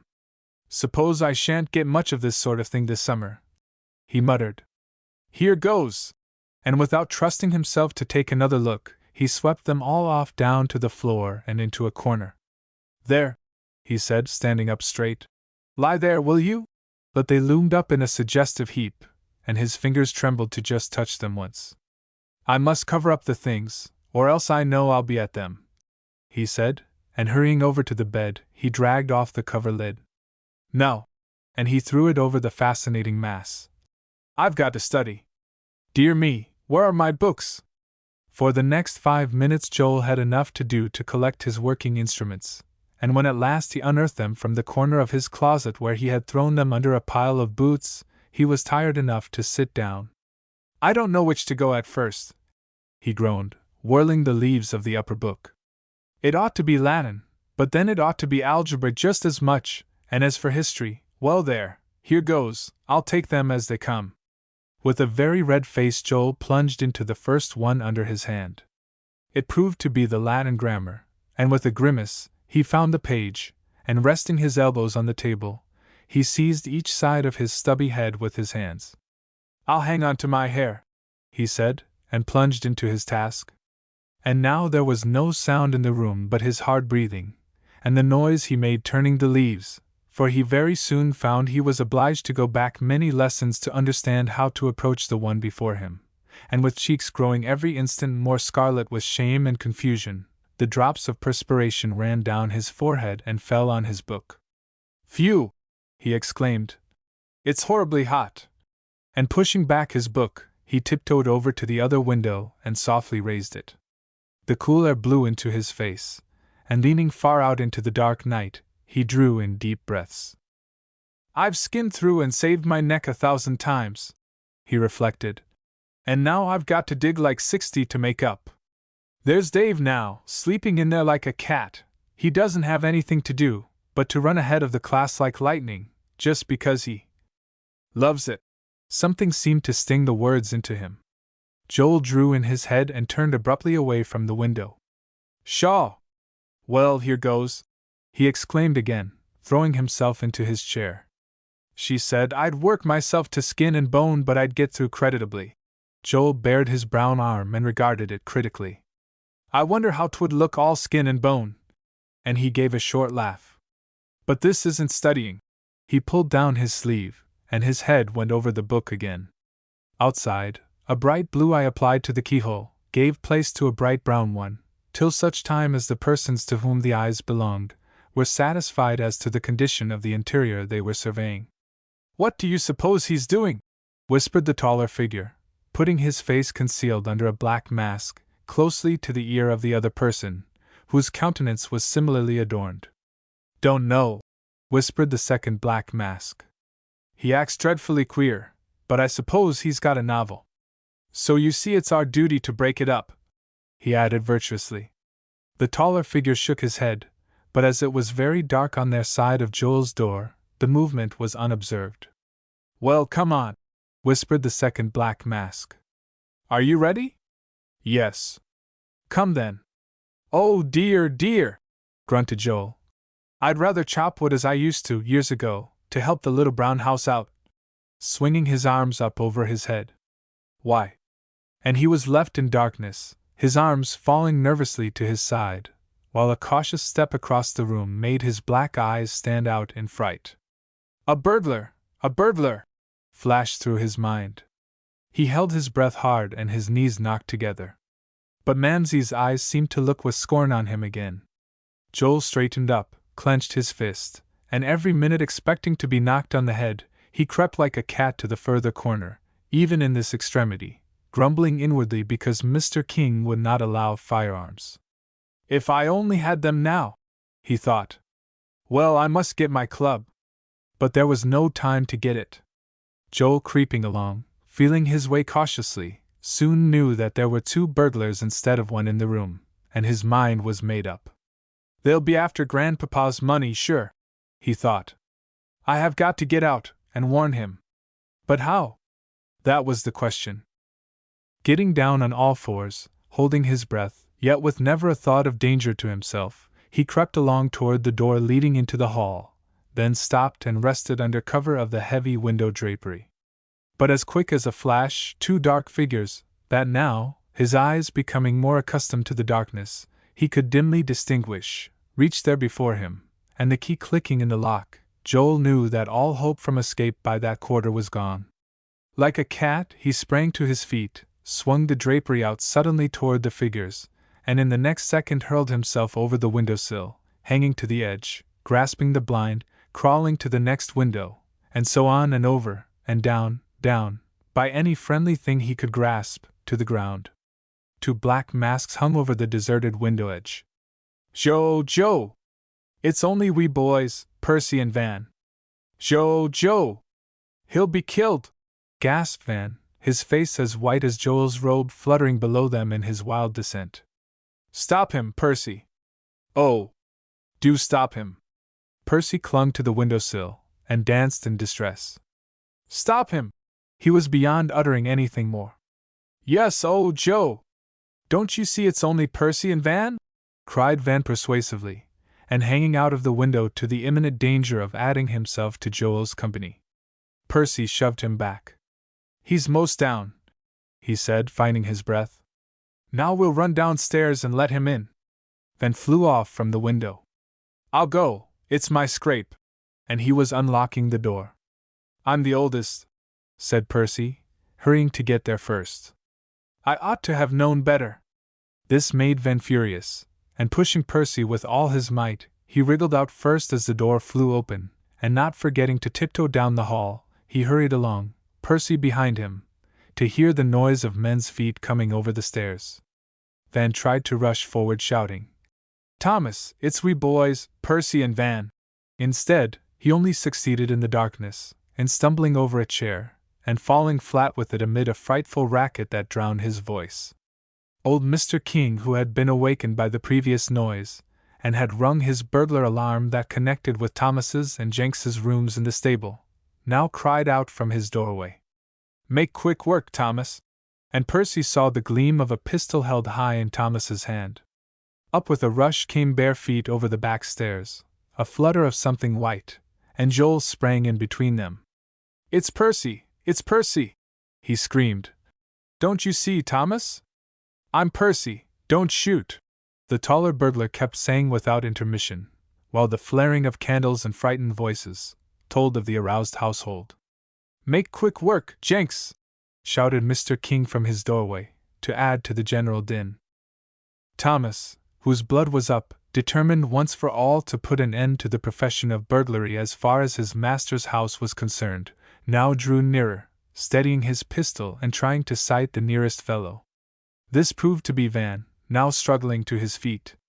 Joel took one wild step forward. "Thomas, don't shoot! It's Van! Make quick work, Thomas!" called Mr. King. There was but a moment in which to decide. It was either Van or he, and in an instant Joel had stepped in front of the pistol. 23 of many things. Van threw his arms around Joel. "Make quick work, Thomas!" called Mr. King from his doorway. The pistol fell from Thomas's hand. "I've shot one of the boys." "Och, murther!" he screamed. And everybody rushing up supposed it was Van, who was writhing and screaming unintelligibly in the corner. "Oh! I've killed him!" they finally made out. Who? "Oh, Van!" "Who?" "Joey!" screamed Van, bending over a white heap on the floor. "Oh! Make him get up!" "Oh! I've killed him!" The mask was hanging by one end from his white face, and his eyes protruded wildly. Up flew another figure adorned with a second black mask. No, it was I!" And Percy rushed forward with an, "Oh, Joel!" Somebody lighted the gas, that flashed suddenly over the terrified group, and somebody else lifted the heap from the corner.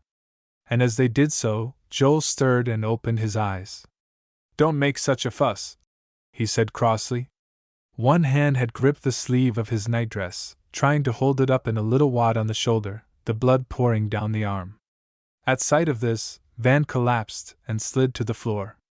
"Don't frighten Mamsie," said Joel, his head drooping, despite his efforts to hold it up. "I'm all right, nothing but a scratch." "Ugh! Let me be, will you?" to Mr. Whitney and Jasper, who were trying to support him. And Mother Fisher, for the first time since the children had known her, lost her self-control. "Oh, Joey! And Mother was cross to you!" she could only sob as she reached him. Polly, at a nod from the little doctor's nightcap and a few hurried words, ran as in a dream for the case of instruments in his bedroom. "All right, Mamsie!" exclaimed Joel in surprise, and trying to stagger to his feet. "Good heavens and earth!" cried old Mr. King, approaching. "What? Oh! It's monstrous, Joel!" "Och, murther!" Thomas sidled along the edge of the group, rolling fearful eyes at them, and repeating over and over, "I've shot that boy, that boy!" All this occupied but an instant, and Joel was laid on his bed, and the wound, which proved to be only a flesh one, the ball cutting a little furrow as it grazed the shoulder, was dressed, and everybody drew a long breath. "Tell Van that I'm all right," Joel kept saying all the time. Polly undertook to do this. "Van, Van!" she cried, running out into the hall to lay a shaking hand on his arm, where he lay on the floor. "Joel sent me to say that he is all right." "Polly, I've killed him!" Van thrust his head up suddenly and looked at her, with wild eyes. "I have, don't speak to me, or look at me. I've killed Joel." "Take off this dreadful thing," said Polly with a shiver, and kneeling down, she seized the strings that tied the mask. "Oh dear! It's all in a knot. Wait, I'll get the scissors." And she found her feet, and ran off to her room. "Now you are all right." He gave a little sob as the mask tumbled off. "Oh! How could you?" she wanted to say, but Van's distress was too dreadful for anything but comfort. "Don't you see?" said Polly, sitting down on the floor and cuddling up his head in her lap. "That Joel is really all right now. Suppose we hadn't a Father Fisher who was a doctor, what should we do then?" And she even managed a faint laugh. "Oh dear! But I've killed Joel." Van covered his face with the folds of her flannel dress and wailed on. "Now, just see here, Van Whitney," said Polly, with the air of authority. "I tell you that Joel is all right now. Don't you say that again, not once more, Vanny. But I have I saw Thomas shoot, and I couldn't stop him." And Van writhed fearfully, ending with a scream. "I've But Polly, clapping her hand over his mouth, kept the words back. Meanwhile Percy had rushed out of the house. "Oh!" cried Polly, when this new alarm sprang up, and everybody was running hither and thither to comfort him by the assurance that Joel was not much hurt. "Do, Uncle Mason and Jasper, let me go with you." "No, no, you stay here, Polly," cried Jasper, throwing wide the heavy front door. "Brother Mason and I will find him. Don't worry, Polly." "I know I could help," said Polly, hanging over the stair railing. "Oh! Do let me," she begged. "No, no, child," said Mr. Whitney quickly. "Stay where you are, and take care of the others. Now then, Jasper, is Jinx ready with the lantern?" "All right," said Jasper. "Come on." Polly, longing to fly to the window to watch, at least, the lantern's twinkling light across the lawn, hurried off to comfort Aunt Whitney, who at this new stage in the affairs, was walking her room, biting her lips to keep from screaming the terror that clutched at her heart. "Oh, Polly!" she cried. "I'm so glad you've come. I should die if left alone here much longer." Her soft hair floated down the white robe, and the blue eyes were filled with tears. "Do tell me, don't you think they will find Percy?" "Yes, indeed," declared Polly, cuddling up to the little woman. "Oh, Auntie! Remember when Dickie's leg was broken? But this is much worse," said Mrs. Whitney, sobbing and holding close to Polly's warm hand. "But we thought he was dead." And Polly gave a little shiver. Don't, begged Mrs. Whitney, clasping her hands. Oh, Polly! Don't! But he wasn't, you see, Auntie. Polly hurried on. And so now you know it will come out all right about there. Oh! They've found him! As a shout from the lawn rang out. Do you suppose it, Polly? Cried Mrs. Whitney breathlessly. Oh! Do run to the window and see! So Polly ran to the window in the next room that overlooked that part of the lawn where Mr. Whitney and Jasper were searching, and strained her gaze up and down, and in every direction. Have they? Oh! Have they? Cried Mrs. Whitney. Oh, Polly! Do tell me. I don't see any of them, said Polly, listening eagerly for another cry. But I do believe they've found him. Do come back, implored Mrs. Whitney.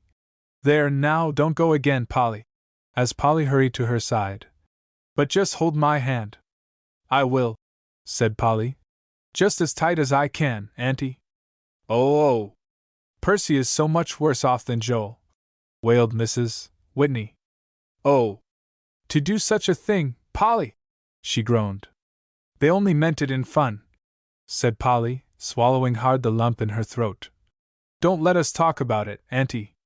And Van, cried Mrs. Whitney, running on. Oh! My poor boys! Will your mother ever forgive me, Polly? Oh, Auntie! Don't talk so, said Polly tenderly. And we both ought to be out helping. There's Van, Auntie, just think how he feels. I can't go near him, cried Mrs. Whitney in distress. As long as he is in Joel's room, for I can see your mother's eyes, Polly. It would kill me to have her look at me. The door opened at this, and the trail of a long silken wrapper was heard on the floor. Mrs. Chatterton, said Mrs. Whitney, raising her head and looking at the newcomer with as much anger as her gentle face could contain. I really cannot see you in my room tonight. Excuse me, but I am unstrung by all that has occurred. Will you please not come in? I thought I might sit with you, said Mrs. Chatterton. In the brief interval since the arousing of the household, she had contrived to make a perfect breakfast toilet, and she folded her hands over her handsome gown. Polly might then be with her mother. But if you don't wish me to remain, I will go. I do not need you, said Mrs. Whitney decidedly, and she turned to Polly again. Mrs. Chatterton moved away, and closed the door after her. Auntie, said Polly, she really wants to help you. Polly, you needn't say anything about it, exclaimed Mrs. Whitney, like many other gentle creatures, when roused, becoming unreasonably prejudiced. I cannot bear the sight of that woman. She has been here so long, and is so intensely disagreeable to us all. Polly's eyes became very round, and she held her breath in astonishment. Don't look so, child, said Mrs. Whitney at length. You don't understand, my dear. But you would if you were in my place. She's sorry for it, said Polly, finding her tongue at last. And father is nearly worn out with her, continued Mrs. Whitney. And now to come parading her attentions upon me, it. Hoo! Dickie, now that the excitement in Joel's room had died down, had lost his relish for it, and he now pranced into Mrs. Whitney's room. Who, Mamma? Mrs. Chatterton, said Mrs. Whitney unguardedly. She has disagreeably intruded herself upon me. Has she been in here? Asked Dick in astonishment. Yes, asking if she can sit with me. And Polly started at the look in the usually soft blue eyes. And you wouldn't let her? Asked Dick, stopping short and regarding his mother curiously. Of course not, Dickie, she made haste to say. Then I think you did very wrong, declared Dick flatly. Oh, Dick! Exclaimed Polly in consternation. And you don't act like my mother at all, said Dick, standing quite stiffly on his sturdy legs, and gazing at her with disapprobation. Didn't Mrs. Chatterton save my life? He exploded. When the real burglar was going for me? Say, didn't she? He cried. I have yet to find out that is the truth, said Mrs. Whitney, finding her voice. Oh, Dickie, she added, hurt that he should defend another, worst of all Mrs. Chatterton. Don't talk about her. But I ought to talk about her, persisted Dick. She saved me as much as she could. Because she won't let anybody thank her, I like her more myself. I'm going to stay with her. With that, he held his head high and marched to the door. Dick, Dick! Called his mother. Come back, dear. Dick slowly turned and made his way to her side, but he still regarded her with disapproval. Dick, I want you to go to Mrs. Chatterton's room and say that I am sorry I refused her offer to help, and that I would like to have her sit with me. Remember, say I am sorry I refused her offer to help, Dickie. She leaned forward and kissed her boy, her long, soft hair falling like a veil around the two faces. Dick threw his arms around her neck.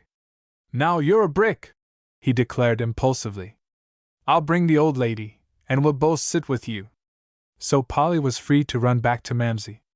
On the way there she opened the door of Phronsie's little room, just out of Father and Mother Fisher's. How good it is that she sleeps through it all, said Polly, listening to the regular breathing. Then she stole across the room and stood beside the small bed. She looks just as she did the night she took her new shoes to bed, thought Polly. One hand is over her head, exactly as it was then. Oh, Phronsie! To think that you're to have no party tomorrow! And she turned off with a sigh, went out, and closed the door. Percy's here, all right, cried Jasper, running over the stairs to meet her at the top. His eyes were gleaming with excitement, and his face was torn and bleeding. Are you hurt? Cried Polly, feeling as if the whole family were bound to destruction. Oh, Jasper! Did you fall? Nothing but a scratch. I was fool enough to forget the ledge, and walked off from my pains. Oh, Jasper! Cried Polly, with paling cheeks. Let me bathe it for you, do! Her strength began to return at the thought of action, and she sprang for a basin of water. Nonsense! No, Polly! Cried Jasper, with a quick hand detaining her. It's nothing but a mere scratch, I tell you, but I suppose it looks terribly. I'll go and wash it off. Run and tell his mother that Percy is found. Is he all right? Asked Polly fearfully, holding her breath for the answer.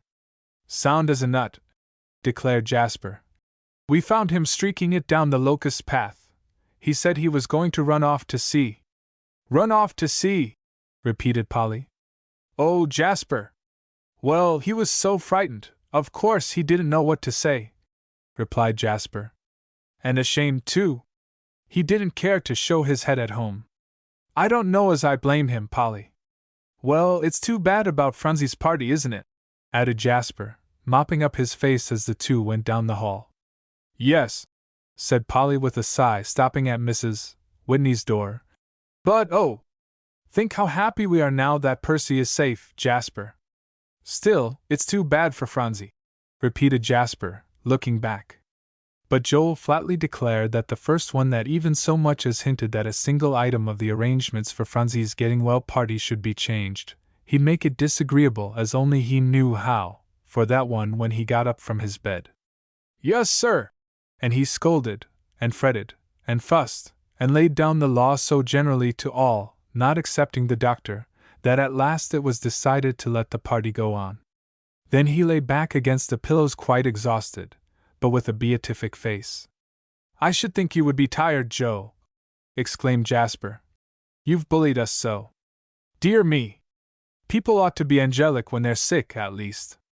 If you'd had him to take care of as I did, observed Dr. Fisher, you'd know better, goodness me! The little brown house scarcely held him when he was getting over the measles. What's the use of being sick? Said Joel reflectively, turning on his pillow. If you can't make people stand around, I'd like to know. Now that point's settled about Phronsie's party, won't you all go out? I'd like to speak to Father Fisher a moment. You don't mean me, Joey? Said Mother Fisher at the head of the bed, holding her boy's hand.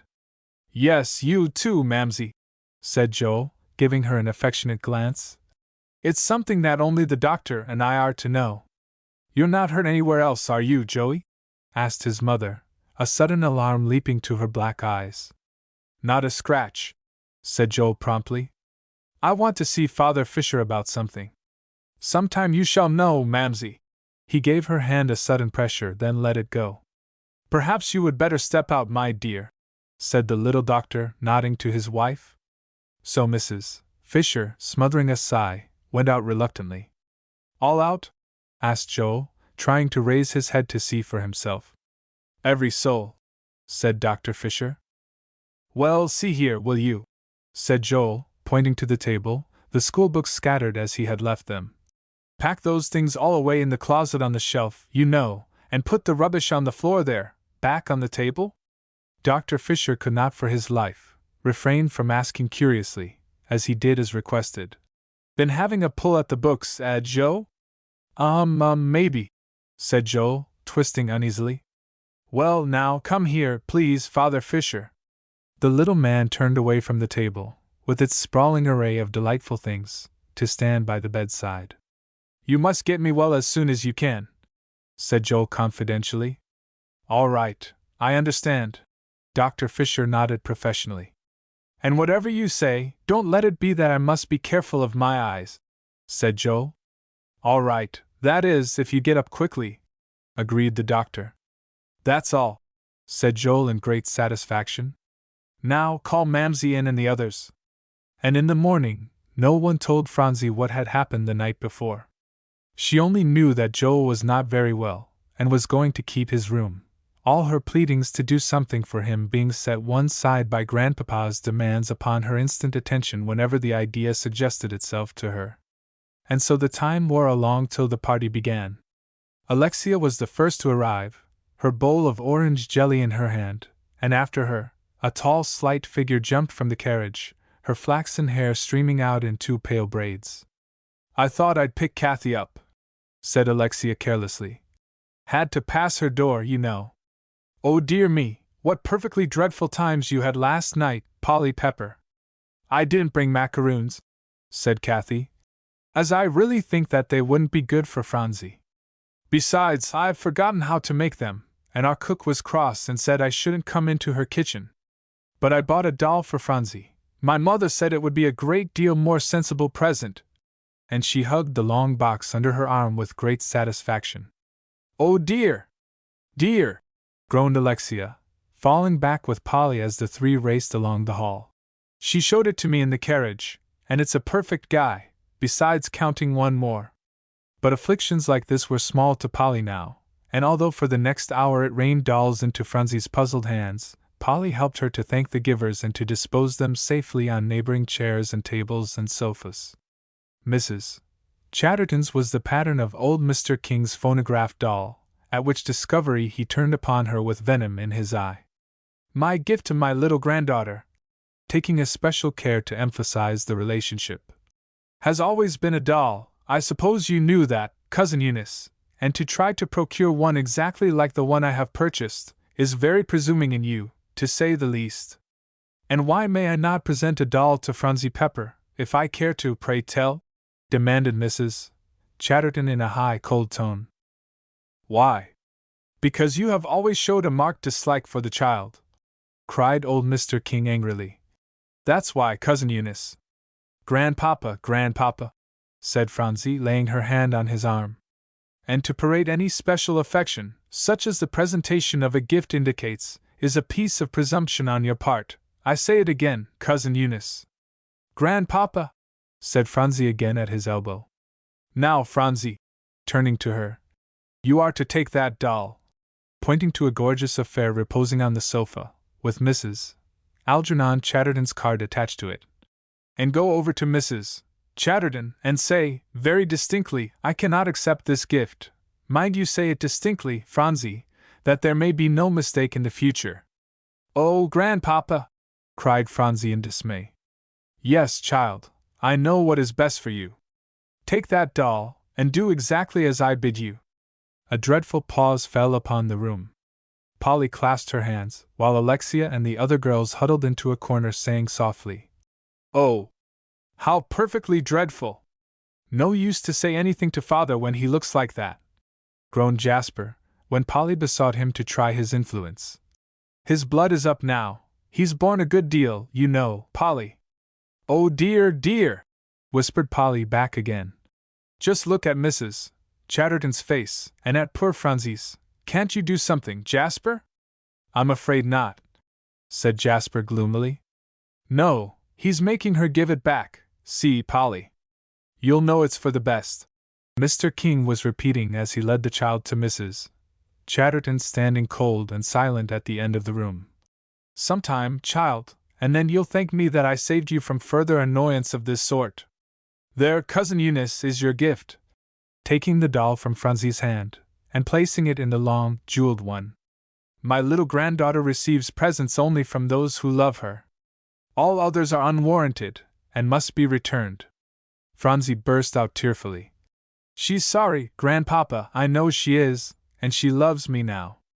Please let me keep the doll. But Mrs. Chatterton had left the room, the doll in her hand.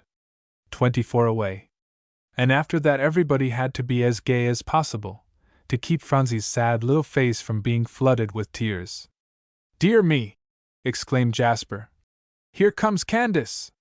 Now what do you suppose she has for you, Phronsie? Candace sailed through the doorway with ample satisfaction with everything and herself in particular. Whar's little miss? She demanded, her turban nodding in all directions, and her black eyes rolling from side to side. There, Candace, said someone. Over in the corner with Jasper.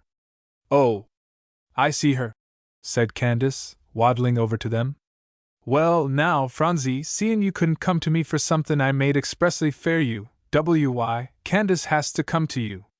See dat now, Chilly! She unrolled the parcel, disclosing the wonderful doll adorned with Candace's own hair, and old Mrs. Ruffles then stood erect, her bosom swelling with pride and delight. Oh my goodness me! Exclaimed Alexia, tumbling back after the first and only glance, and nearly overturning Kathy, who was looking over her shoulder. Polly Pepper, oh dear me! Then she sat down on the floor and laughed till she cried. Hush, hush! Cried Polly, running over to her. Do stop, Alexia, and get up. She'll hear you, and we wouldn't hurt her feelings for the world. Do stop, Alexia. Oh dear me! Cried Alexia gustily, and holding her sides while she waved back and forth. If it had been a respectable doll, but that horror! Oh dear me! Stop, stop! Commanded Polly, shaking her arm. But Alexia was beyond stopping herself. And in between Candace's delighted recital how she combed de haar to take de curl out, and how old Mrs. Ruffles was made into de clothes, came the peals of laughter that finally made every one in the room stop and look at the girls. Candace, come into my den and get a pattern for some new pins I want you to make for me, cried Jasper, desperately dragging her off. It's no use to lecture me, said Alexia, sitting straight as Candace's feet shuffled down the hall, and wiping her face exhaustedly. I know it was dreadful, oh dear me! Don't anybody speak to me, or I shall disgrace myself again. Now, Phronsie, what do you suppose we are to do next? Phronsie looked up into old Mr. King's face. I don't know, Grandpapa, she said wonderingly. Well, now, my dear, you've had Punch and Judy, and these nice children, waving his hand to indicate the delegation from the orphan asylum, have sung beautifully for you. Now what comes next, Phronsie? I don't know, Grandpapa, repeated Phronsie. When gifts become burdensome they no longer are kindnesses, said Mr. King. Now, Phronsie, I have found out, never mind how, little birds, you now, sometimes fly around telling people things they ought to know. Well, I have discovered in some way that my little girl has too many children to care for. Here Phronsie's brown eyes became very wide. And when there are too many children in the nest, Phronsie, why, they have to go out into the world to try their fortunes and make other homes.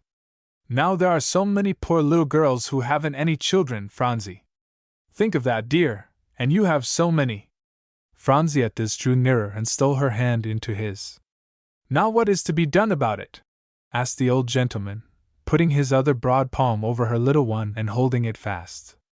Hey, my pet? Can't we buy them some children? Asked Phronsie with warm interest. Oh, Grandpapa dear, do let us. I have money in my bank. Phronsie, said the old gentleman, going to the heart of the matter at once and lifting her to his lap. I really think the time has come to give away some of your dolls. I really do, child. Phronsie gave a start of incredulity and peered around at him. I really do. You are going abroad to be gone, well, we'll say a year. And your dolls would be so lonely without anything to do but to sit all day and think of their little mother. And there are so many children who would love them and make them happy. Now Mr. King's white hair was very near the yellow waves floating over his shoulder, so that none but Phronsie ears caught the next words. It's right, Phronsie dear, I'd do it if I were you, he said in a low voice. Do you want it, Grandpapa? Asked Phronsie softly.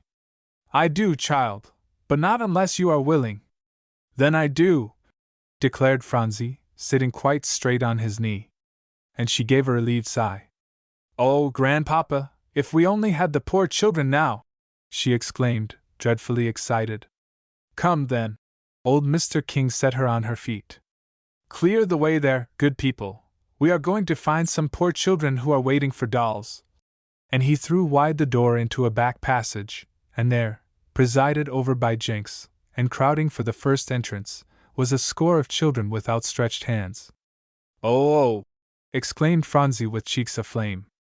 Please, he said we was to have dolls, cried one hungry-eyed girl, holding out both her hands.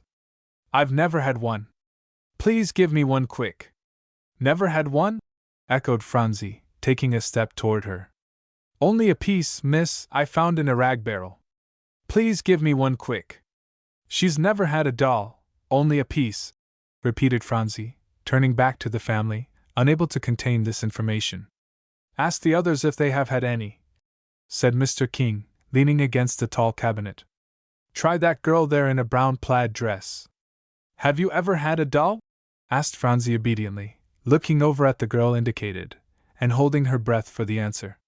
At this, the girl in the brown plaid dress burst into tears, which so distressed Phronsie that she nearly cried. Yes, but it died, said the girl after a little. Oh, Grandpapa, her doll died, exclaimed Phronsie in horror. No, it didn't, Jane, corrected another girl. The dog eat it, you know he did. Yes, I know, said Jane, between small sobs. It died, and we couldn't have any fun'ral, 'cause the dog had eat it. Well now, Phronsie, exclaimed Mr. King, getting away from the support of the cabinet. I think it's time that we should make some of these children happy. Don't you want to take them up to the playroom and distribute the dolls? No, no, protested Phronsie suddenly. I must go up and tell my children. They will understand it better then, Grandpapa. I'll be back in a very few minutes. And going out, she went quickly upstairs, and after a while returned with both arms full. This doll is for you, she said gravely, putting a doll attired in a wonderful pink satin costume into Jane's arms. I've told her about your dog, and she's a little frightened, so please be careful. What's the fun down there now? Asked Joel of Van, who with Percy could not be persuaded to leave his bedside a moment. Open the door, do, and let's hear it. So Van threw wide the door. Go out and listen, Percy, will you? He said.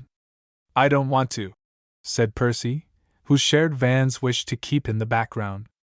You two fellows act like muffs, said Joel. Now if you want me to get well, go out, do, and tell me what the fun is going on down there. So persuaded, the two boys stole out into the hall in time to see Phronsie go down the stairs with her armful, and carefully using their ears they soon rushed back with. Phronsie's giving away her dolls. Stuff and nonsense, exclaimed Joel. If you can't bring back anything better than that yarn, you might as well stay here. But I tell you it's true, declared Van. Isn't it, Percy? Yes, it is, said Percy. I heard her distinctly say, this doll is for you, and she had her arms full, so I suppose she's going to give those away too. A likely story, said Joel, bursting into a laugh. At the noise up in the boys' room, Mother Fisher ran quickly over the stairs. Oh, boys! What is it? Joel, are you worse? No, indeed, said Joel. I was laughing. Percy and Van have been telling such a big story. Mamsie, they actually said that Phronsie was giving away her dolls. Is that all? Cried Mrs. Fisher in relief. Well, so she is, Joel. Phronsie giving away her dolls, Mamsie? Screamed Joel. Why, what does Grandpapa say? He's the very one that proposed it, said Mrs. Fisher. There, Joey, don't get excited, for I don't know what the doctor will say. As Joel sank back on his pillow, overcome by this last piece of news. When Phronsie went to bed that night, she clasped Mr. King's new gift to her breast. Grandpapa dear, she said confidingly as they went up the stairs together. Do you know I really think more of this doll, now that the others are gone? Really I do, Grandpapa, and I can take better care of her, because I shall have more time. So you will, dear, assented Mr. King. Well, Phronsie, I think you and I, dear, haven't made a bad day's work. I think my children will be happy, said Phronsie with a small sigh. Because you see it's so nice to make good times for their new mothers. And, Grandpapa, I couldn't play with each one more than once a week. I used to try to, but I couldn't, Grandpapa. Why didn't you tell me, Phronsie? Asked the old gentleman a bit reproachfully as they reached the top step. How it was, dear? You should have given them away long ago. Ah, but, said Phronsie, slowly shaking her head. I didn't want to give them away before, only just now, Grandpapa, and I think they will be happy. And now I'm going to take this newest one to bed, just as I used to take things to bed years ago, when I was a little girl. And after all, there was an extension of time for the three boys' vacation, Dr. Marks not getting up from his sudden attack of fever as quickly as was expected. But there came a day at last, when Percy, Van and David bade Joel goodbye. It won't be for long, observed that individual cheerfully. You'll be back in 3 weeks. Oh dear! Groaned Percy when safe within the coach. We've ruined all his chances. He certainly will be plucked now, with those 3 weeks to make up. Van gathered himself up and leaned forward in his corner. Don't look so, Dave! He cried desperately. David tried to smooth the troubled lines out of his face, but only succeeded in making it look worse than before. And it will kill Mrs. Fisher, Percy continued gloomily. If he does get plucked, as of course he will. Keep still, will you? Cried Van, his irritation getting beyond bounds. What's the use of talking about a thing till it's done? Which had the effect to make Percy remember his promise to Polly and close his mouth. But Joel's wound healed quicker than anyone supposed it possibly could, and Percy and Van, who both hated to write letters, gave up much time on the playground to indite daily bulletins, so that he declared that it was almost as good as being there on the spot. And Mother Fisher and her army of servants cleaned the great stone house from top to bottom, and sorted, and packed away, and made things tidy for the new housekeeper who was to care for them in her absence, till Dr. Fisher raised his eyebrows and hands in astonishment. I really must, he said one day. Put in a remonstrance, wife, or you'll kill yourself before we start. Oh, I'm used to working, Mrs. Fisher would say cheerily, and then off she would fly to something so much worse that the little doctor was speechless. And Polly set herself at all her studies, especially French, with redoubled vigor, notwithstanding that she was hampered with the faithful attentions of the schoolgirls who fought among themselves for her company, and showered her with pathetic, "Oh dear me, I shall miss you," and with tears when they got over it. And Jasper buried himself in his den, only bursting forth at mealtimes, and Mrs. Whitney bemoaned all preparations for the traveller's departure, and wished 1,000 times that she had not given her promise to keep the house and look after the boys. And everybody who had the slightest claim to a calling acquaintance now dropped in upon the Kings, and Polly had her goodbye party, and it was pronounced perfectly elegant by Alexia and her set, and the 3 boys came home for the long vacation, and in 2 days the party would sail. Who do you think is going abroad with us? Asked Mr. King suddenly, as they all sat in the library for a last evening talk. Guess quickly. Who? Cried several voices. Why, I thought you didn't want any outsiders, father, exclaimed Jasper in surprise. Well, and I didn't when I said so, but circumstances are changed now. Come, guess quickly, someone? The Cabots, said Jasper at a venture. No, guess again. Mr. Alstein? No, again. The Baileys, the Dices, the Herrings, shouted Mr. Whitney and Van and Joel. No, I know, broke in Percy. It's Mrs. Chatterton, with a quick glance to make sure that she was not in the room. No! Thundered Mr. King. Oh! How stupid people can be when they want to. 2 persons are to meet us in New York tomorrow. I didn't tell you till I was sure. I had no desire that you should be disappointed. Now guess again. Auntie, do you know? Asked Polly suddenly, leaning back, as she sat on the rug in front of the fire, to lay her head in Mrs. Whitney's lap. No, I'm sure I don't, said Mrs. Whitney, stroking lightly the brown hair, with a pang to think how long it would be before she should caress it again. How anyone can desire to cross the ocean, remarked Mr. Whitney, folding his hands back of his head and regarding meditatively the glowing fire, is more than I can see. That I never shall do it again unless whipped over, I'm morally certain. Are the persons men? Asked Ben suddenly. One is, replied Mr. King. And the other is a woman? The other is a woman, said Mr. King. Well, what are their names? Isn't anybody smart enough to guess them? Dear me, I've always said that the Peppers were remarkably bright, and the rest of you children are not behind other young people. Go on, try again. Now who are they? Polly took her head out of Mrs. Whitney's lap, and rested her chin in her hands. Davy walked up and down the room, while Ben and the 2 Whitney boys hung over Mother Fisher's chair. Dear me, fumed Joel. Who ever could guess? There's such a lot of people in the world that Grandpapa knows. It might be any 2 of them that he had asked. Little Dr. Fisher's eyes roved from one to the other of the group. I couldn't begin to guess because I don't know many of your friends, he said quietly.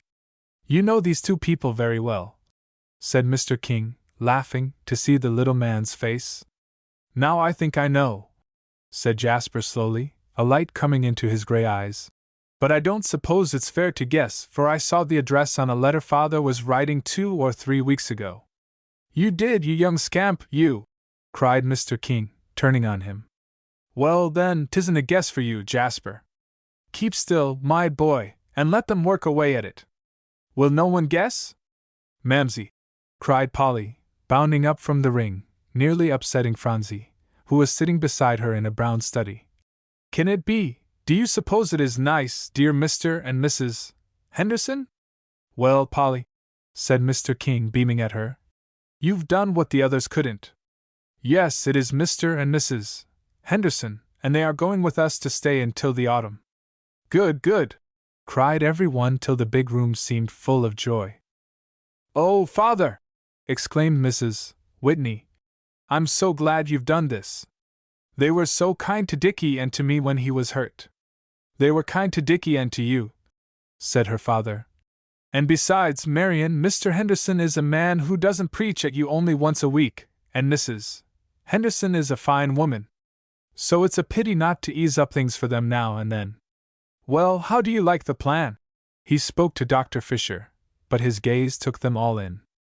Immensely, said the little doctor, which being again echoed heartily by all the rest. Old Mr. King began to feel very much elated at his part in the proceedings, and in a quarter of an hour it seemed as if the expedition had been especially planned for the benefit of the Hendersons, so naturally had it all come about. And on the morrow, the whole family, Kings, Whitneys, Fishers, and Peppers, turned their backs on the gray stone mansion and went down to the city. And Alexia Reese persuaded her aunt to do her semi-annual shopping at this time, and to take her too. And Mr. Alstein also had business that necessitated his going, and Mr. Cabot and Mary Taylor, and her father found they must go along too, and Hamilton Dyce was there, and Pickering Dodge, of course, went to be company for Ben on the way back. And at the last moment who should jump on the train but Livingston Bailey? Had a telegram, he explained. Must be there at noon. So glad of the unexpected pleasure of meeting you all. And Cousin Eunice Chatterton went, for, at the last minute, she had suddenly discovered that she had visited at the gray stone mansion as long as she cared to, and notified the family accordingly. And Mr. King had so far made up for his part in the late unpleasantness as to ask her to go with the party, on her way to her nephew's in the city. So there she was with the others, bidding them good-bye on the steamer. Phronsie, she said slowly, under cover of the babble of tongues, you are a good child. and I've done well by you. This little bit of paper," putting it into her hands, "contains a message to Mr. King, which you are to give him after you have started." "I will go and give it to him now," said Phronsie, her fingers closing over the bit. "No, no," said Mrs. Chatterton sharply. "Do as I say. Remember, on no account to let any one see it till after you have started. You are a good child, Phronsie. Now, remember to do as you are bidden. And now, will you kiss me, child?" Phronsie lifted her eyes and fixed them on the long, white face, and suddenly raising herself on her tiptoes, she put up her lips. "Look at Fron!" cried Joel in the midst of the group. "Actually kissing Mrs. Chatterton!" And everybody turned and stared. Cousin Eunice dropped her veil with a quick hand, and moved off with a stately step, but not in time to lose young Bailey's drawl. "'Pon me word, it's the most extraordinary thing. Phronsie, come here, and tell us what 'twas like." But Phronsie stood quite still as if she had not heard. "Yes, I hope you'll have a nice time," Pickering Dodge was saying for the dozenth time, with eyes for no one but Polly. "Now don't stay away for a year."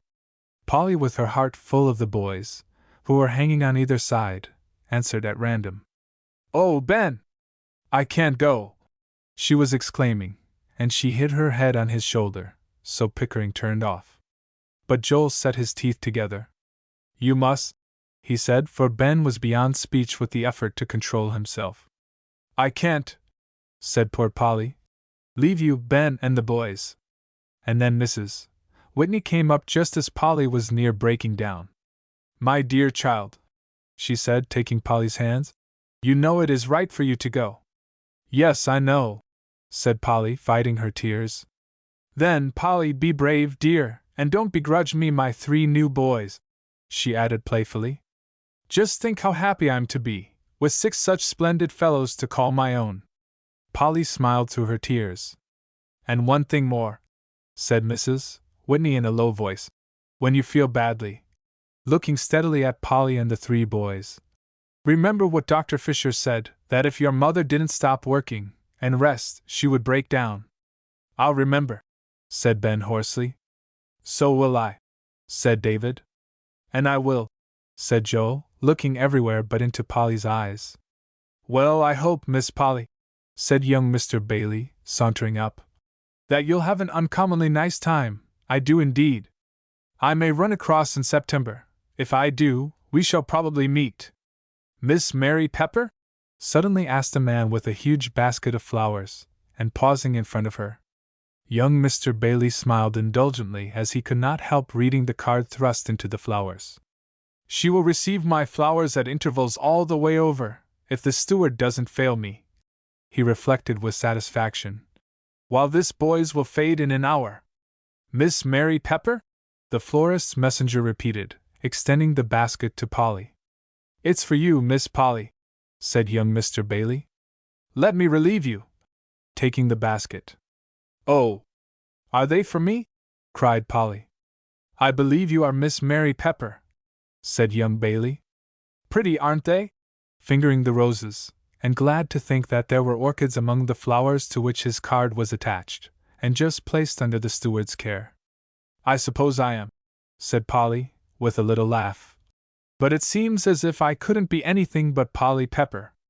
"Oh, thank you, Pickering, for these lovely roses," catching sight of him. "Glad you like them," said Pickering radiantly. "Say, Polly, don't stay away a whole year, will you?" Young Mr. Bailey set the basket in his hand and turned on his heel with a smile. "Come, Polly, I want you," cried Alexia, trying to draw her off. "You know she's my very best friend, Pickering, and I haven't had a chance to say one word to her this morning. Come, Polly. Polly, come here," called Mrs. Fisher. "Oh dear!" cried Alexia impatiently. "Now that's just the way it always is. It's Polly here and Polly there," as Polly deserted her and ran off with her basket of roses. "You don't do any of the calling, of course," said Pickering, with a laugh. "Well, I'll have her to myself," declared Alexia savagely. "Before it's time for us to get off the steamer, see if I don't." "I don't believe it," said Pickering. Look at her now in a maelstrom of relatives. You and I, Alexia, are left out. And the next thing Alexia knew, somebody unceremoniously helped her from the steamer with a "Beg pardon, miss, but you must get off." And she was standing on the wharf in a crowd of people, looking in a dazed way at Polly Pepper's fluttering handkerchief, while fast increasing little ripples of greenish water lay between them. And Phronsie was running up to Mr. King. "Here, Grandpapa, Mrs. Chatterton wanted me to give you this," unclasping her warm little palm where the bit of white paper lay. "The dickens she did!" exclaimed the old gentleman. "So she has had a last word with you, has she? Well, she won't get another for a long spell, so never mind. Now let's see what Cousin Eunice says. Something interesting, no doubt." He spread the crumpled bit straight and read, Phronsie standing quite still by his side. "Cousin Horatio, I have made Phronsie Pepper my sole heir. You may like it or not, as you please. The thing is done, and may God bless Phronsie. Eunice Chatterton." End of Project Gutenberg's Five Little Peppers Midway, by Margaret Sidney.